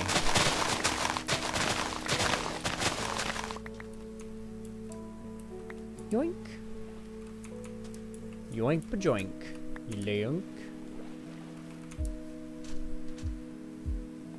Honestly, feet feels more disgusting than shit, because not only are you already picking up bacteria from the bathroom, but also debris from everywhere else. Yeah, it's like, at the end of the day, like, your feet are probably the dirtiest part of you. People say it's your hands and stuff, but I don't believe that shit. Like, I think the bottoms of your feet, especially if you're barefoot a lot, which most people who are at home all the time are, the bottoms of your feet are probably dirtier than, like, your crotch, on average. I'm willing to bet, on average, you'd be better off eating a chicken wing that fell on your crotch than you would be eating a chicken wing that fell on, somehow, the exposed bottom of your foot. Trust me. Fairly sure, certain the asshole's the dirtiest part? Not mine. I fucking clean... I don't know if you... Listen, I take a razor between my butt cheeks and between my taint and on my balls and everything. I'm manscaped to fuck, okay? And I clean myself well, alright? Listen, you'd think I was a gay dude, I clean my ass so well, okay? Listen, it is not... That's a fucking joke. It is not gay to clean your goddamn junk well, okay? If you're a guy, girl, whatever, NB, I don't care. You need to be doing that to begin with, okay? Hygiene is very important, and it's also just very attractive as well. Something I've started doing is I've started picking up exfoliating stuff, like exfoliating like washes, to use every once in a while to get some of the dead skin off my face. You don't want to use them all the time because they'll like really raw up your skin and it can be bad for you. But using it like 2 or 3 times a week when you've got like clear dead skin buildup on there, really helpful. And using lotion every once in a while, I know, sounds gay. Use a little lotion on your face, a little lotion on especially on your face. Really helpful. Really helpful. Makes your complexion a lot clearer. You guys have probably noticed my face has gotten a lot clearer and nicer looking over the, last year or so. Okay, I need to make some buckets.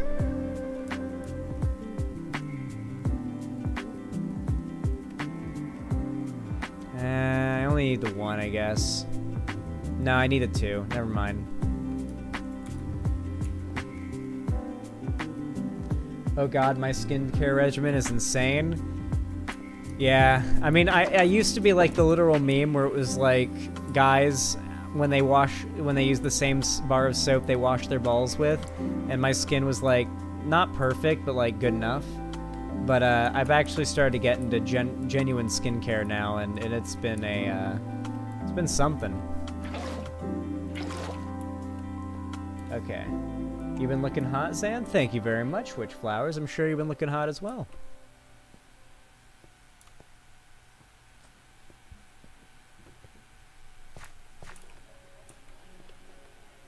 We delve deeper into the earth.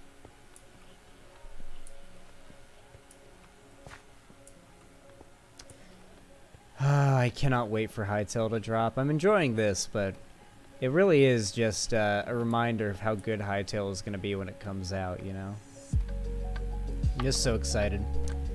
But as I said, I'm definitely going to try to orient more, like, I'm going to try to make it like half and half. Like half of my streams are going to be like me doing segments and like normal political segments and everything as you're used to. And then the other half of the streams will either be gaming or gaming and segments mixed into it. If I have like extra stuff I want to cover. And I want to start uploading those extra segments to bring in more of a gaming, not oriented, but at least gaming, less hostile to gaming audience, because if I'm being honest with you guys, my audience is not a gamer audience, right? Like my viewership when I do normal politics, like just playing games while doing politics will reduce viewership, right? So I want to change that, and that involves sort of having games be part of my commentary in videos more, because my videos are obviously my resume of my content, more or less. And if my resume of my content is a little bit more representative of like there's going to be some gaming stuff involved, maybe that's something people are going to come to expect more and thus want to watch more, and thus when Hytale comes out and I do my big Hytale gaming stream, there will be a higher viewership count when that happens, which is what I want. I want there to be a lot of people there hyped with me in the chat, excited when Hytale drops and I'm live streaming it on release.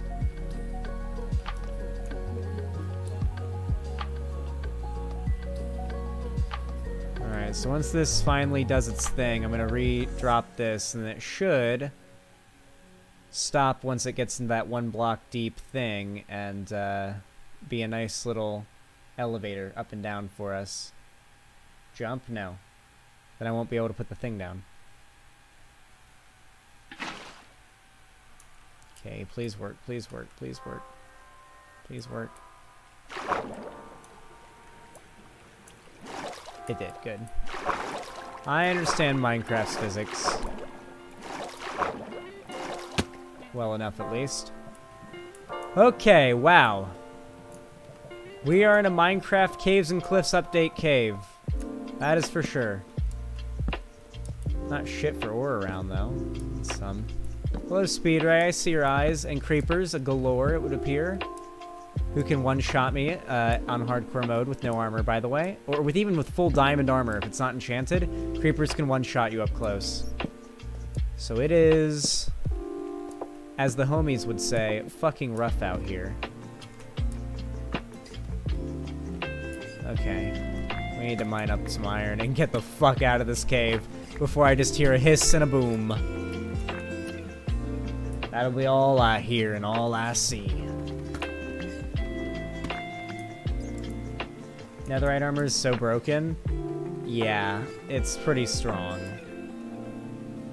Yeah, there is those monsters. It really is rough out here. Oh no.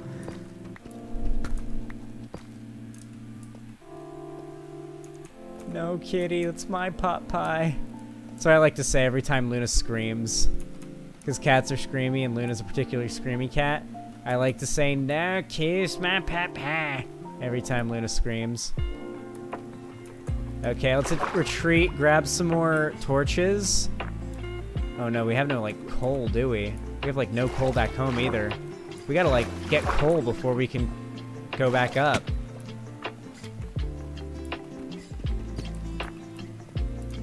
I can barely see shit around me, so anything could sneak up on me here.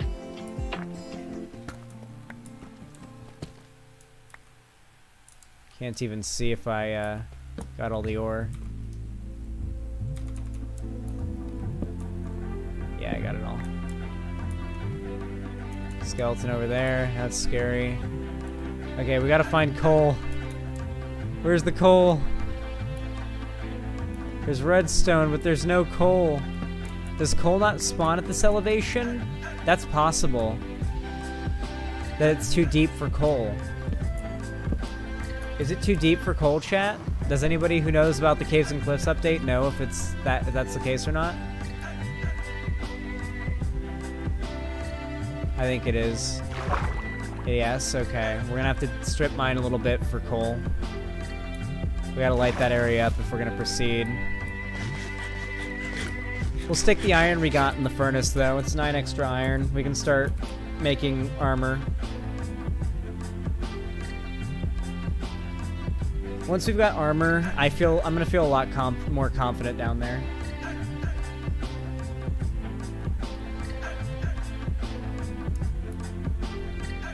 Whew.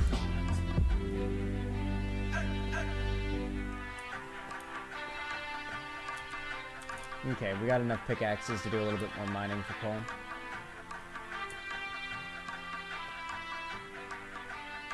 Oh yeah, we've got more donos I gotta read. Let me take care of that in just a moment. I'm gonna dig up around where just above where I placed the cobblestone. This way. This feels like a good spot for coal. I actually like that. They're actually making it so certain ores spawn at certain levels and then don't once you get deeper. That's really cool. It helps make the loot table a little more reasonable, I think. Like, if you're digging deep, you're not looking for coal. Coal is literally just cluttering the loot table. It's unnecessary. Just fuck off with it. I really like that they're doing that, and I hope they continue to do it, because, like, I want them to make the game deeper and taller. Maybe it doesn't need to be taller, but deeper. I want them to keep making Minecraft deeper, and I want them to keep adding ores and other minerals eventually, or at least something that you can do, and I want them to make it so that, like, different elevations spawn different ores, and that is significant, you know? And it's not always the deeper you go, the better the ore is going to be necessarily. Like, ideally, the best ore in the game would spawn at any elevation anywhere. Unironically, I believe that.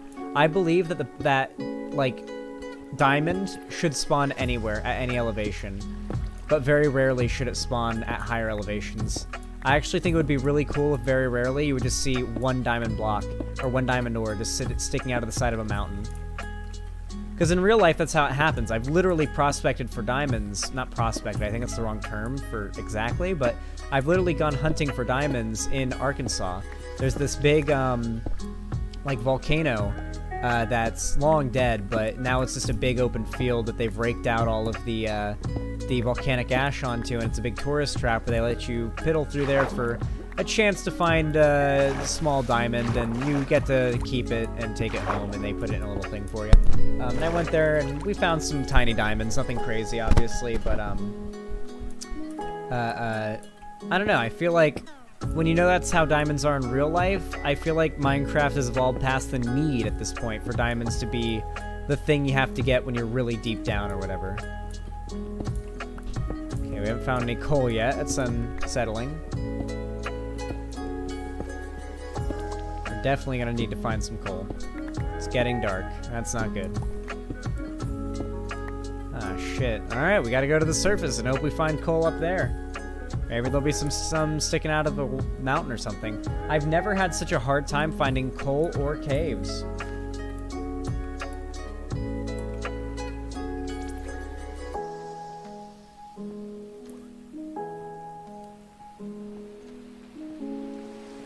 Crater Park is actually a kimberlite pipe that is just eroded away. That's what I heard.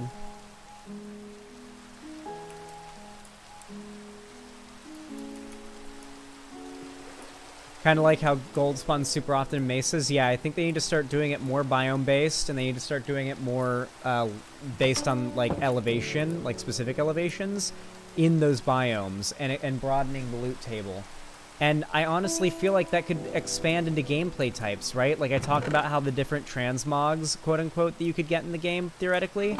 Like, wouldn't it be cool if there was, like, a hunter's transmog, right? That made you specifically better with a bow. Maybe it just made your bow aim a little more accurate, made you shoot better with the bow, less arc, something like that. Nothing super substantial, but like if you were more of a ranged guy, you would want to go with that transmog.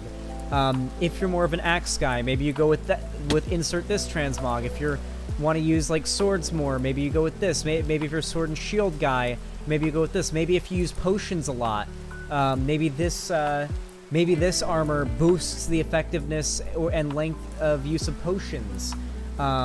Maybe this transmog ups your enchantments, right?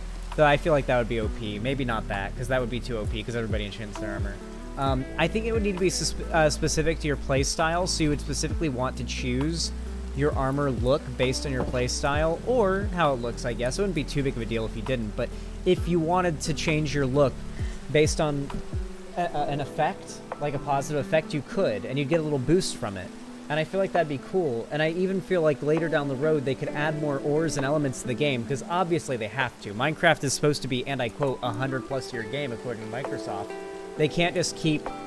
There can't just be what there is now in the game forever. They're going to have to keep adding ores. They're going to have to keep on adding tiers. And I feel like the way they should do it is have it be biome-based, and even within those biomes, have it be based on elevation. I feel like it's such a good way to vary it. And then, so there is a need for there to be other, like, armors and other ores, add classes. Add gear-based classes, essentially, to Minecraft. Make it so you literally get a armor-based, a set bonus with a certain type of weapon based on the type of armor you use, based on the type of material. Why not? Make it so there's some, I don't know, chlorophyte type thing that you get in jungles when you dig deep down. That when you, smelt it down and craft it into armor, it's like the same as diamond, or like nearly as good as diamond, but it makes you really, really good with axes. Like it gives you like a big full set bonus with axes, but you have to wear the full set. Not as good as diamond in terms of protection, but it'll make you a fucking damage dealer with an axe. That would be really cool, right? If you could literally sacrifice protection for extra damage in Minecraft. That's literally a function in that's a basic function in MMOs, where you, like, instead of wearing the plate armor that gives you more protection, you wear the leather armor that gives you more damage because you're playing a damage-doing class. Like, why not make that a possibility in Minecraft? Just open the door to it.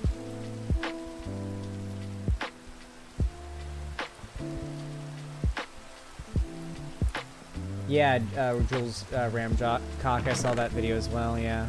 That would be dope as fuck.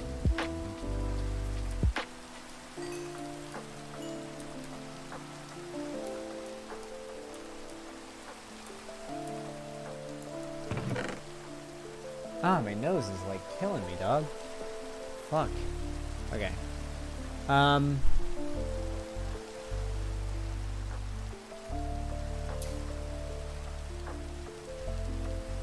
How you guys doing, chat? Actually, I'm curious, because I'm thirsty. I'm gonna take a drink of my water. What are you all drinking tonight?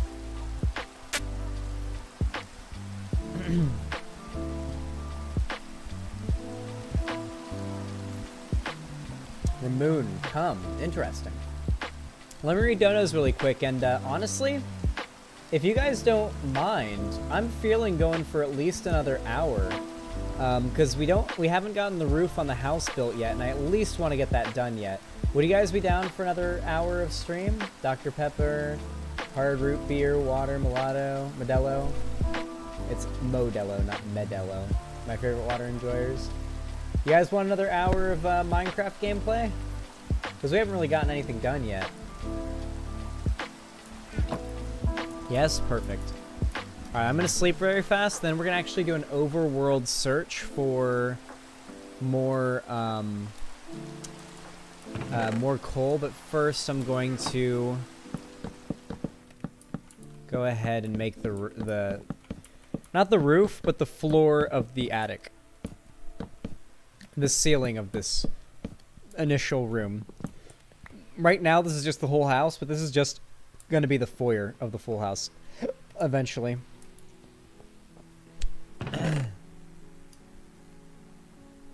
Okay. Alright, let's go find some coal. We want to look around like those bumpy mountain bits that show a lot of gray, because it's usually where you see coal, like easy coal veins. Don't have loo? What do you mean, which flowers? I don't have any coal. Ooh, there's a cave. That could have some coal in it. Oh, there's coal. It's just one piece, but it's worth it.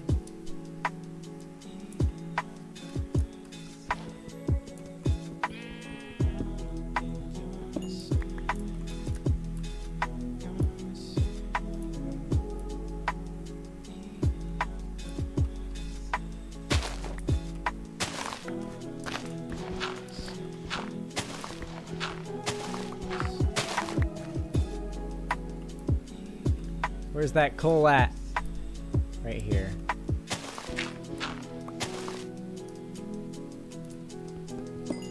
Please be more than just 2. Damn it. Worth. There are horses around here too. Nice, and they're pure white. Perfect for a racist like me. By racist, I mean horse racer. Why are Minecraft placing and mining sounds so satisfying? I don't know, but I think it's like some deep-seated, like, nostalgic, psychological thing in our brains that has been ingrained in us in a young age. I imagine there will literally be studies done on it in, like, 50 to 100 years. Like, I shit you not, in 50 to 100 years, there will be studies done on the way that Minecraft has affected human brain development. Okay, so, we apparently have found a flooded one. That's unhelpful. There is a lot of coal here. That's helpful, but we need air. Damn it. This won't do. We gotta find somewhere else. I know there is such good coal there, but like, it's impossible to mine with the lack of air that I'd have. There's some coal over there, but it's so little. We need to find like a little cave and like really go at it. Oh, come on. This weird water table feature they added is really aesthetically cool, but without a really accessible early game feature to just a little bit extend your breathing time, it makes it really impractical to do basically any cave exploring in a lot of areas. Like, I like it, and I like the idea, and it's such a cool, neat concept, but in execution it feels so annoying, and it feels like it's made half, if not almost, really, if we're in this playthrough, all of the caves that we've found, except for one, have been unexplorable because of water. And I like the idea of it, but there needs to be like, I don't know, like a basic little helmet you can craft out of iron early on in the game. Like a diver's helmet that lets you get like, I don't know, 5 times the length underwater, the breath time underwater. But it's not at all protective. Just for diving or something. Not even for super long, just brief dives. Yeah, this isn't going to be going anywhere we want it to go. Plus, we don't want to lose our house. Eating dried kelp could increase lost bubbles. That would be such a cool idea. Or no, even just eating wet kelp. Because here's the thing, it's under the water. So it would be an in-the-water way of replenishing your air. would be eating wet kelp. It wouldn't really refill your hunger at all, so it'd be useless for anything other than refilling 1 or 2 bubbles each. That's just such a simple idea. Prismarine helmet? That's a cool idea. A Prismarine helmet, yeah. That's neat. Is that already in the game? I like this. This is fun. We're just like literally brainstorming ideas, and I feel like this is probably more eventful and more exciting than the ideas that get tossed around at like the pitch meetings at Mojang. And I'm not saying the people working at Mojang or the people developing Minecraft are untalented or creative or anything. They actually are very creative and talented. Many of them are actually very beloved and renowned Minecraft modders. The problem is that I feel that Minecraft's design philosophy is just not good.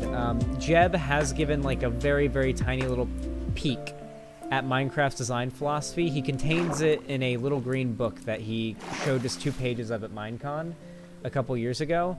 Only he and Mojang devs have it. Like Mojang employees have a copy of it, and it contains Minecraft's design philosophy. It contains the rules for any feature that can be added to the game. Like, so it basically, if we could just see it, like, I don't know why it needs to be secret, but if we could just see it, we would know what kinds of ideas we're suggesting to them that are just a waste of time, and what kind of ideas not to expect. It would help us understand the game better and what the developers intend with the game better.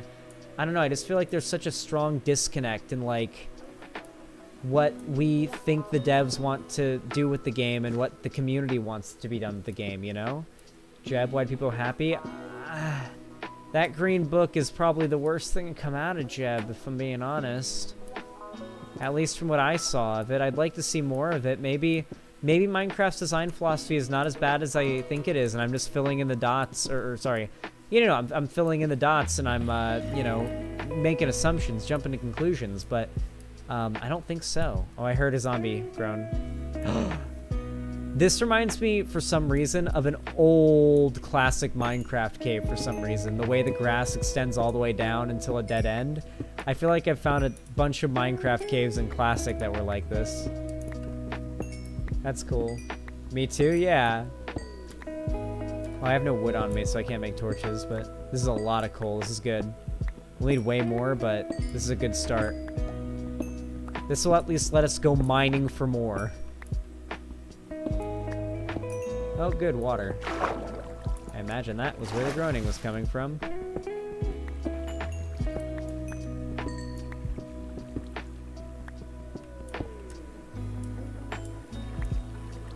Yoink.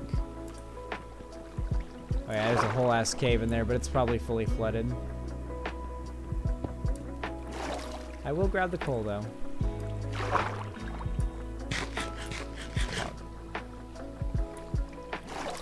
They should add global warming to Minecraft. True, true, true, true, true. Oh, there's a whole other cave. Oh my god. Oh my god, this is a fucking classic Minecraft cave if I've ever seen one. Okay, this is dope. Okay, this is dope.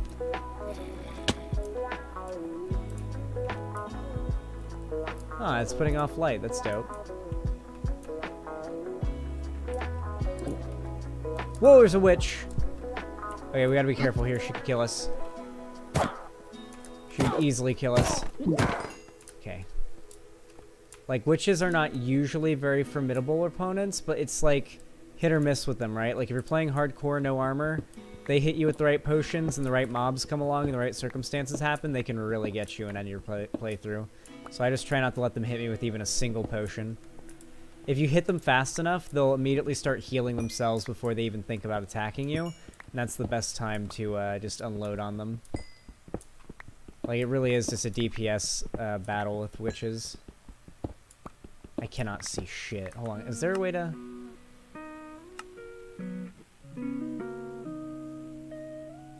I'm gonna turn the brightness to 99, because I never like it at max, because it's way too bright, but I'm gonna put it at 99, because it's dark enough that it's, like, still ominous, but I can still kind of see where I need to. And it'll be better for you guys. Is this better, chat? I can see a creeper over there now.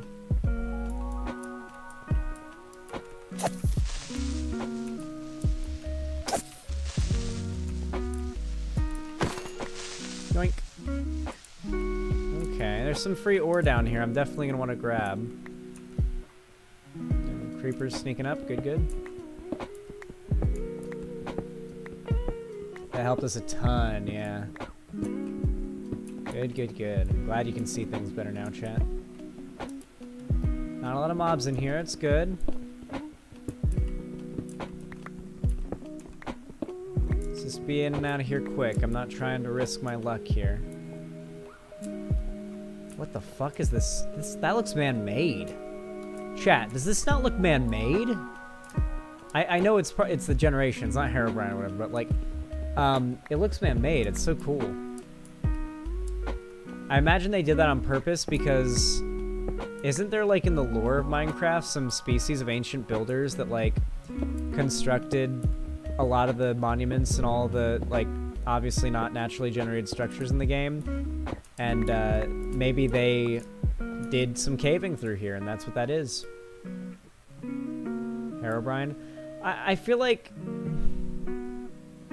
Herobrine was a good meme when it was a thing, you know? Like, back when Minecraft and the internet, back when we were all so young that it was believable, and back when the internet was still primitive enough that those kinds of rumors were, like, you know, spread around all the time and taken seriously by young people who took them seriously.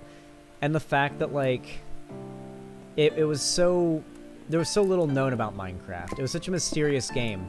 For all we knew, somewhere buried deep in the game files, some secret mob called Herobrine, based on Notch's dead brother, could theoretically exist. Like, if you didn't really, like, go out of your way to figure out if it was true or not, that was the kind of thing that would kind of, like, people would tell you that at, like, a sleepover while you're playing Minecraft on your little laptops while you're having a LAN party. We'd do that. And you tell each other stories about seeing Herobrine. You'd be like, oh, I swear I saw him. I saw Herobrine. I was this and this. And of course, we were all bullshitting each other and lying to each other. We were like 11, but, like, it was fun, you know? That was, like, what it was all about, you know? It was a fun little wholesome thing. I've never seen Herobrine, chat. I told people that I did, but I was lying. I was 11 years old, but I was a filthy little liar.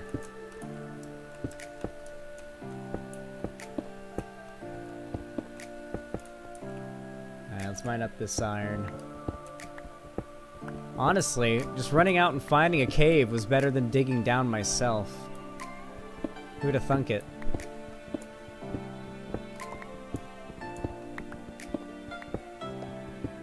Bloody Mary of the internet age? Very much so.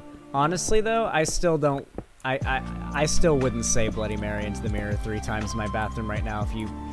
You'd have to donate $1,000 to get me to do that. Like, and I'd record it on my phone and upload it on YouTube and turn off the lights and stuff too, but, like, you'd have to pay me $1,000 minimum for that. Like, not that I believe in any of that, but it's just, it'd be so unpleasant for me. I like, when I was very young, I watched the Bloody Mary Supernatural episode, and that ingrained not a fear, but, like, a discomfort in mirrors and the concept of that in me at a very young age. The same goes for that, oh my god, who's seen the episode of, I forget what the name of the episode was. It's an episode of Supernatural, and it's very early in the show. It might be season 2, and it's the... I think it might be called Providence or something. It's the one with the haunted painting. And, spoiler alert, the episode heavily leads you to believe that the creepy-looking dad in the painting, it's like a painting of a family, the episode heavily leads you to believe the creepy-looking dad in the painting is, like, the ghost that's killing people. With, like, his, and the deaths that are happening are, oh, Lapis. The deaths were happening, like, people were getting their throats slit with a razor, with, like, a shaving razor, like an old-timey one. The same one that's in the painting, next to the dad's razor on his little shelf. So the episode heavily leads you to believe it's the dad's ghost. They find his bones, they burn them. Burning the painting doesn't work because it just regrows, so obviously they have to fix the haunting to, you know, unsupernatural the painting, so they burn his bones. Another killing happens. It wasn't him. In fact, it was his daughter. His daughter is the one that was haunting the painting and stealing taking the fucking razor and killing people. Not only that, but he was haunting the painting, and he was keeping her in check. So once they burned his bones and vanquished his ghost, he was no longer keeping her in check. I don't know. That episode freaked me the fuck out. The visuals, the concept, the twist, the dread that sets in when you realize the twist. That was a good one. The Bugs episode was terrifying. The Bugs episode was so traumatizing to me as a kid, but people hated the episode. It's one of those episodes that got made fun of as not being scary or like anyone giving a shit about it. It's like, but that episode freaked the fuck out of me. That's a horrifying situation.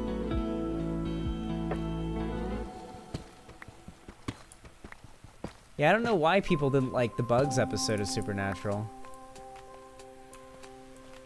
Oh, this lo-fi's a little Christmassy.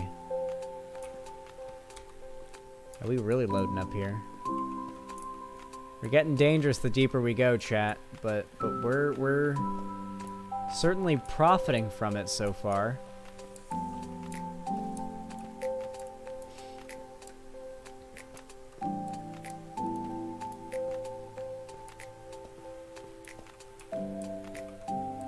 That is a scary drop, but there is some delicious looking gold there, so it's worth it.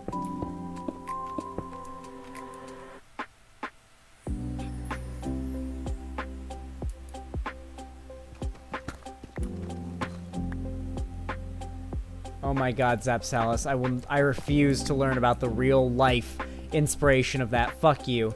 Fuck you for telling me that was inspired by anything related to real life. Fuck you, fuck you, fuck you, fuck you, fuck you, fuck you, fuck you. That's like okay, let me tell you what that's like. That's like growing up your whole life believing that sharks were a made-up horror movie thing. Like, you grew up your whole life believing sharks were completely made up, like, by Jaws and, like, horror movies and stuff like that as, like, a sea threat, and you lived your whole life believing they were not a real animal that existed, and someone was like, you know sharks are real, right?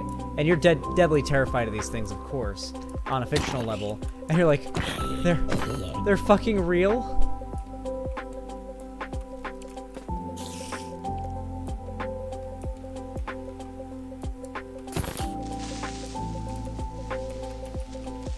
No, don't blow. Aw.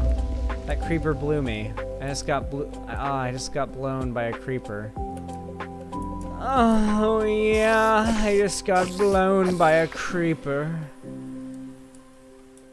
God damn. That creeper almost blew me to the moon. That creeper almost just finished me off.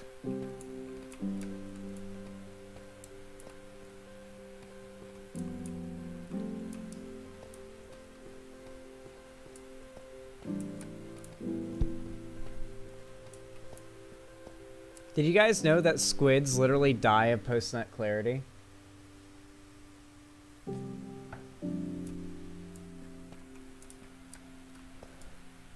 sound like ContraPoints there? What? I didn't place that. Did I? Herobrine? I'm pretty sure I did. Yeah, I did. Okay, never mind.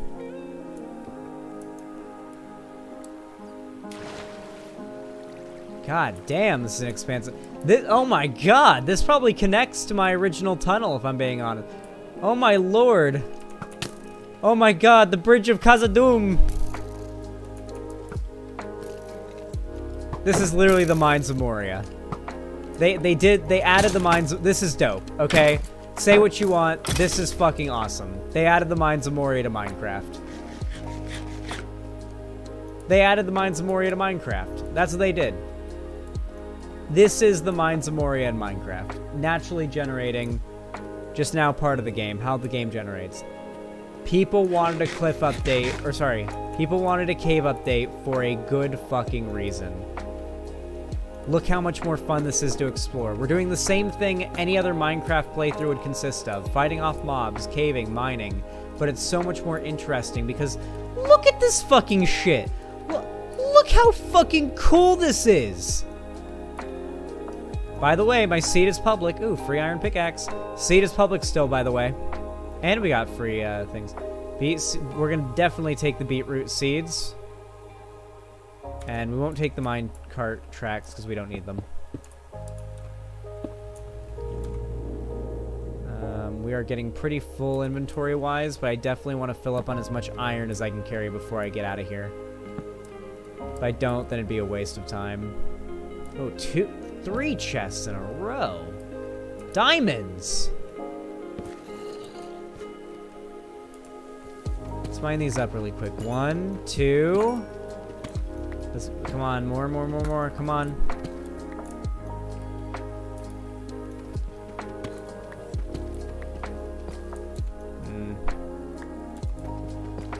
Oh well. 2 diamonds is still 2 diamonds. Glowberries? That's new. You're not coming at me, are you? No, you're not. Okay. Glowberries. Gold. Oh, golden apples. Watermelon seeds, torches, gold ingots, golden apples. I'll replace. No, I need blocks. I'll replace seeds. Okay. Oh. I don't know if I'll need it later, but free string. You know, I might need it. Might need a fishing rod or something. Free string is free string. Iron, glowberries, coal, torches. Golden apple, nice. These are just normal golden apples. But you know what? I'm actually going to equip this because it could really, really save our life in a tight pinch. Like, legitimately, especially on 2B2T where I'm, like, flushed with them. Gaps are, like, the biggest lifesavers. You'll learn to, like, immediately select them on your hotbar as, like, a, you know, emergency strat. Okay, let's stem this water flow. My favorite thing... Oh my god. They had to have upped the spawn rates, right? This is not what it used to be. Yeah, we'll get rid of that, I guess. Name tag. What's disposable here? Pickaxe is disposable for a name tag.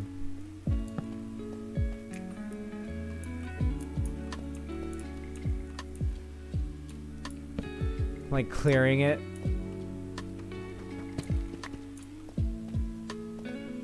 I'm at least gonna explore this. This is really profitable for us, it looks like. I'd play 2B2T if the queue wasn't so long. It, like... $20 a month is a lot. I get it. Like, it is. You know, putting $20 a month aside for video games... I already have pumpkins, so I'm not even gonna bother. But putting that much aside for video games is definitely a pretty substantial ask. I won't deny it. It is. I mean, like... That money could be going to food. That money could be going to gas. That money could be going to myriad other things, right? But, like, $20 a month for 2B2T priority queue, if you have it to spare, $20 a month. If you can get $20 a month and you want to play 2B2T, that's all it takes. And you will get in instantly nowadays. Like, the queues in peak hours can be, you know, like, even if you have priority queue, you might have, like, 5 or 6 people ahead of you, but, like, I have prio queue, and every time I've gotten on 2B2T, for the last few months, I've gotten in instantly, and it is $20 a month. So, I know that's not nothing, but all I'm saying is $20 a month to get into 2B2T instantly. What can I drop here? What is disposable?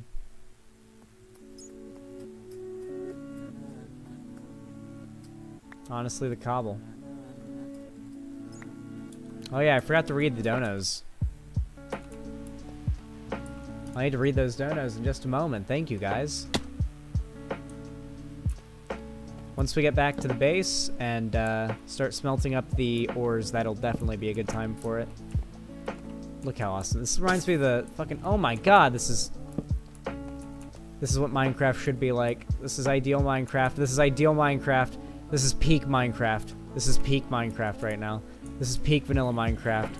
Vanilla Minecraft has never been better than this current predicament we're in. This is actually a really cool organic situation we found ourselves in.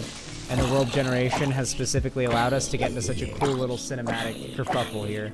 That's so fucking cool. Oh, like the creeper was like chasing us, dropped onto me from that little platform there. Like that creeper was spawned on that platform and was going to do nothing for its whole life but just be standing on that platform forever if I didn't walk up and trigger it to jump down. That's what I love about that. Look at all this. It's like hanging and ah.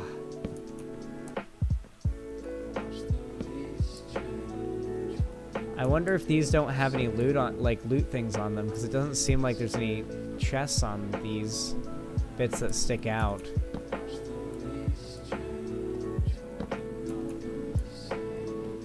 God, it's so expansive and like just massive down here.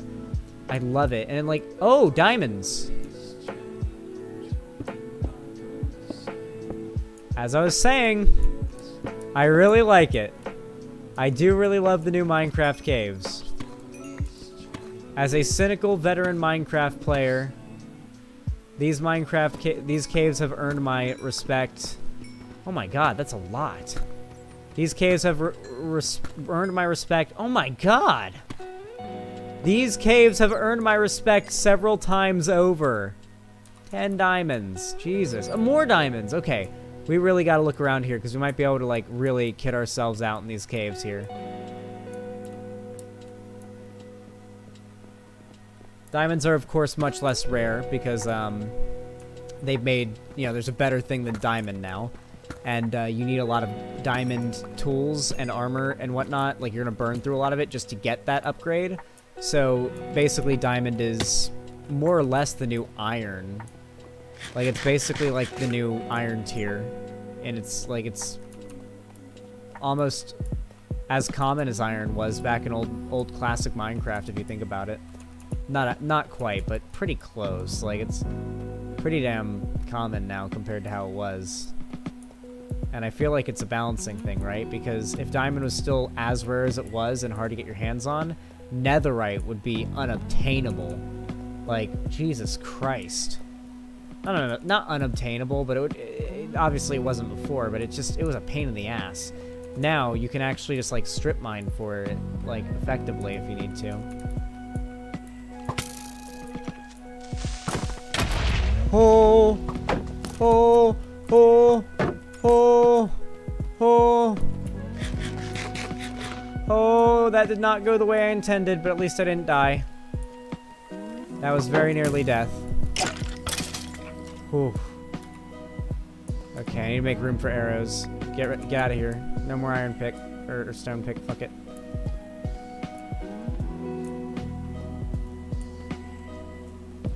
Okay. Sorry, chat. It's a little tense. Sorry if I don't read any messages. There are monsters about looking to eat my booty hole. They're looking to suck my toes. Minecraft monsters are, in fact, in defeat. If I can get a skeleton to kill a creeper, that'd be goated.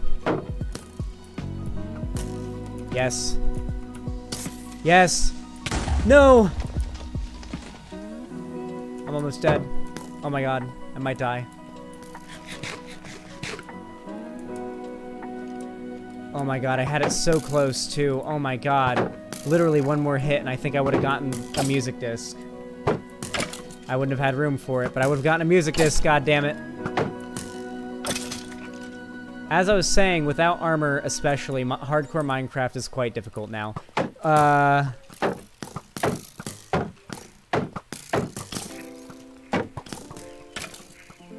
I'm just gonna trigger a war between them, because that seems to be the best strategy right now.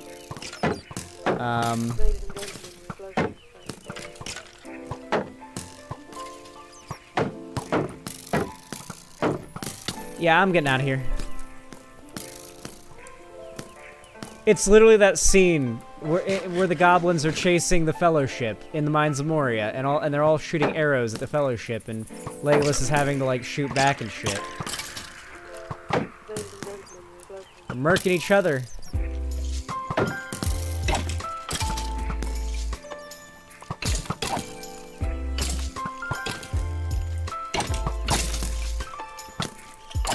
Nice. God, look at all the arrows wedged in the ground. Jesus. What do I look like? I only got 3 stuck in me. Good God. Oh, and a bow. Free bow. Free bow. The OG music is infinitely more nostalgic. Yeah, Minecraft's new music is good, though, but I do miss the nostalgia.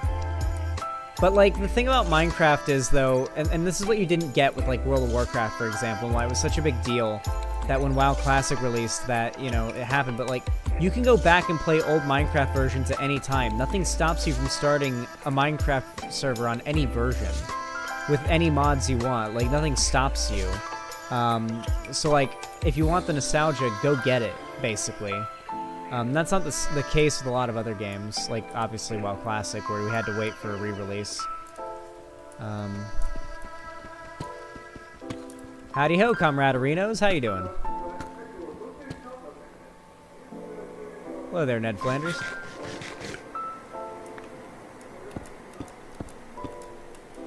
Temporarily dropping this bread in order to achieve this bread. Just one, huh? Very gay and cringe, but okay. Come on. There we go. That's what I like to see. Alright. We back on our bullshit. Gold is especially valuable now, especially since we're gonna have to go to the Nether and trade fuck tons of it with piglins. And that's going to be our main source of ender pearls. No, hello there, Mr. Jumpscare. Oh my god, hello there, Jumpscare Juniors. Jumpscare Juniors, apparently, is what you are.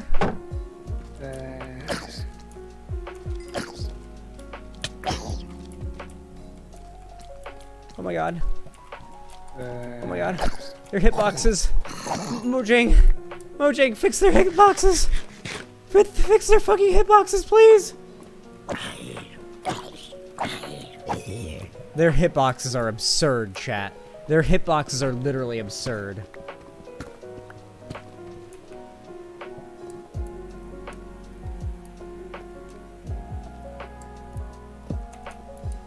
Murdering children is okay if they're zombies. That's what The Walking Dead taught me in the very first few moments of the show. First few moments, Rick bodies a child zombie, and we're like, damn, this show doesn't fuck around. And the show kind of fucked around for a while. Oh, it's never taken more than that many hits before. What the fuck? Alright, we got an ender butt. That little pause they do when they hit, yeah. Mojang, fix it. Fix it, Jeb. Jeb, why is it all your fault, Jeb? Jeb, it's all your fault, Jeb. Why is it always your fault? Fix it, Jeb. Jeb, fucking fix it!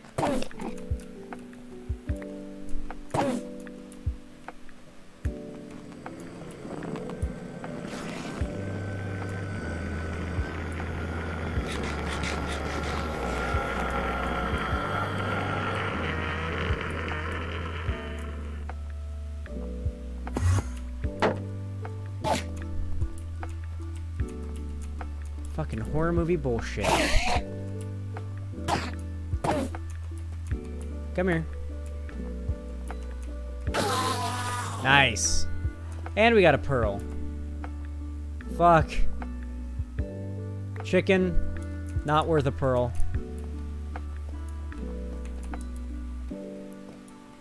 I know I have the stone on me, but I need it for later. We can always farm more chickens. We've got eggs. It's okay. Chicken's not as valuable right now. Alright, we need to get out of here. Oh my lord, it's so expansive and there's just so much I want to explore.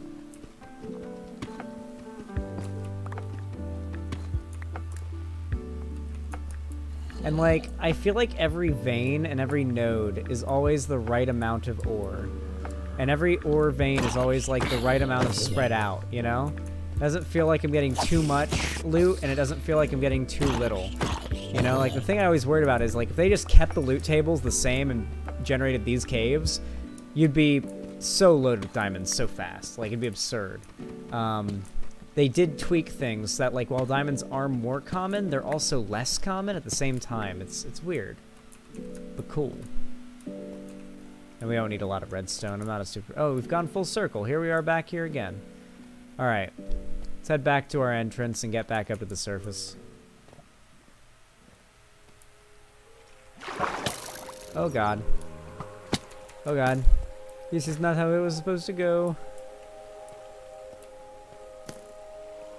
I don't know why I tried to go up there. I don't even know where that leads.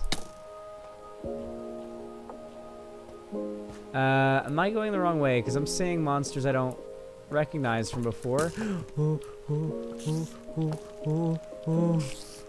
blind out of my right eye because of my fucking onesie. String. Oh, I think that's where I came from.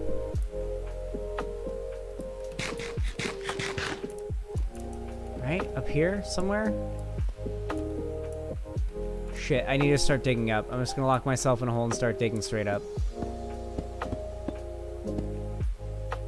When in doubt, pussy out.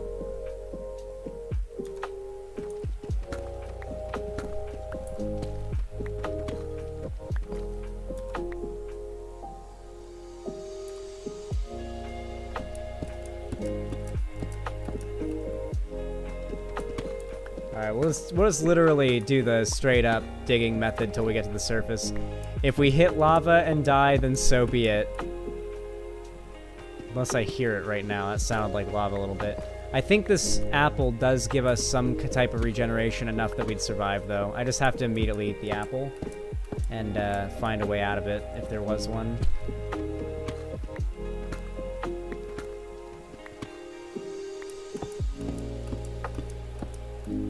First thing I tell you not to do. I know, right?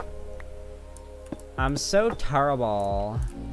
Oh my god, what have I just broken into? What? I was digging up for a hot minute. This is here. Oh my god, it's dripstone and shit. It's so cool. Oh, this is so cool. This is so cool. I like it. It's so cool. This is really neat. And I want to explore it, but there's a lot of monsters. Oh my god. Lapis, nice. I need that. Here, blow this up for me. Blow up a few monsters too. That was a fucking action movie shot. If you could get that in a cinematic camera angle, what I just did there, that was a fucking action hero shot. Me jumping off of that ledge and landing on the next one just as the explosion happens and blows a few of the zombies away and damages them. That was amazing. Okay, honestly, I should just try to hit them with the sweeping edge. Oh god. I'm almost dead. I need to get out of here. Oh god. I can't run. Oh, okay. Okay, just a second and I can hit this. Alright, there goes all my apples, but honestly I think it was probably worth it. It's not good to gamble potential death here. Yeah. Especially because my shield's almost broken, so I don't know how long I have left with it.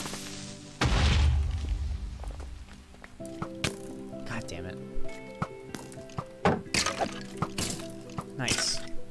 Get each other off.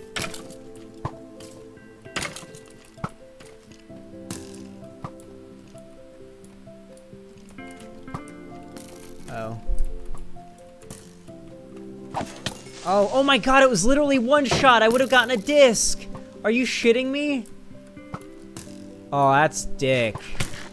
That's a hard dick. That's a hard dick in my ass. That's a hard cock in my ass. That's a firm meter in my beater.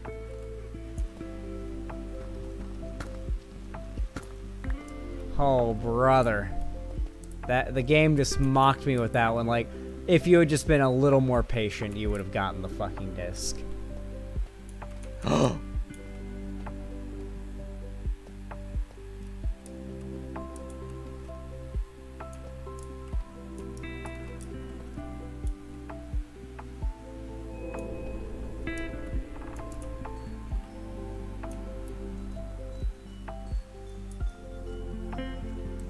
The noise it makes is so pretty. It makes like a little jingling noise. Can I collect all of this geode block?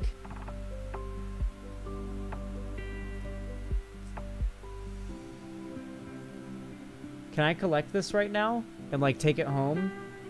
Most of it? These geodes spawn around. So for those of you guys that don't know, geodes are a thing in real life. They're basically balls of rock that once cracked open reveal enormously beautiful crystalline structures inside. And this one, I guess they added geodes filled with amethyst into the game. I'd like to see them add geodes filled with other gems into the game. I feel like they're cool little exploratory things. And I want them to make the gems more useful. In Terraria, the item like this makes you grapple hooks. Early in the game, you make the grapple hooks with the crystals, and it's very helpful, and then you use them to make a lot of, you know, furniture and stuff like that. Minecraft doesn't have furniture and stuff. You can't, like, make geodes IRL. Look it up. Yeah, I busted open geodes and stuff. Like, my grandma would buy me geodes, and or like, we'd find them and stuff.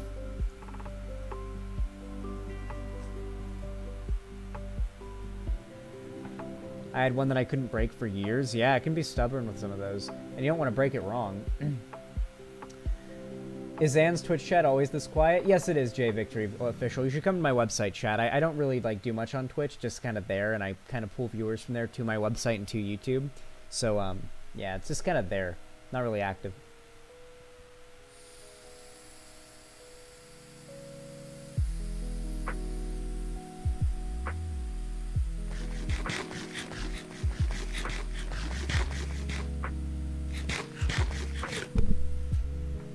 There was lag there. What the fuck? It was like on 2B2T when it takes a while to eat.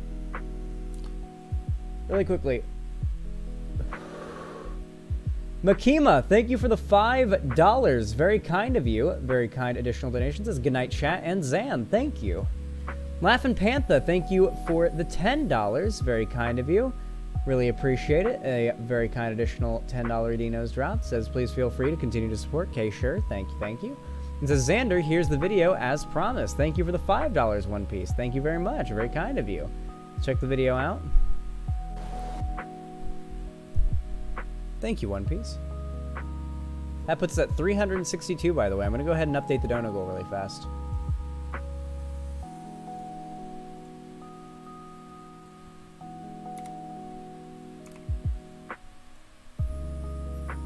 So if you want to see how close we are to the next dono thing, look how far you guys have pushed it. Look at that, guys. You guys have been overachievers today. Thank you, guys.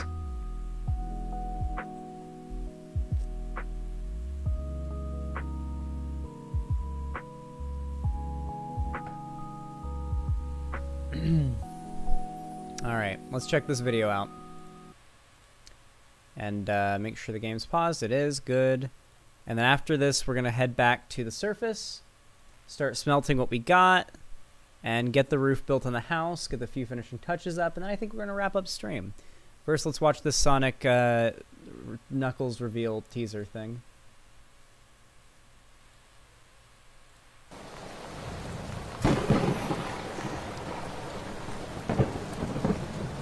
It's Knuckles.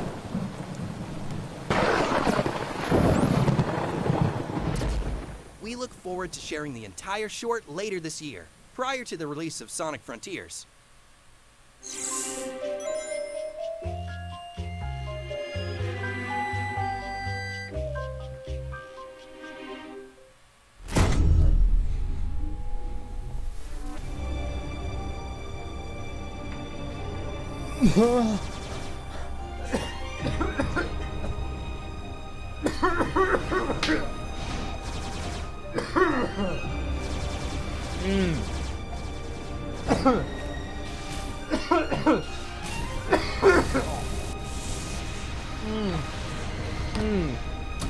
Oh, that was tough. Oh. You better donate for that, JBZ. Jesus Christ. Well. I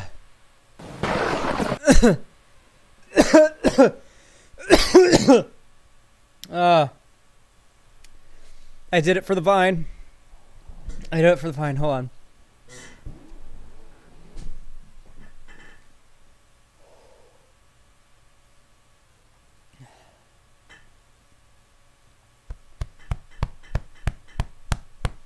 Don't die, Zan. I won't. 2B2T, the oldest anarchy server in Minecraft, indeed. Don't worry, I'm mostly just really high now. And it's raised my heart rate.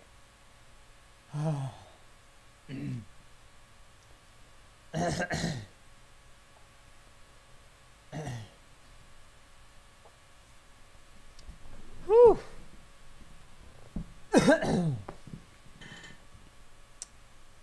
Fighting for my life. JBZO2, you are extremely kind. Thank you so much for the $20 donation. That right there just pushed us all the way up to 382. A deal is a deal. A deal is, in fact, a deal. Thank you, my friend. And, of course, I know that we are rounding up towards the end of the stream quite soon, and, you know, it's not like you're donating to achieve any particular goal other than to help me continue to make content and to hopefully get a new mic soon. But if you do want to support me, you can do so in two ways. You can either like the stream. If you're watching right now on YouTube and you haven't liked the stream already, simply dropping a little like on the stream does a lot more than you even realize. It pushes my channel and the video and the stream and the VOD in the algorithm to new people, which not only exposes my content, but my ideas to new people, and potentially gets the word of my, you know, positions out to a lot more people than it would have otherwise. So definitely hit that button. And, of course, you can also donate to me directly, which is always a massive help, by donating, subscribing, or gifting a sub on my website, xanderhal.com/live, just as Dervicious did. And you can also support me on YouTube, Twitch, Streamlabs, Stream Elements, and Patreon. Thank you for the $18. Dervicious says, get rid of that goddamn hiss. I definitely will. That is the plan, my friend. Thank you so goddamn much for the $18. And you know what? That pushed us all the way to 400. Now, thank you so goddamn much. Would it be overzealous of me to set the new goal to 500 just to see how far you guys are able to push it? I feel like it'd be dumb to just cut off donos. Why not just set it to 500 and see if we can, how far into 400 we can push it? Thank you all so much. By the way, enormous support today. Thank you all so goddamn much for your contributions, your support, whether it just be kind words in chat, being here, saying anything like that, your likes, comments, everything. I really do appreciate it, and especially those of you who have directly financially contributed. You've gone the extra mile today. You are fucking awesome. Thank you so goddamn much. I love you guys so much. Thank you for allowing this dream to become a reality, and I fucking love you guys. All right. Let's get down to business to suck their cocks.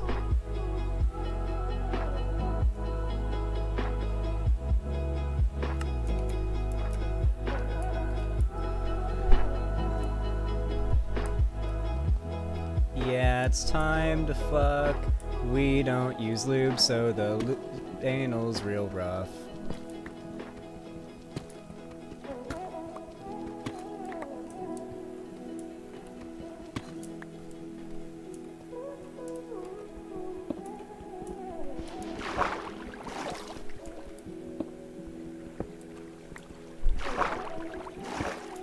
Who didn't like the stream? SMH? True.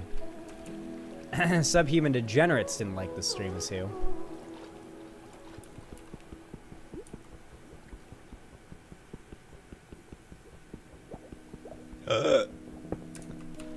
Oh, Minecraft has easily exploitable mechanics, thank God.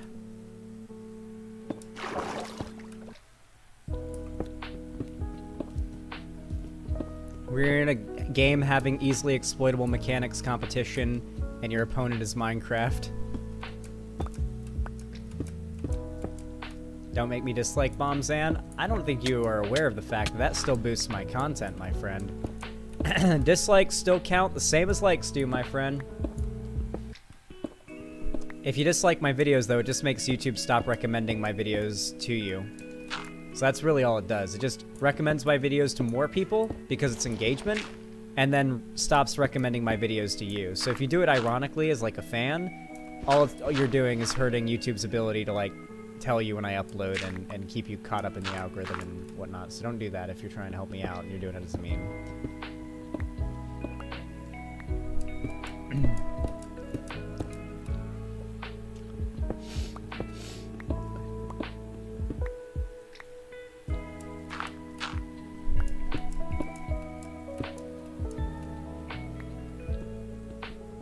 Oh, we found extra coal. Let's go. Let's mine it up. Hey, Nick Diorio.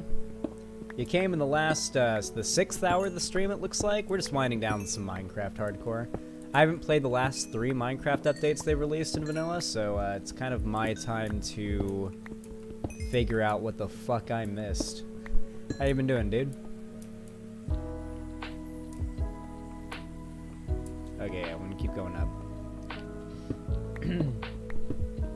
We're about to wrap up in not too soon, but not too long. I'd ballpark like another 20 minutes. But it shall be a chill and vibrous. Is that a word? Vibrous? Like if the vibes are strong? Vibrous 20 minutes. Now, here's the fun part. We found a village on accident, which means we must not be close to home. Is that an evil bunny? It's white with red eyes. Is that not evil? We found a village. Okay, that's cool. Okay, we found a village and an igloo. Okay. This is big, big, big, big, big, big, big, big.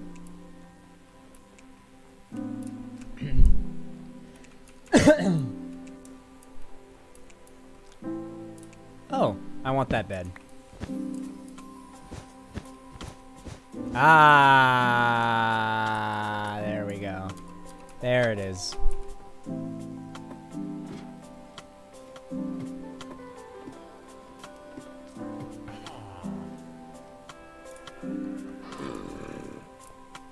Nice. Nice. Okay. Oh no, we have to sacrifice something. Okay, we can sacrifice that. Take that. We won't take the nuggets. We don't need the wheat. We definitely need the brewing stand, though. We have to drop something. Bow. We don't need the bow. Splash Potion of Weakness is good for curing villagers, and we'll need that later. What can we drop? Eggs? Yeah. We'll get eggs later. We can always come back here and cure the villager if we want to, but I'm going to go ahead and hold on to the ingredients because I want to cure.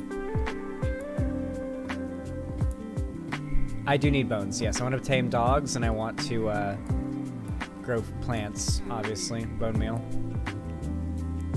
Keep these villagers safe and be enslaving them later. Can't do that if they're dead. Oh, yeah.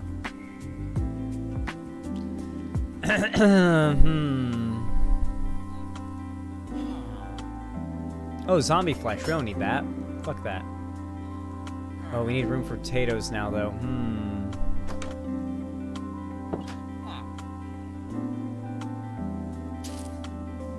We don't need the extra iron pick. Fuck it. Okay, we got potatoes now. Oh, we can get that table. I can make these myself, though. It's fine. I can make it myself. I can make it myself. It's okay. I like a red and white bed. That's why I stole it, by the way. Okay, if I pillage every one of these houses, I should be able to loot the chests, get what's out of them. Hopefully not have a lack of room.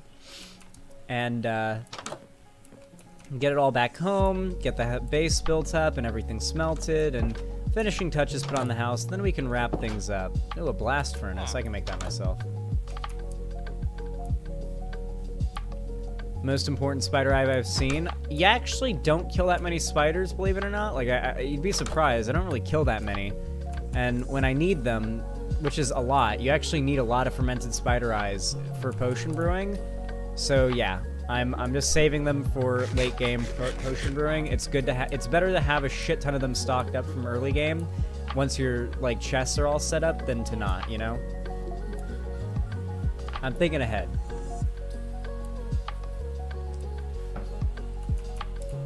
What we're really going to need from this village is going to be carrots. Because golden carrots are without a doubt, undisputedly, the best food in the game. And so that's going to mean we're going to need a steady influx of gold, which will be fine. We'll get plenty of that. But we're also going to need a steady influx of carrots, and they are by far the best. They will last us a long time, and they're well worth the gold it costs. Spider mob grinder? Sure, but we don't have that right now, do we? How do we find our way home? I'm guessing... I know we're in, like, a plains area, so I'm just generally... Oh, there we are. Okay, so just that way towards the snow is where the village is. Cool. At least we know we have villagers, and we will be able to bring them here. I think we might build our own organic village here on this river and, like, in this area, and just breed... like cure and then breed our own villagers from scratch maybe, and have them be in houses built from scratch and just kind of like do that, because it seems like they're trying to like make it so that in the future you don't have to switch worlds or make a new world for Minecraft updates. So maybe we just stay on this world and we just keep on keeping on, you know what I'm saying?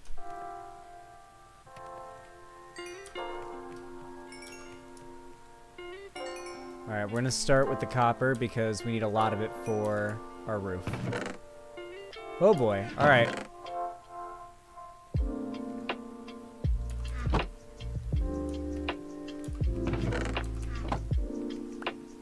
Let's make 2 double chests.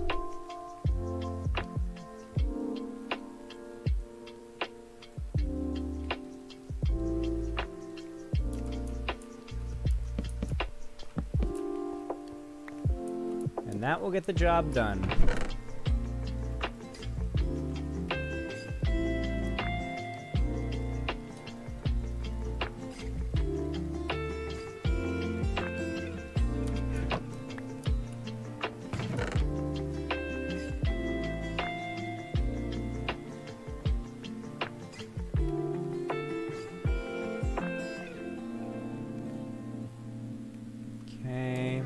Sorry from quiet chat, I'm just doing a little bit of inventory sorting and management, and I want to make sure that everything is spick and span.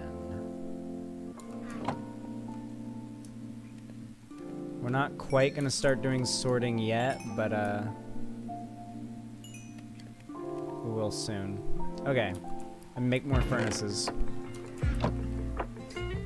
Blast furnaces, actually.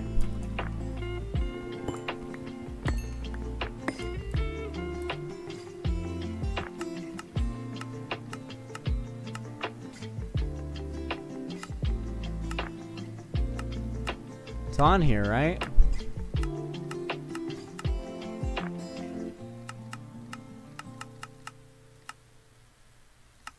How do you make a blast furnace? It's iron, right? What could it possibly require in terms of blocks?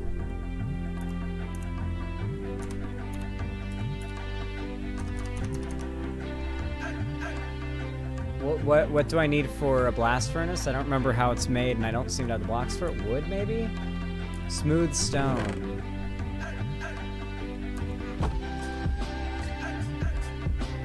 Oh, I need to look up the recipe. I remember it was complicated as fuck.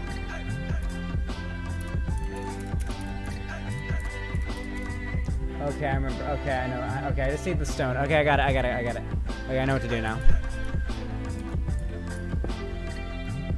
Okay, I know what to do now. I got this.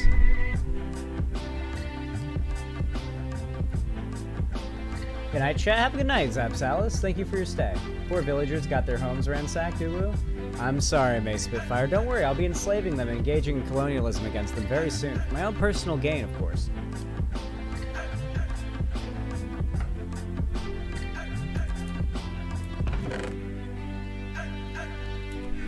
I wonder...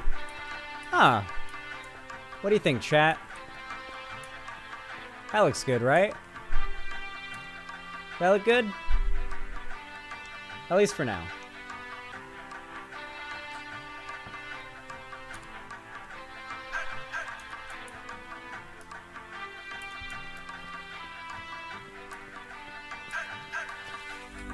I really like, what I kind of wish I'd done was lowered the ceiling by 1 block. I think I'll do that. I feel like the ceiling's a bit too tall.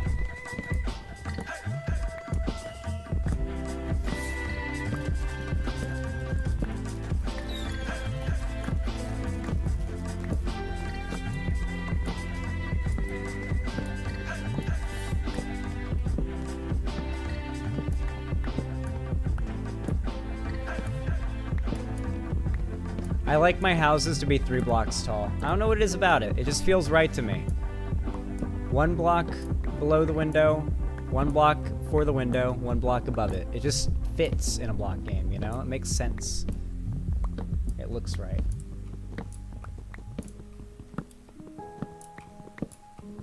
It's 1 block taller than your height, so it's just...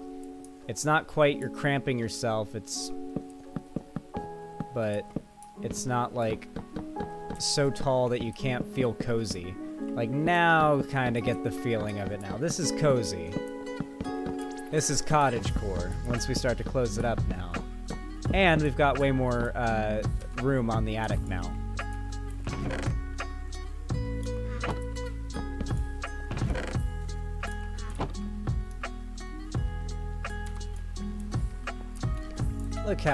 Look how chill this looks. Let me just go F1 for a second.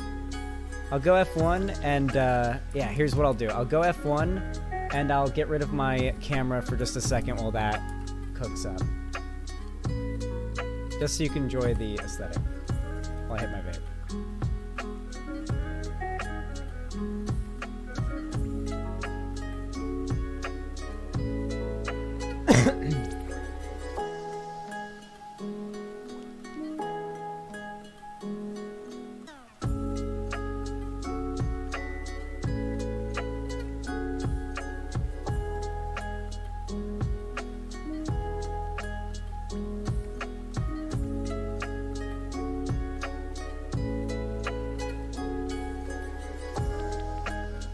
That's enough of that.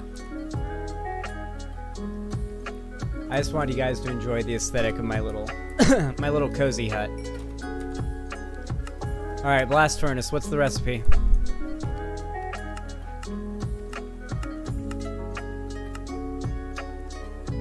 That's 1, that's 2.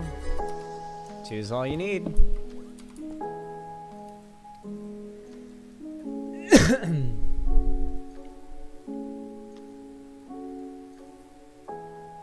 Try this. There should be a good way to evenly distribute that coal.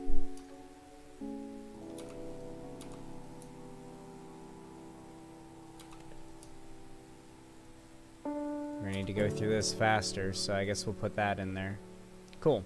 So these blast furnaces are like twice as fast at smelting ore as a normal furnace.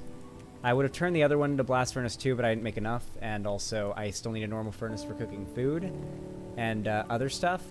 And then we're gonna make a couple of smokers as well for cooking food faster, because that is basically is the same thing but for food. So that'll be handy as well.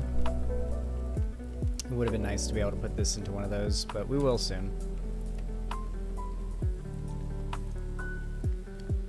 Transhumanist Stew. Humanist 2. Humanist Sue. Thank you for the 100 bits. I appreciate that. I think that's 1 cent. Or no, $1, right? 100 bits is $1. 1 bit is a cent, and 100 bits is $1, right? Yeah, I think so. Yeah, thank you. I appreciate that. Thank you for the $1.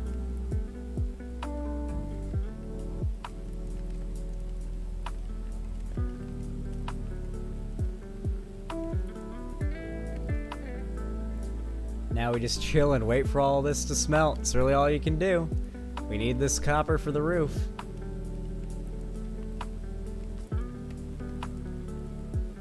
Might not even be enough, but regardless, it'll be enough for today. It's been a long and eventful stream. We're almost 6 hours in, chat. We're 2 minutes away from it being a 6-hour long stream. Can you believe that?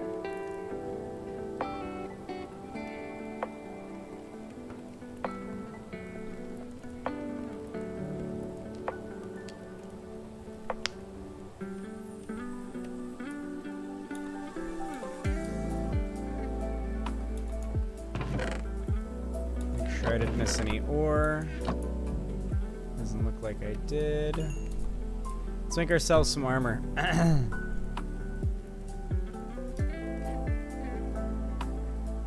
And a shield. Don't let me forget shield. Nice, we're able to make a full set, and then some.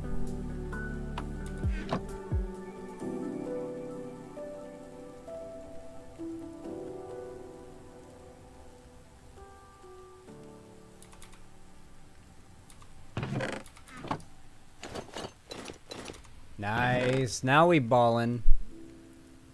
Oh yeah, we definitely want to throw that away. And inferiority undone. Okay.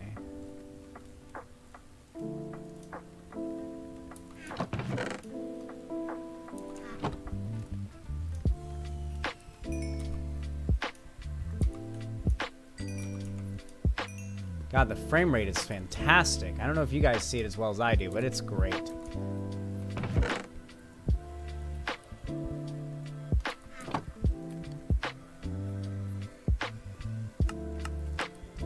Okay, we gotta make those cut copper. Where's the cut copper?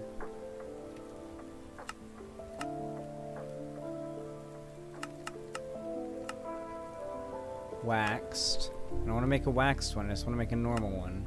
There it is.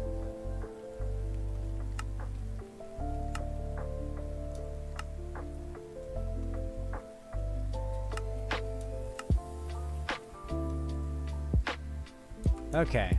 11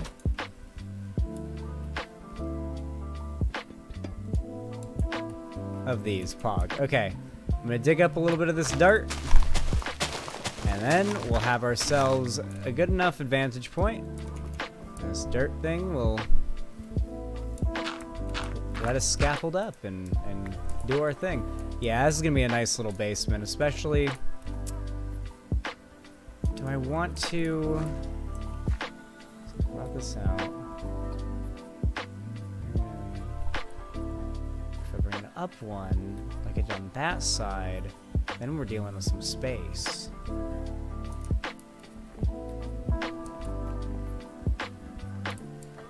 Huh. What if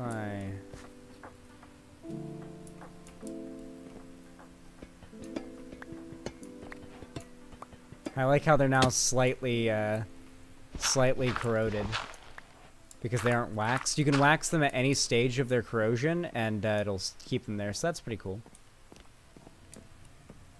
You know what? I know exactly what we're going to do. I know exactly what we're going to do. I know exactly what we're going to do.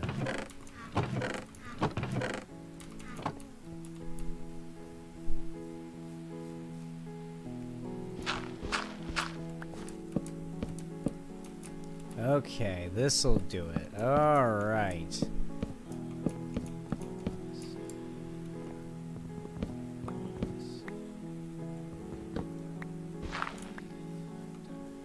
Okay, so here's what we're going to do. I'm going to place one of these here.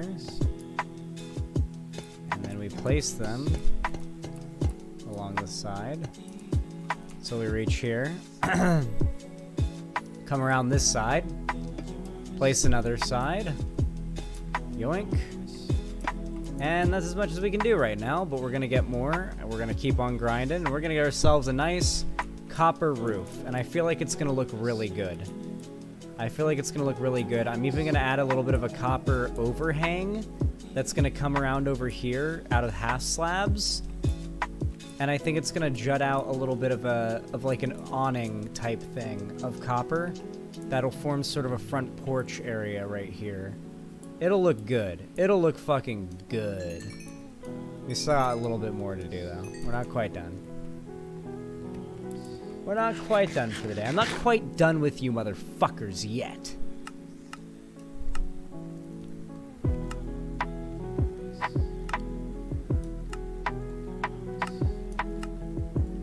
There we go, 8 more. There we go. Okay, let's perfect amount. So that at least gives you an idea of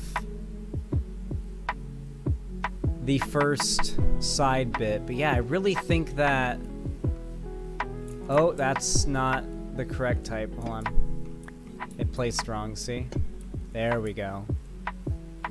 So yeah, once it's like really started to like, you know, have its come up and everything, I'm gonna put a slab on top. And then it'll be like one block that'll come out, and then I'll have the lightning rod, and then I'll capture lightning so it doesn't start fires anywhere around here. And it'll also just be a nice copper roof, and it'll oxidize and it'll turn green, which will be like cool looking, I think. Regardless, like I think it looks cool now, and it'll look cool when it's oxidized. And I can just wax it if I wanted to.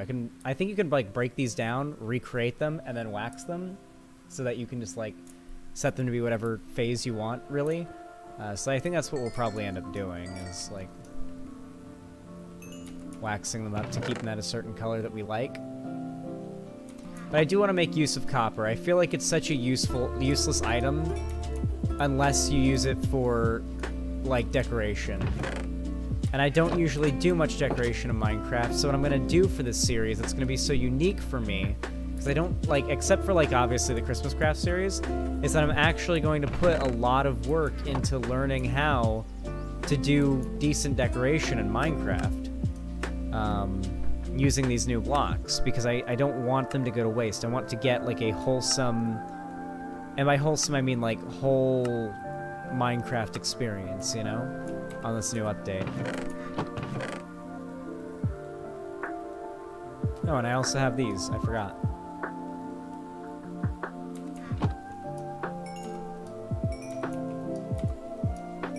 Oh yeah, we're getting gold. We got gold. Yeah, definitely next stream immediately, like next time we do gaming, I'm definitely gonna need to start building the basement. And I think we're gonna want to build it right here, is where the entrance to the basement will go. And I think there'll be one on either side. Actually, no. Yeah. Yeah. There'll be one right down here. This will be the entrance, and it'll be like kind of hidden, I think, kind of as a meme. And then it'll be sort of a basement down there, about the same dimensions as this, except taller. And inside that basement, I'm gonna line the basement walls with stone brick, and then I want to make that like a basement area for storage. And then eventually I want to add extra rooms for like an area for enchanting, an area for brewing, an area for yada yada, and have that be basement rooms maybe. And keep this sort of chill sort of aesthetic for my main house. Maybe build onto it like if needed, but I kind of just want this to be my main house, and I just make it look fancier and add a little bit more detail to it, a little more depth to it. And then I build like, say over here, we build like a big windmill just for the fuck of it, and surround this area with crops. And then obviously there can be houses here for villagers, though villager housing would be a little inefficient the way we do it if we want it to look nice. It'll take a while. I plan to do this in the long term because obviously Hightail's not coming for at least a year, so yeah. Here, let's let me actually add a little bit on to... Actually, I can't right now. Actually, I think this is where I will call it to a close. I am quite tired. Good lord. What a fun stream, though, and what an eventful one, and what a generous one. Thank you, guys. Like, you really did impress the hell out of me with your support today. I know that I don't often, like, get super sappy with you guys, but I do want to say today, you guys, your support, how much you came out today to just... Whether it be just saying positive things, or donating, or liking the stream, everything. I really do appreciate it. I love you all so much. And if it weren't for your support, if it weren't for you guys coming out and just being here, I couldn't do this for a living. I couldn't do this, my dream job, for a living. I would be forced into the wagey cagey.